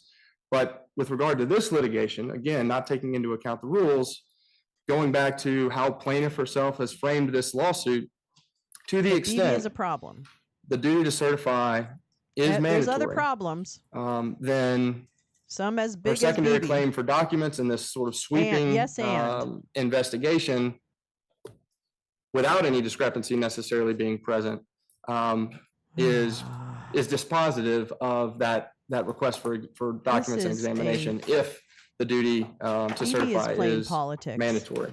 with people's lives. I'm happy to answer any more And questions. maybe others I are think, too. I'm I talking looked at my about notes. I BB think right I now. touched on everything. If Because you'll give he's me been 1 minute just to indicted confirm and with whatever, my co-counsel right? if there's anything we want So he's to add at this time.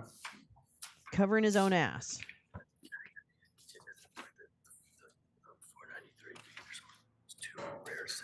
Yeah, egos. Yeah, I know. And it's like pawns, you know, they like play with people as if they're like parts of a game. And I'm not saying not every, you know, group does that. It's not just specific to one. But yes, he wants Trump to win because then everything's going to go away. Everything they have to go away, that they need to go away, will go away. Yeah. Yeah, you do this, then I'll do that, and then I'll get you back, and then you get me. Yes. But we know BB's motives in particular, right? We have insight into his particular motives, and they are all political and self-dealing. Your Honor, Empowered briefly by his circling back to just administration, some, don't get me some wrong. opening comments that I didn't get to because I know we jumped right into substance, And which you is know, good. I'm not Fulton saying that County's the interest in this Iranian matter, other than government being a should, defendant and, you know, and having to address it, is further we want exacerbate.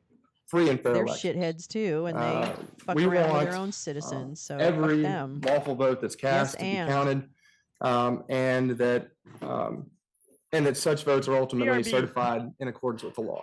I think that's what everyone wants. It's a strange posture we're in because really, other than with the addition of the interveners, everyone's on the same team. Fulton County, its board of registration and election. I mean, this is all county folks working towards the same goal. It's just a question of how do we get there and how do we get there consistent with the statutory scheme that's already in place, which says that certification is mandatory and it must occur by, with this upcoming election, November 12th at 5 p.m. So I'm not reading ill will or animus or anything on either side. When I pressed you a little bit, it's only been on that question of why wouldn't information be made as available as possible to the board members as they try to do their job, which is an important one. And some of your helpful pushback is certification is more akin to tabulation. It's not, let's go hunting for fraud. That is not the essence of the legislation. It may be the essence of rules that have followed the legislation, but rules don't shape legislation. Legislation shapes rules. And that's where I think we are with this. So I don't mean to cut off your opening at the end of your presentation. No, I appreciate that, Your Honor. And I did actually want to touch on one final point, which is on the other side of the V in this case is the Democratic Party, which has intervened. And while some views of the law overlap and are consistent as far as the position that the interveners have taken and the position that Fulton County has taken, we certainly view this as a purely nonpartisan issue. The outcome of the election doesn't matter. We want the votes to count. We want certification to occur, and we want any potential fraud or discrepancies to be addressed and uncovered. The county's the county's position is we're going to continue to work with Board Member Adams on the documents that she's requesting to get them to her in a secure and timely manner so that she has every opportunity. That's right. Bibi wants to drag us into the Middle East to influence the election. What we can disclose sure at the seems that way appropriate to me. time. I don't know. And that will continue. Crazy, and we hope these guys are crazy. And this may be a little naive, but that. And they're very, very scared of going to the prison. extent this court does impose the requirement, to the extent it's not already clear under the law that certification must be undertaken and by then Board people Member are Adams. dying. That at the end of the day, no statement is needed, that she feels good about exercising what we contend is a mandatory legal duty. So hopefully we can get there. And we appreciate the court's time and attention to this. And to the extent there are any other questions, we're happy to address them. All right. Thank you.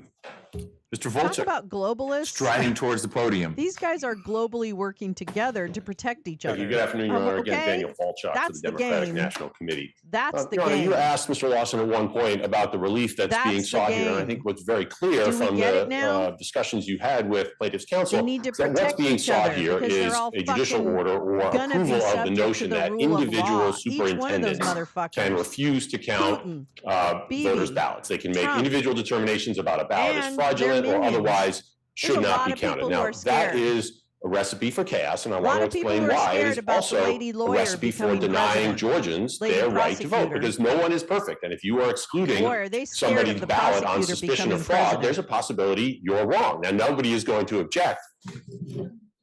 I'm just saying. I'd be happy to. No, I would be happy to. Thank you for the reminder.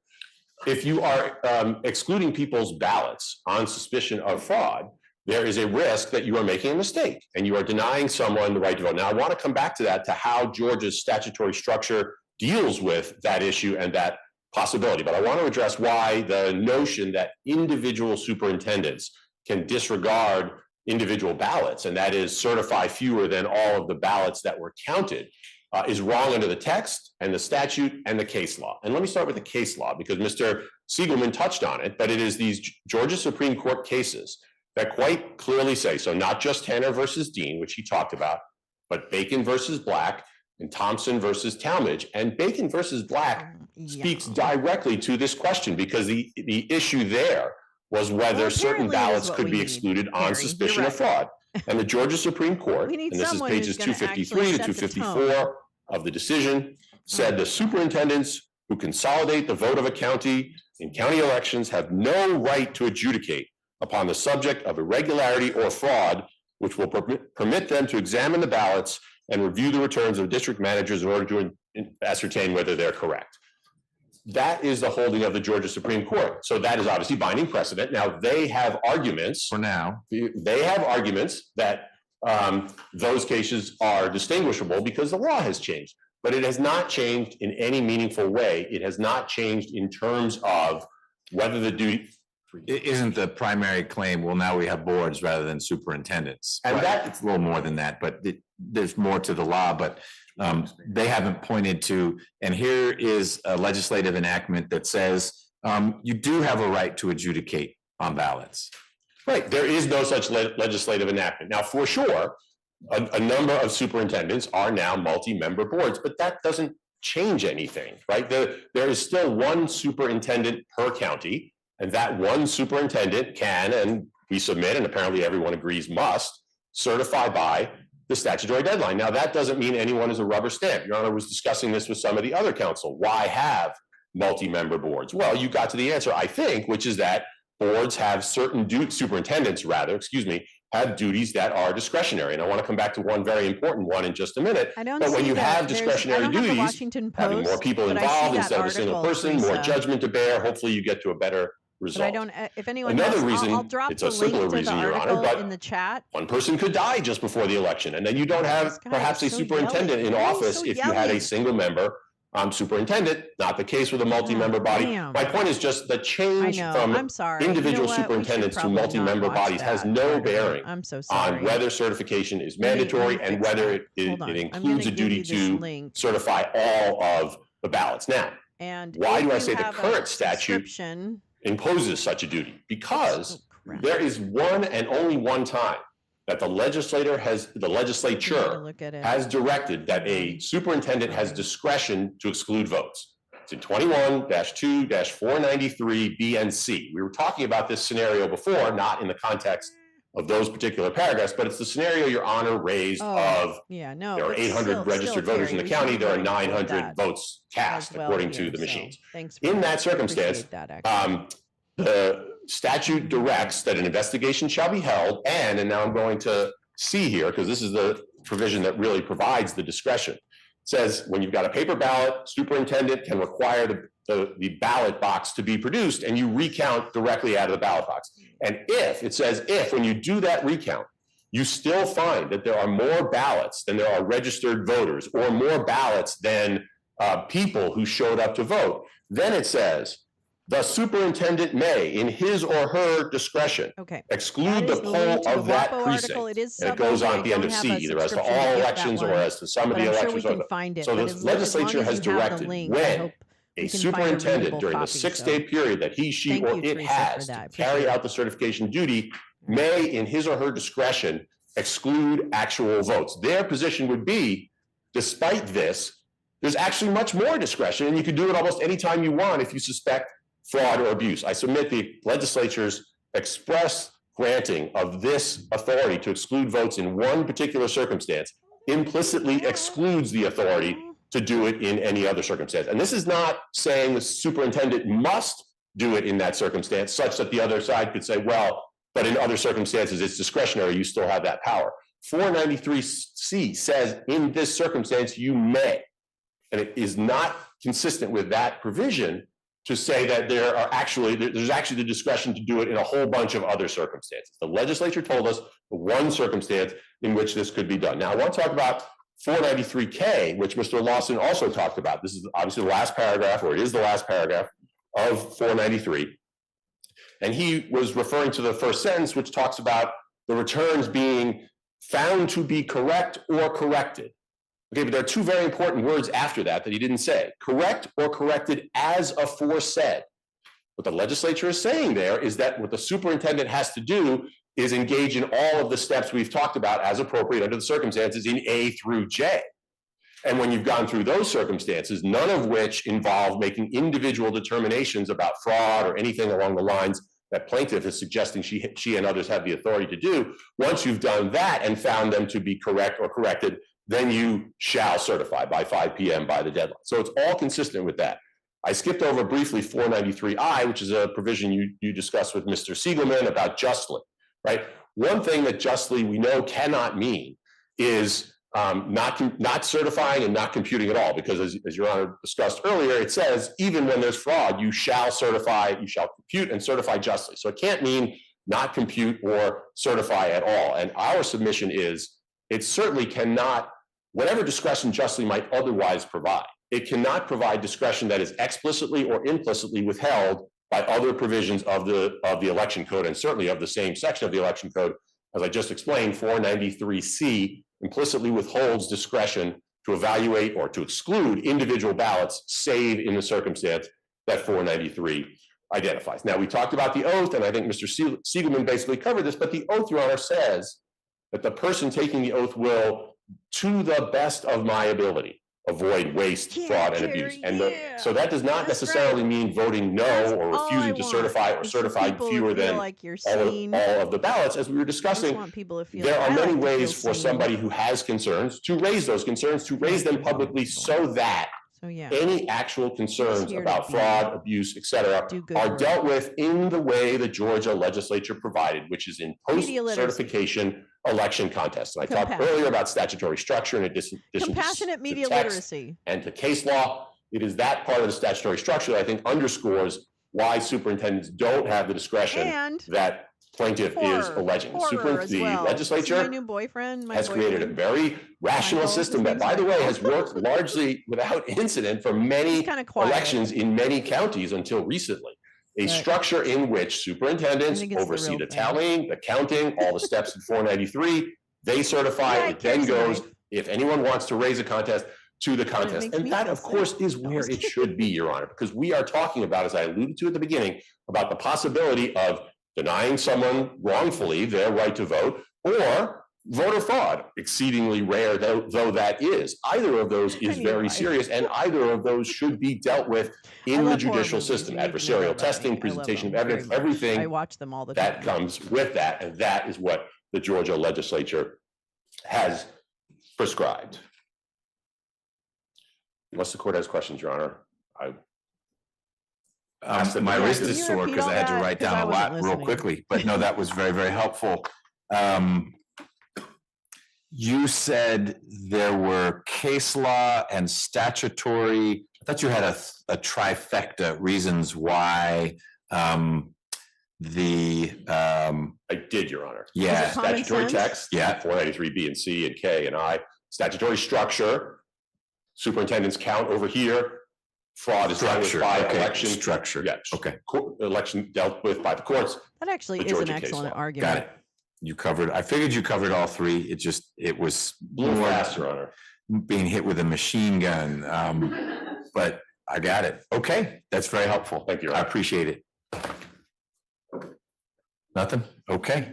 Then Mr. Lawson and Mr. Kaufman, either one of you, let me turn to you as the plaintiff, counsel for plaintiff, if there's anything you want to say, just wrapping things up beyond what's already in the briefing, et cetera, which has been very helpful. Sure, I think just maybe three big points. One is, we don't necessarily agree with your interpretation of an oath. That, in our view, and Ms. Adams' view, is the overarching Oh, girl, guiding we light. know. Same kind of thing that us attorneys here all took an oath to uphold the Constitution of the United States, Constitution of the state of Georgia. That's no different than here.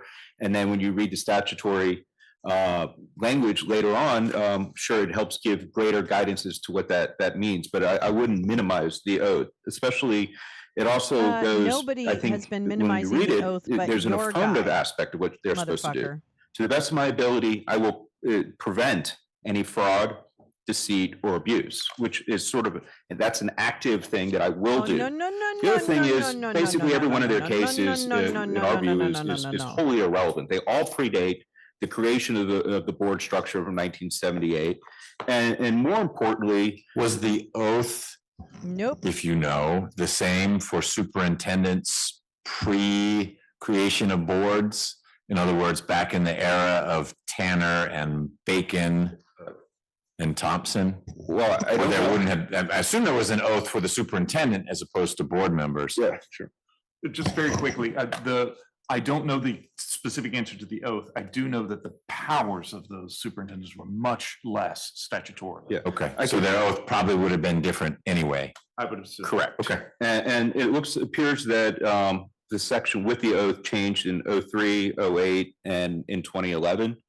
And then significantly, and I think ironically, but OCGA 21-493, which counsel for the Democratic Party spent a lot of time on, fully expands those responsibilities. It doesn't contract them.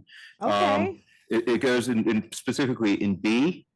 It ends that such excess shall be deemed a discrepancy and palpable error and shall be investigated by the superintendent, and no votes shall be recorded from such precinct until an investigation shall be had, which means you have to do something, right? Right. And that You continues. also shall In certify. C, addressing ballot boxes. If the ballot box is found to contain more ballots than there are electors registered in such precinct, or more ballots than the number of voters who voted in such precinct at such primary election, the superintendent may, again, may being discretionary, and this is important, in his or her discretion, exclude the poll of that precinct, either as to all offices, candidates, questions, or parties and bodies, or as to any particular offices, candidates, questions, or parties and bodies Wait, what? as to which such excess exists. D, the last sentence addresses the same kind of about further returns, unless it appears by such number of calculations therefrom that such records and such general return correspond, no further returns shall be read from the latter until all discrepancies are explained to the satisfaction of the superintendent. You said that's in D, That's D's not that. sorry, E, Your Honor. Okay. D and E were close together. F. They are next to each other. They are very next to every time, Your Honor. Yeah. The last sentence in F, same issue. No further returns shall be read from the latter until any and all discrepancies are explained to the I feel like satisfaction we're missing some of the context superintendent. for this. You know, we talked You about know, G. I feel like I'm Here, missing some if the recount context. shall not be sufficient to correct the error, the superintendent may summon the poll officer to appear immediately with all election papers in their possession. I guess the logical thing is, and then what? Okay, you're here, but clearly they're here to investigate. And you know, it continues on. We've gone through sort of E and F, but the point is 21-2-493 fully expands and it clearly shows that she needs access to information as a board member. These are, and I think the court hit the nail on the head. You have the CEO or an employer asking an employee for information and the employee is withholding it. Okay, and instead, we're having our Board of Election members having to make open records requests to get information that is what they are That's out of ultimately scope. responsible for. That's out of scope. Additionally, I feel that the county's argument is a You little fucking disingenuous when, according to 21-272, primary and election records are to be open to the public. Does that mean ballots? Well, you know, there's ballot images. I think the idea that Ms. Adams wants to open ballots, This but is we take tabs, we ridiculous. get images of them. That's something, frankly, even ballot images are now open to the public for What the review. So fuck the is idea going that on? she has to wait in line or is denied any information, particularly What? when it's in digital form, Who did is that? disingenuous. Did And anybody it sort of brings deny you back a FOIA to the, request? Did she make a FOIA request you know, the that we're not Shakespeare aware of? either, methinks that I protest too much or something's rotten in Denmark, Your Honor. And so that Oh, for perception fuck's is the exact counter as to what public policy has been for and what This is all the just a election whiny laws have butt been in the white last 4 woman. years because we're Sorry, trying as not a sorry. state to have greater confidence in Who elections. likes to vote and against clearly the rights of other women. In Fulton County. That's what you do, And, sweetie. you know, they spend a lot of time on this idea of fraud, but the Republican standard, women, of course, that's is what fraud you're or doing. You're irregularities voting and against misconduct the that rights places of the your own outcome in daughters. doubt for an election challenge. stupid So, you know, shits. maybe fraud's a buzzword, but For the that's why first it's time, your it's in there, daughters but it's have really less rights misconduct. than you did Frankly, as a in child, some of the you statute, it says fucking mistake, idiots. which is Irregularity doesn't mean Irregularity. there was any Fuck bad you. intent. There was a hiccup in the system. God and forbid that's your a kids basis. should And need this abortions. is, she's on the board of the God largest fucking county in our state with the forbid. most voters. And sometimes you got to look, they said, oh, we're going to work together. We're going to give her everything. Well, history is the best predictor of, the past is the best predictor of the future. And frankly, day of, here you go during a presidential preference, when is a far less turnout than you are going to have in this November. And so that is of great concern and partly why we're at this inroads here, why we believe court intervention is necessary. There is an actual controversy. And you know, with that, I'll certainly yield and answer any questions the court may have. I know we've briefed you and you put up with us for 4 or 5 hours today, but which we appreciate the court's That's right. Oh, you must be attention. tired, It has been Judge. a Are good you educational sleepy? experience for me. Let me see if I have anything else. Are you an EP, Judge? Do you need a nap? I need a nap. I'm very nervous because my mommy is watching my Nope, body. that was helpful.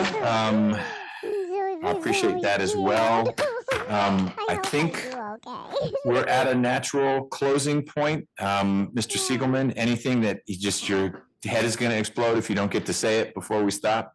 That's really brief. Yeah, It this is all very a bunch brief. of I bullshit. feel it's somewhat prejudicial the way that the last comment was framed regarding OCGA 21-272, that all these records are open to the public and yet Fulton County is not providing them anyway. I'd encourage the court to look at what's been admitted exhibits. Don't go there. Defendant 9 and I think 10, where we list all of the extensive election materials that are being provided, as well as the estimated time when they would be ready. And also that OCGA 21-272 specifically contemplates these records being handled by a custodian and that they are unavailable whenever necessarily being used by that custodian. So Necessarily being used what? necessarily being used by the custodian in accordance with their duties to conduct the election. Sure, but that's sort of same team. It's this, I mean, 21-272 contemplates me being able to say, hey, I'd like to see some election records. And the election director saying, check with me in March because November is a bad time. And I get that. But this would be sort of same team. The custodian, I think, would be part of the electoral apparatus for Fulton County, of which the Not board is necessarily. an integral part. Reason- Your Honor, a little Not different. necessarily. Yes, and Your Honor, sorry not to cut you off. The reason why I framed it that way is because that was how opposing counsel Is framed it. was that, custodian defined why are we anywhere not getting there? it? It's available to the public. I just wanted to clarify that's Got not it. exactly what the code section says. And I also wanted to point out that to your point, Your Honor, there is extensive election material being provided to all the board members, including Board Member Adams. And then finally, just this part about how 21-2-493 confers even greater authority. Everything that opposing counsel recited were these if-then statements where there has to be a discrepancy before this additional investigative authority is conferred. And to the statutory structure, there's nothing in the election code or in the Georgia code at all that contemplates a scenario where certification doesn't occur. Whereas there are specific things that have to happen after certification occurs. So I just want to make that consistency point. But thank you for Your Honor for the indulgence, and with that, I conclude. All right. Mr. Volchek? Thank you for your time. The court reporter says thank you that you have nothing more to say. All right, this has been very helpful. Many of the Abi Rahman people are gone. Thank you for your input as well. Obviously, these are important issues. Regrettably, they're pressing issues, which means I got to jump on it quickly. But I cleared my plate of some other stuff yesterday, so we will turn to that. A very likely scenario is an email from Ms. Niles. It will always go to everyone involved, not just to one side, saying we'd like a little more thinking about this, or put together some paragraphs about that. And if we are laboring under any uncertainty or think a few more case citations would help, we'll certainly reach out, and we will take it from there. Any procedural questions from anyone from either of the two cases? Folks from the Adams case should make sure that they get exhibits to the court reporter in the same way that you all settled it in the Abi Rahman case. Just let's be consistent in that way. Okay? Thank you, everyone. Thank you, Your Honor. Okay, so that was very interesting. I really need to get up on these rules. You know, I think I know I skimmed the rules that that Georgia put out, et cetera. We watched some of the hearings of the board actually vote those rules in, and some of the debate, of which there was quite a bit of presentations and testimony against that. So this is very interesting, and I think this is a precedent that Georgia is setting that we need to be very mindful of, because my greatest concern, and even based on being in the room with Doug Frank last Thursday, listening to him tell a bunch of people here in Southern California about how terrible California is, and how Judicial Watch was just able to get 1.2 million voters taken off of the voter ranks in LA County. I believe, I have to check that. Chutkan is supposed to rule on the release of the redacted J6 case evidence stuff. I think that ruling is supposed to come today, and then I think I saw Glenn Kirshner mention that it might be released. The actual redacted document might be released tomorrow. I don't know. I haven't seen anything released today. Has anyone seen anything released? So I don't believe so. I feel like everybody would run in here and go, wah, wah, wah, here it is, wah. But yeah, so this is so important, okay?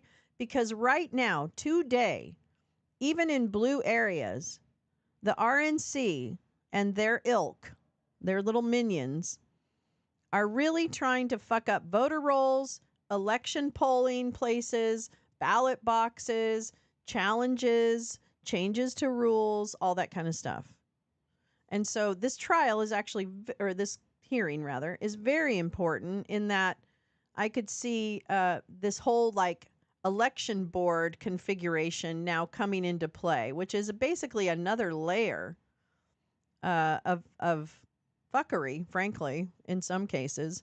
So This will be very interesting to see what his ruling is on it and what the remedy is. But I definitely need to do more homework than I have done on the actual rule changes. I know some of the rule changes, but I heard a couple things today that I didn't recall hearing in the previous election board hearings. So I'm very interested. The good news about Georgia is, for me, it's one of the best fucking grassroots voting rights states. It really provides the model for us. It really provides the model, I think, for so many states of engagement and on the ground work and kind of that. So really honoring what happens in Georgia and how they advocate for the right to vote. I just think voting rights are the most important thing. Without voting rights, there really isn't anything else. That's it. Without the right to vote, it doesn't really matter because everything else will fall apart. So we really have to expand and preserve the right to vote. I can't wait to read the redacted even evidence. So I will definitely be going live if that drops outside of a show. If not, then we'll do it like tomorrow morning. Yeah, Republicans can't win. Well, see, and the thing is this is my fucked up Cassandra screaming, right? I'm the fucked up Cassandra in the corner screaming. Here's what I see them doing. They have been, I'm going to say it again until I'm sure one of you will tell me to shut up. Mike Lindell was the clown face that we laughed at, while behind him, all of the fuckers led by, guess who? Mike Flynn. I know. I wish Mike Flynn wasn't connected to the Lindell work, but through the Tina Peters case, we found out that he is.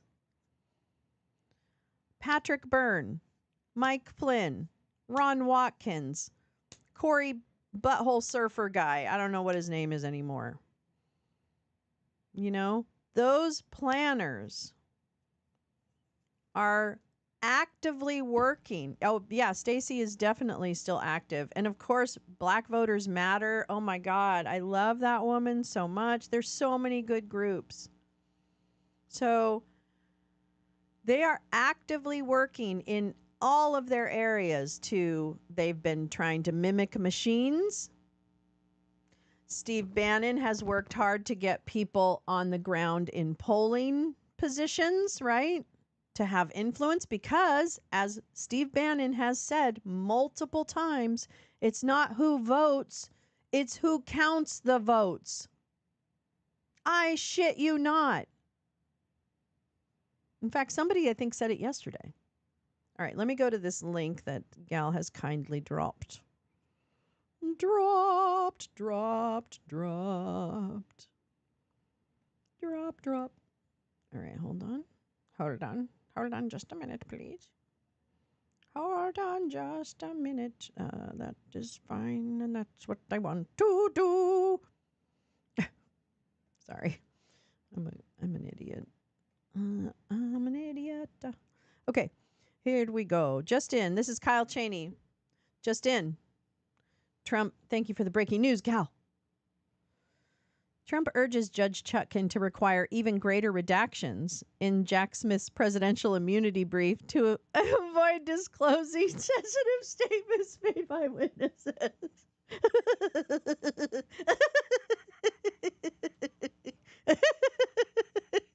Okay, here we go. Let's see what the old man has to say. Holy fuckwads. Oh, people crack me up. Okay, wait. I'm so sorry. Let me make this bigger. All right, I'll make the men with their war toys a little smaller. Whoops, not that small. And then let me put this. Whoops. Oh man. God, my microphone. I need to figure that the fuck out. Okay, here we go. I'm going to do this. Oh, that's not helpful. Okay. All right, so this is, it's only 7 pages. Super easy. Easy peasy lemon squeezy. Okay. Oh, I just thought of don't go to the show. Bye. All right, so this is filed right now. US v. Trump, under seal, blah, blah. President Donald Trump's opposition to special counsel sealing motion. Here we go. Wait, hold on just a minute. Because we need the accordion hands for this. Okay. President Donald J. Trump, he's not president anymore, but just forget about that. Forget about that pot. Respectfully submits this opposition to the motion. I won't read the whole thing like that. By the special counsel's office proposing redactions to their so-called motion for immunity determinations, or MID, which they have restyled in an unsuccessful effort to make the fact that there is no basis in fact. Wait, oh, sorry, I didn't say fact. It said something else. I made it up. I wrote it. I rewrote your memo. Okay, here we go. Okay, restyled in an unsuccessful effort to mask the fact that there is no basis in federal criminal procedure or the Constitution for a filing that attempts to usurp control and presentation of a defendant's defense in a criminal case. Because if they don't, he's going to be real mad. I hope she's not, Jim. I really do. Smartmatic settled their lawsuit. Did they? Good. Which one was Smartmatic against? Because I think they have a couple of suits, don't they? I think. Isn't Georgia the state that, yes, voters can challenge another voter's vote? We learned that during the great call-out butterflies. We learned that during the movie Vigilantes, Inc., which is for free. Vigilantes, Inc. Google it. Greg Palast. Please. Oh, against Fox. Oh, Fox is going down. Fox is going down. Yeah, well, bud, yeah, exactly. Okay, here we go. All right, whatever. The special counsel's office recently told the court that we spent a considerable amount of time going through a protective order and making sure it could stand time. However, the motion reflects a largely unexplained about face on materials the office designated sensitive pursuant to that protective order and does not adequately address the implications for witnesses, potential jurors, and the integrity of the proceedings. Sorry, I don't mean to editorialize. I just can't read. Footnotes, for example, in a September 21st, 2024 filing, the special counsel's office referred to the presidential immunity filing more aptly as a superfluous opening immunity brief, which is not responsive to any defensive motion. That's right. I don't know what that means. Pursuant to the court's September 27th minute order. I don't know. I always forget which one it is. President Trump has submitted this filing to the special counsel's office in the court for temporary sealing. President Trump does not believe continued sealing of this filing is necessary. The defense will promptly meet and confer with the office regarding any additional redactions consistent with the court's ruling. The true motivation driving the efforts by the special counsel's office to disseminate witness statements that they previously sought to lock down is as obvious as it is inappropriate. The office wants their politically motivated manifesto to be public, contrary to the Justice Manual and long-standing DOJ norms in cases not involving President Trump. In the final weeks of the 2024 presidential election, while early voting has already begun throughout the United States. Having criticized President Trump for, according to the office, trying to, quote, litigate this case in the media and improperly press his case in the court of public opinion, the office is seeking to do just that in violation of the very restrictions they previously claimed were essential to the fair administration of justice.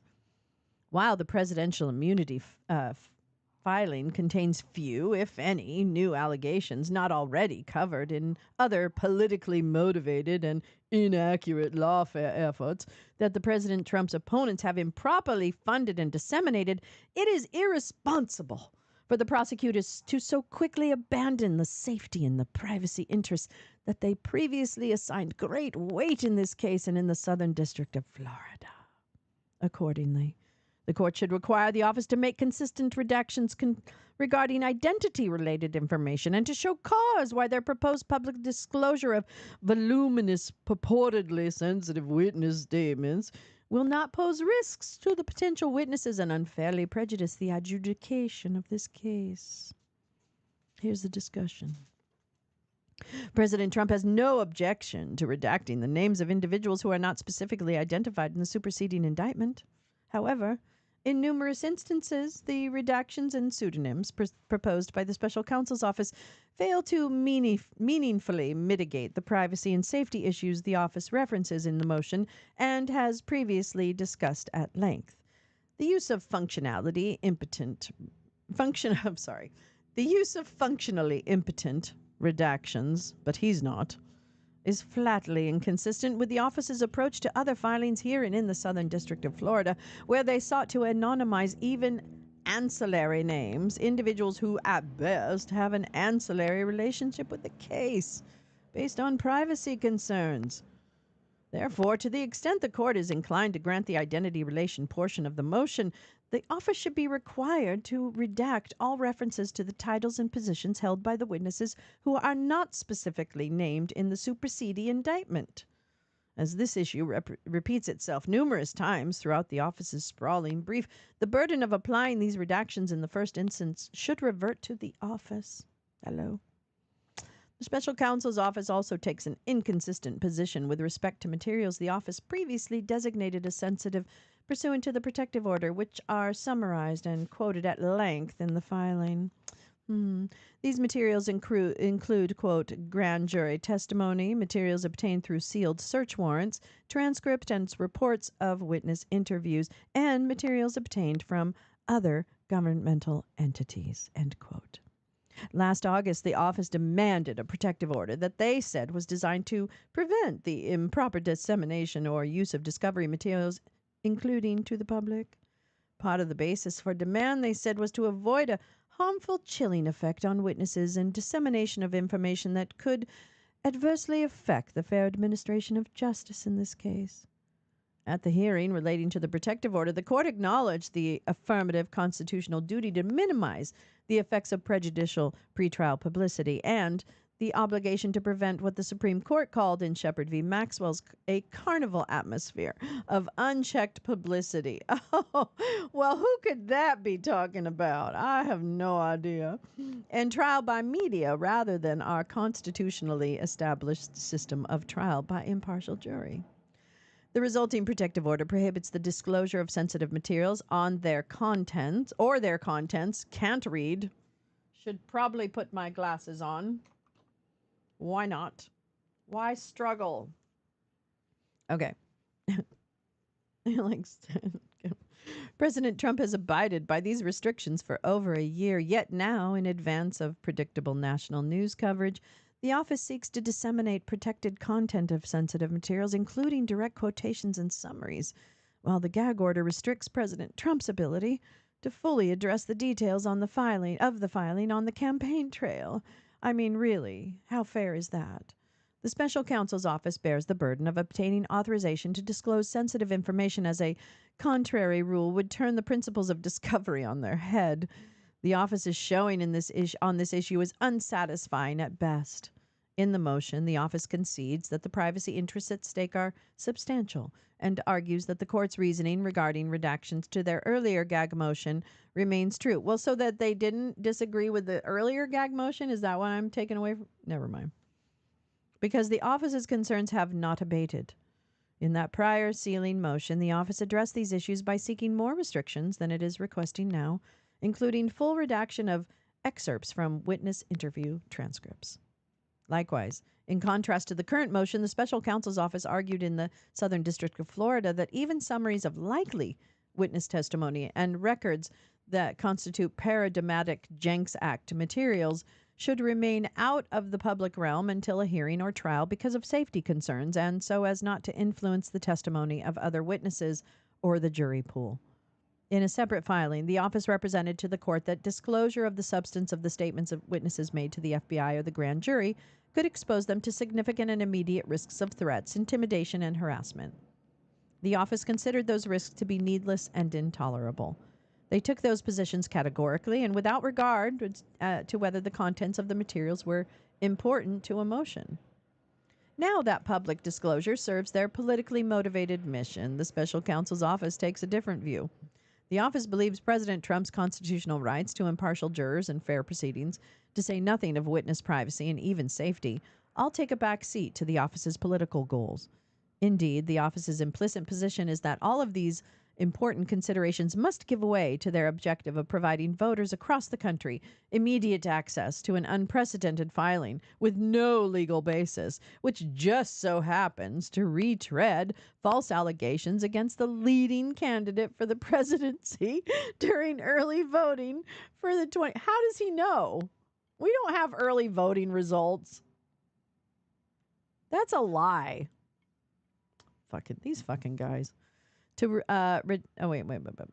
voting. Contrary to the office's claim, courts routinely rely on sealed or redacted materials to resolve legal issues where the contents under seal are of importance to the application. Prosecutors all over the country, including from the office in this very case, regularly seek that type of sealing relief, and there is no legal importance exception to the concerns of the office cited to justify the protective order.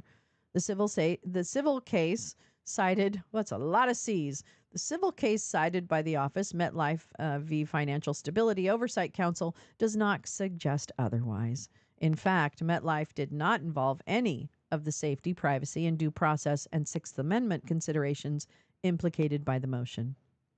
In conclusion, for the foregoing reasons, the court should require the special counsel's office to make complete, consistent redactions regarding identity-related information in the motion for immunity determinations and the related appendix, and to show cause why their proposed public disclosure of voluminous, purportedly sensitive witness statements is consistent with the risks of witness safety, potential juror taint,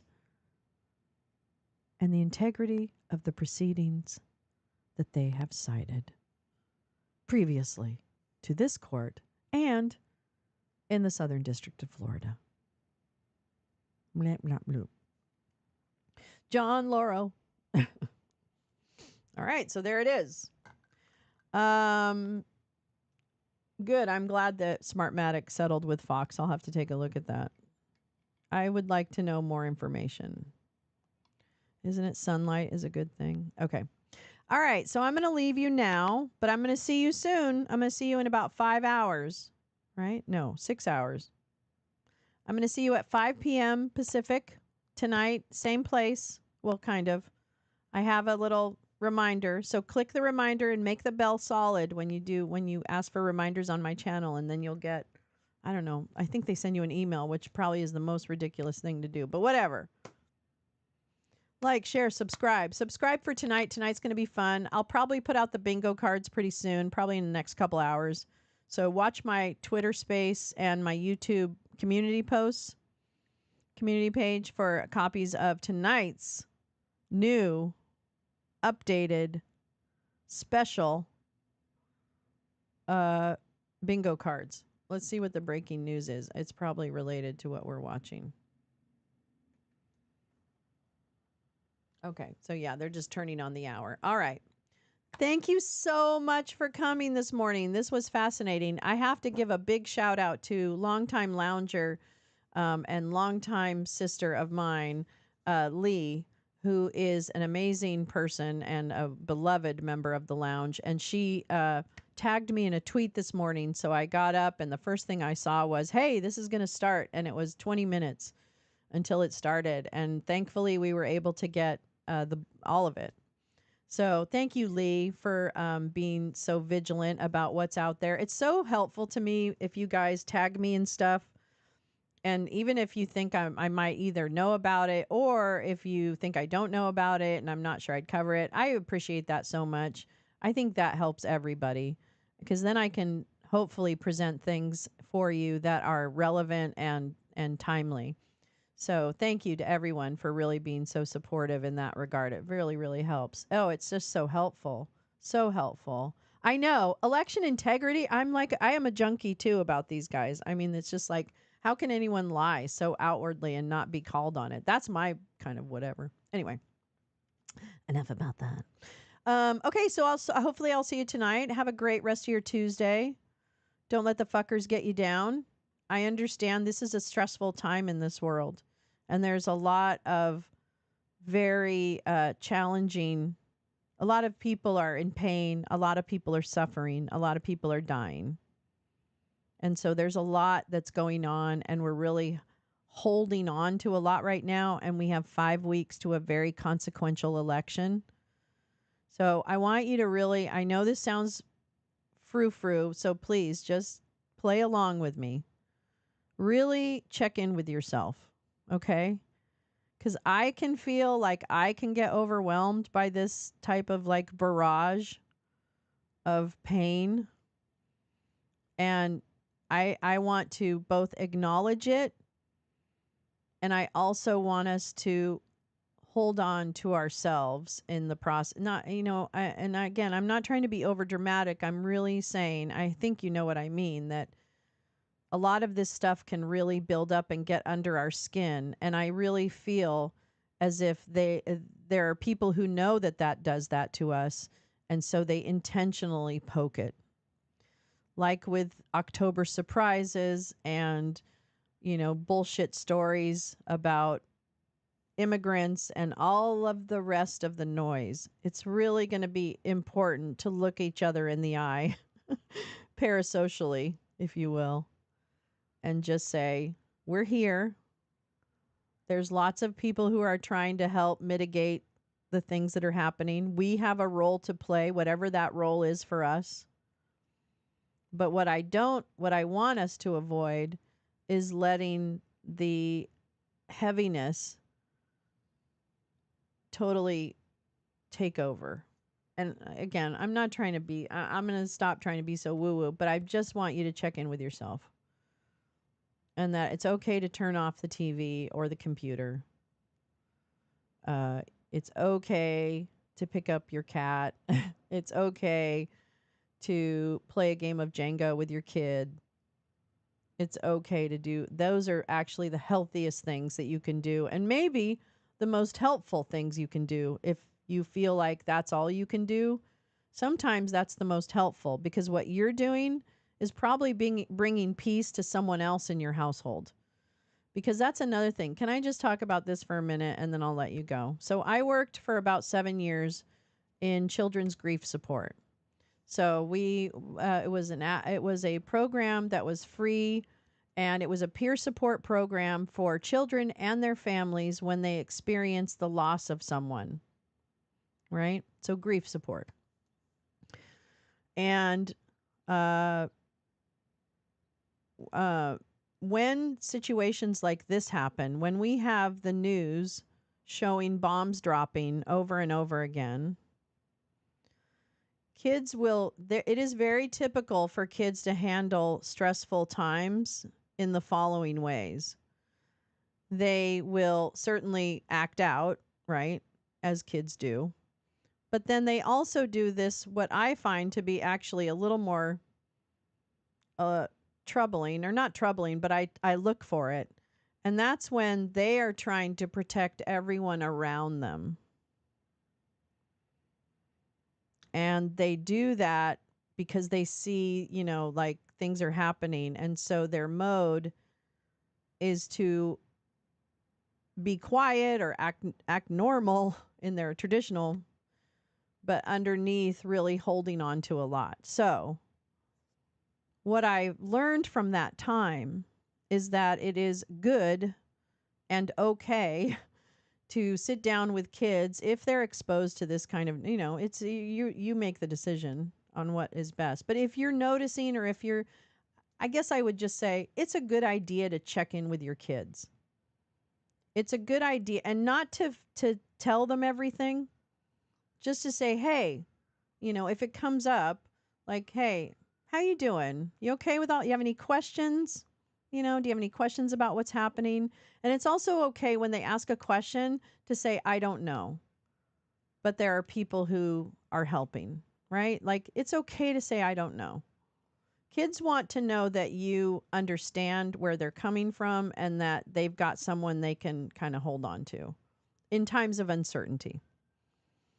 And so it's just important to check in with them and say, hey, How's it going? What if, or maybe it comes up on the news and you guys are watching it together, whatever. But just ask them, because sometimes they need to be asked for permission to share how they're feeling about something, because they feel like if they share what their feelings are just outwardly, that they might make your day worse. You know what I mean? I mean, kids really try to protect us as caregivers and parents. They really try to protect us.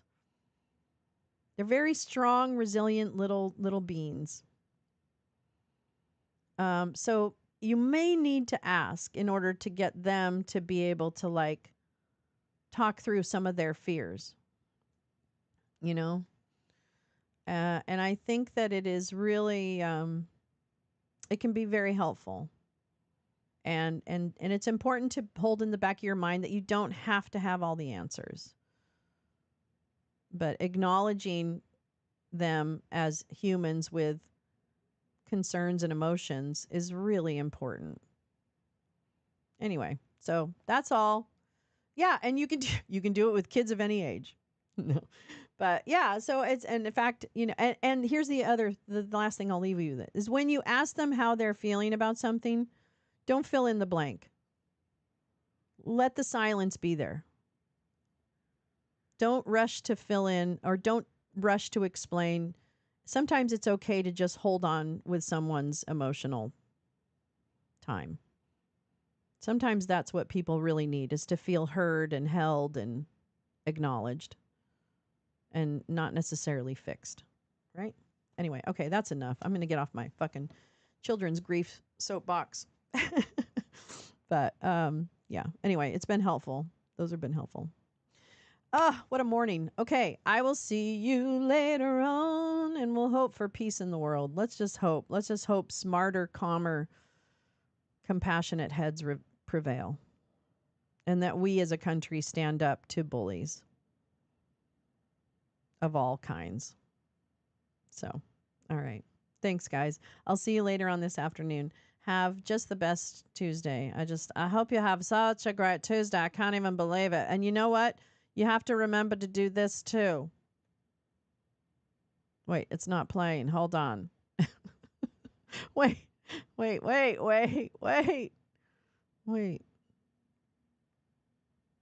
God damn it. Where are you? I suck at this. Where is it? I even forget what it was called. Oh, there we go. Make sure you smoke a sufficient number of joints per day. Make sure you smoke a sufficient number of joints per day. I guess I gotta move that up. Make sure you smoke a sufficient number of joints per day. There. Make sure you smoke a sufficient number of joints per day. Make sure you smoke a sufficient number of joints per day. Make sure you smoke a sufficient number of joints per day. Make sure you smoke a sufficient number of joints per day. Okay. Anyway, just like the man said, smoke weed every day. If you do, you don't have to. I'm not trying to make you take drugs. Okay? I'm not a pusher. I'm just saying, boy, I think the world would be a lot nicer if more people smoked weed. Okay. I'm out. I'll see you tonight. Waiting for tonight. Ooh. I'm not in very good voice today. I'll have to work on that. Okay. Love you guys.